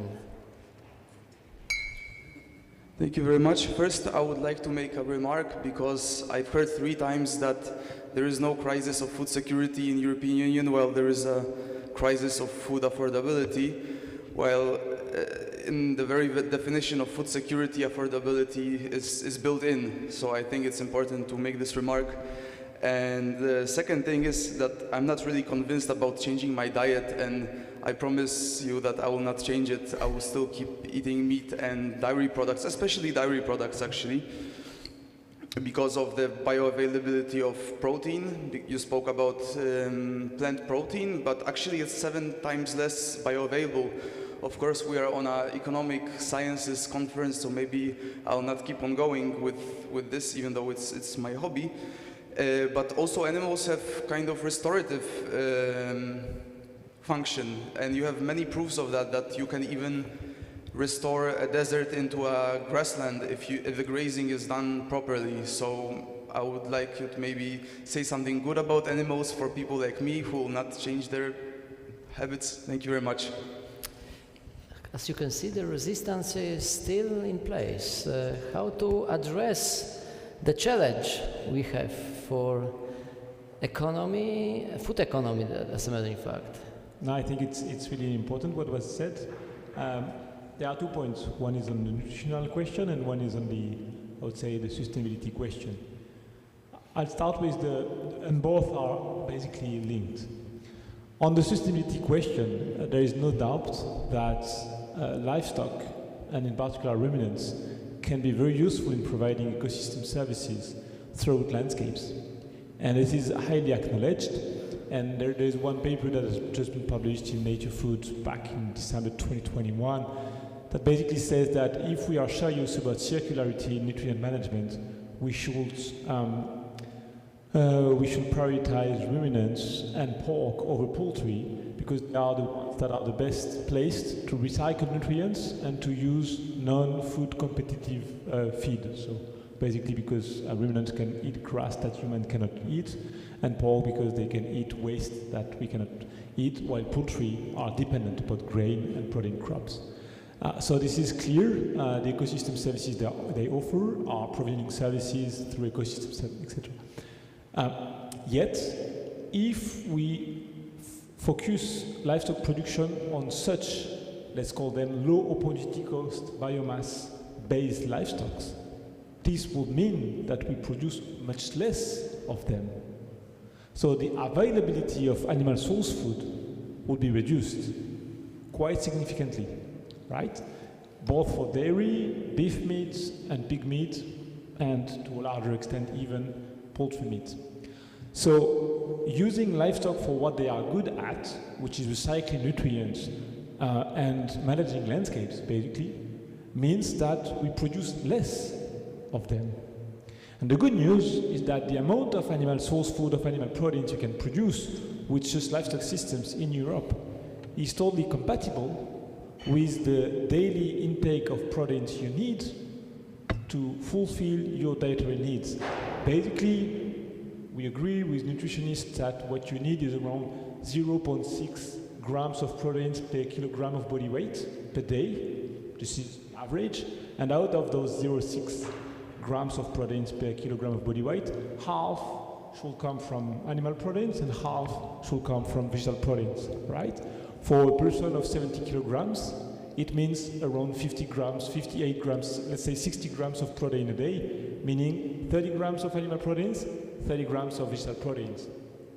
We are today, on average in the European Union, eating 75 to 70 grams of animal proteins a day. So there is room to halve the amount of animal source food you eat a day while being totally safe from a nutritional point of view. And this will be a very good way to use livestock for what they are good at, which is again, recycle nutrients and valorize part of the landscapes that can be used for other purposes. So I think there are very good ways to sort of bring together your two concerns, but that will require, if you are eating on average like all Europeans 600 grams of milk a day and 150 or 160 grams of meat a day, that you halve this quantity. I've asked first Mr. Grzegorz and then Andre. Yeah, a very good question and statement. As you might remember, I at least talked about not dropping consumption of meat totally, but reducing. Also referring to your words, so going down from, say, let's say, 75 down to 35, which is recommended by dietists. And at the same time, just thinking about the climate change, which is happening. There are discussions how much agriculture, how much animal production affects. No doubt the climate is changing and agriculture has an impact on that. So thinking about the future, like 15, 20, 30 years, maybe the future of our children or grandchildren, I would say we can afford to adjust our own personal diet to some lower consumption in general, not only meat, because if we are frank with ourselves, we do eat a bit too much as in our part of the world. Okay, thank you very much, Andre. Yeah, I agree with the two previous speakers, but I also want to make an easy solution for the person who asked the question. So it's about you can either eat less food, it's very difficult, but I have a solution for you as well. It's you can keep eating the same things that you do now, you never have to change, but there's one catch, you have to marry someone with a vegan diet and then you'll be okay. Because then you combine the two things. That's what I wanted to give to you as a bit of advice. Igor, how do you like the idea?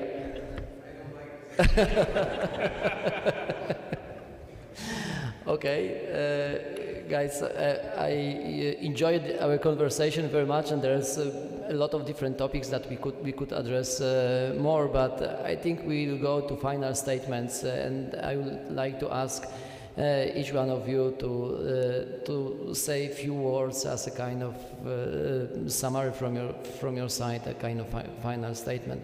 Caroline, may I ask you to address those? It gives others the time to overthink this. So Okay. I would just talk. First of all, thank you for having us today on Europe Day, May 9. I know it's also a very emotional day, especially in these times. And first of all, my heart goes out to the people in Ukraine and for the farmers there who keep on farming. And 70% of the land is already sown, which I think is quite an achievement. But the next difficult time will be in July, August, when they will harvest. And then the question will be where the harvest will go, because maybe the harbors will still be closed down. So there is a lot of worry there. And of course, that gives a lot of worry also for other parts of the world. As I said before, Northern Africa, for example, countries in Asia, where people don't have the amount of money that we do. So although maybe we do have food security in the EU, it is of a huge concern for other countries as well. And I think it's very important to discuss these topics and to see also where in the EU maybe we need to change our policy to increase also the affordability for other people. At the same time, please don't let go of these sustainable goals, because otherwise in the long term we also don't have the food, and we need to make sure that we are not dependent, for example, on artificial fertilizers. So it's a trend we need to continue. We need anyway to reduce our food losses, food waste. So these are kind of topics which we were already certain of that we need to push for it.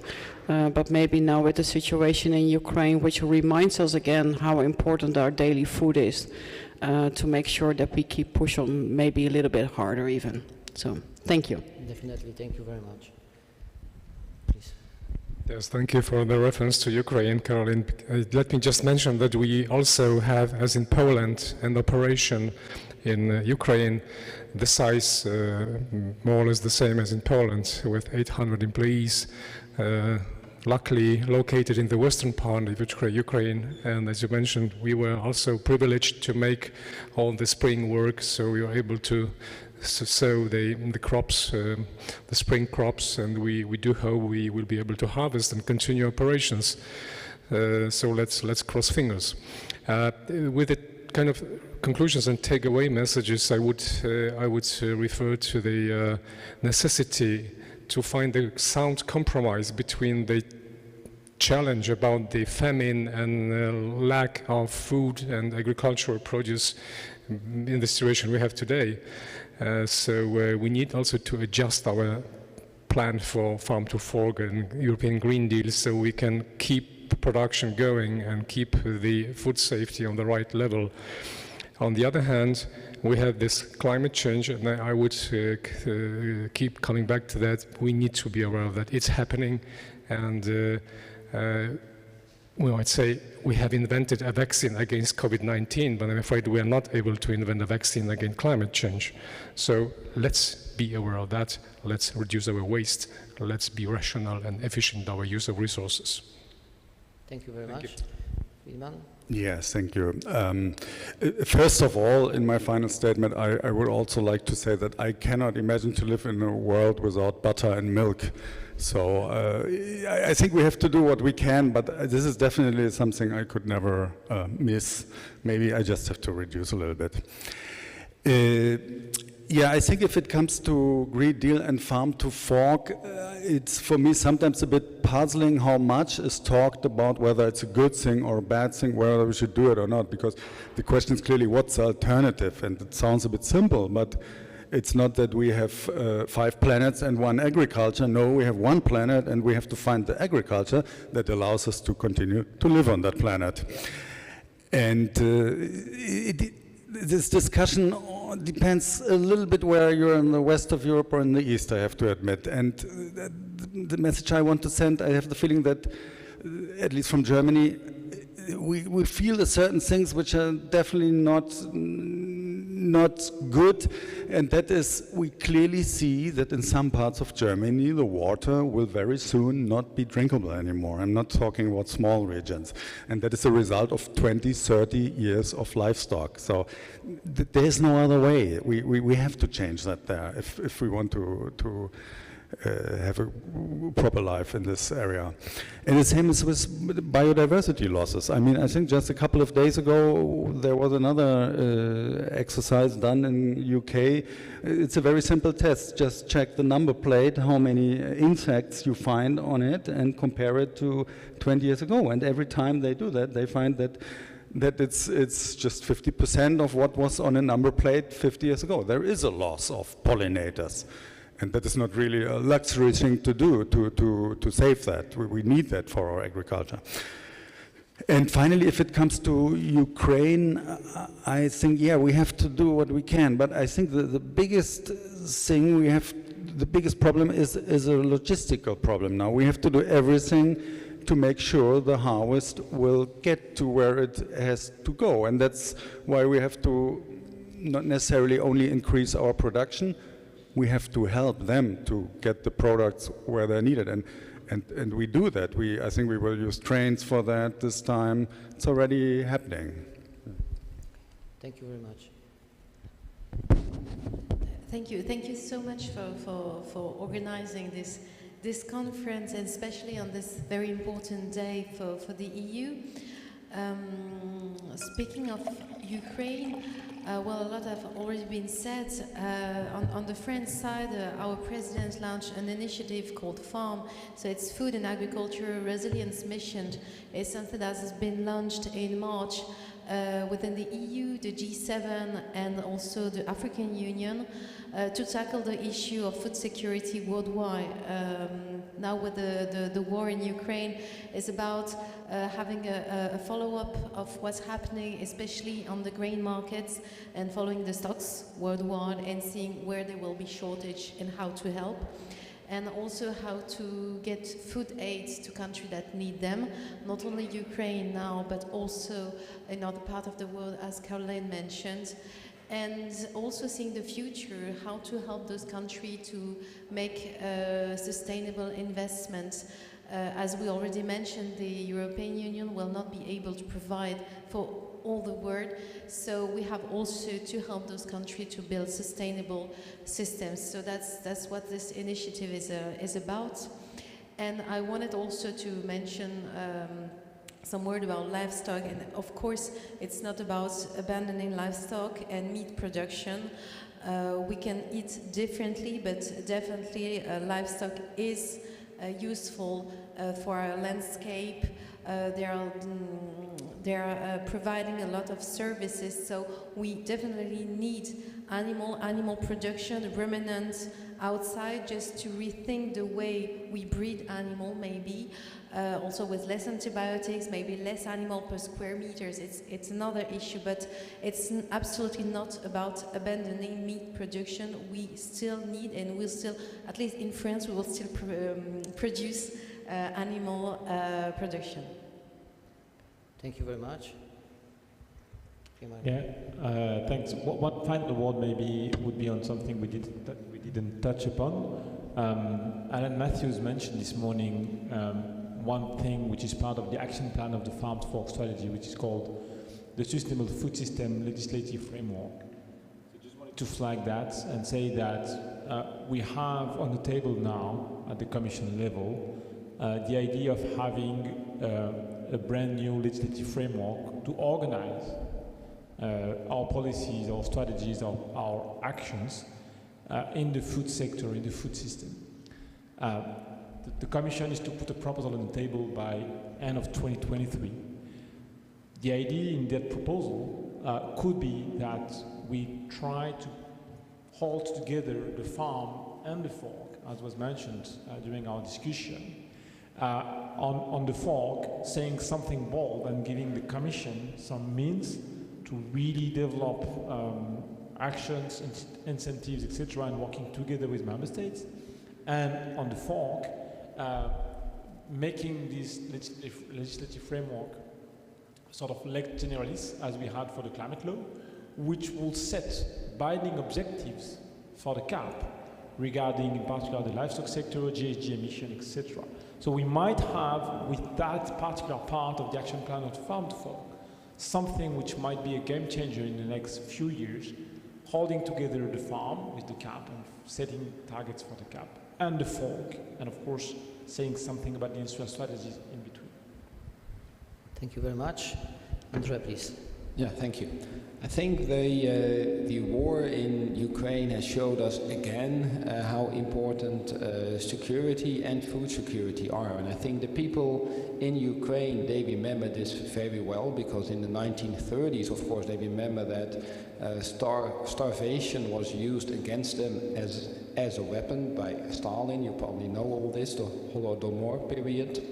And also for the European Union, it's food security and physical security always go hand in hand. I mean, the European Union is the largest peace and freedom project that we've tried, I think, in the past centuries. And food and agriculture has always been at the core of the European Union, as Jean-Marie has told us as well.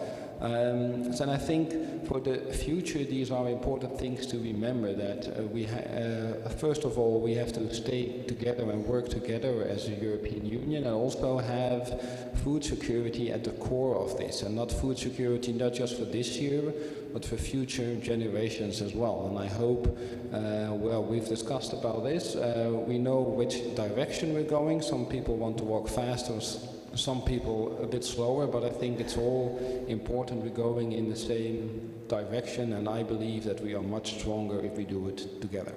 Thank you. Thank you very much.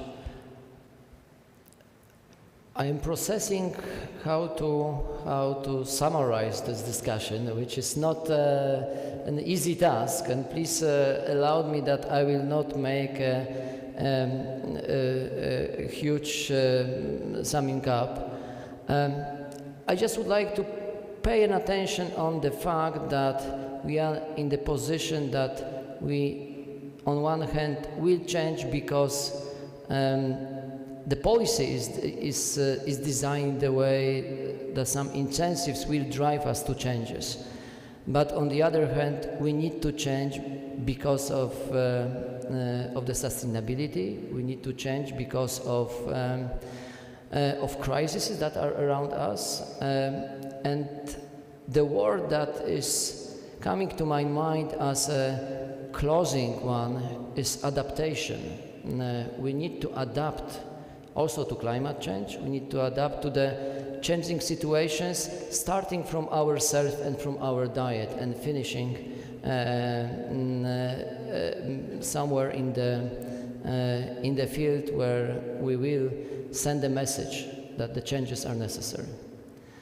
I would like to thank, before I will thank you, I would like to thank Marta Mender, who was present for a while with us, but as a vice rector he has a lot of duties, but that was she who made it possible to some extent, and I would like to thank her to make these connections, and I would like you for lovely discussion. I'm very happy that I had a chance to meet with you to discuss the issues, and I am considering this discussion simply as a beginning of lovely journey. Thank you very much. Let's thank our panelists. And from our institute, we have something that we hope will remind you this lovely discussion, which is honey.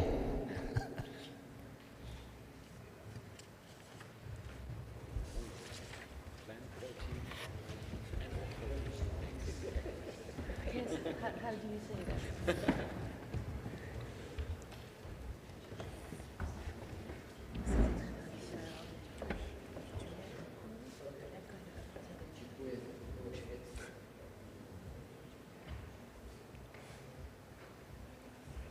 Dziękuję bardzo.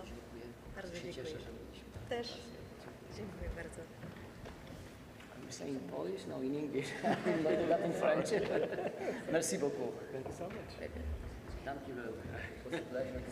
You're welcome. Yeah, that'd be great. Thank you very much. Thank you.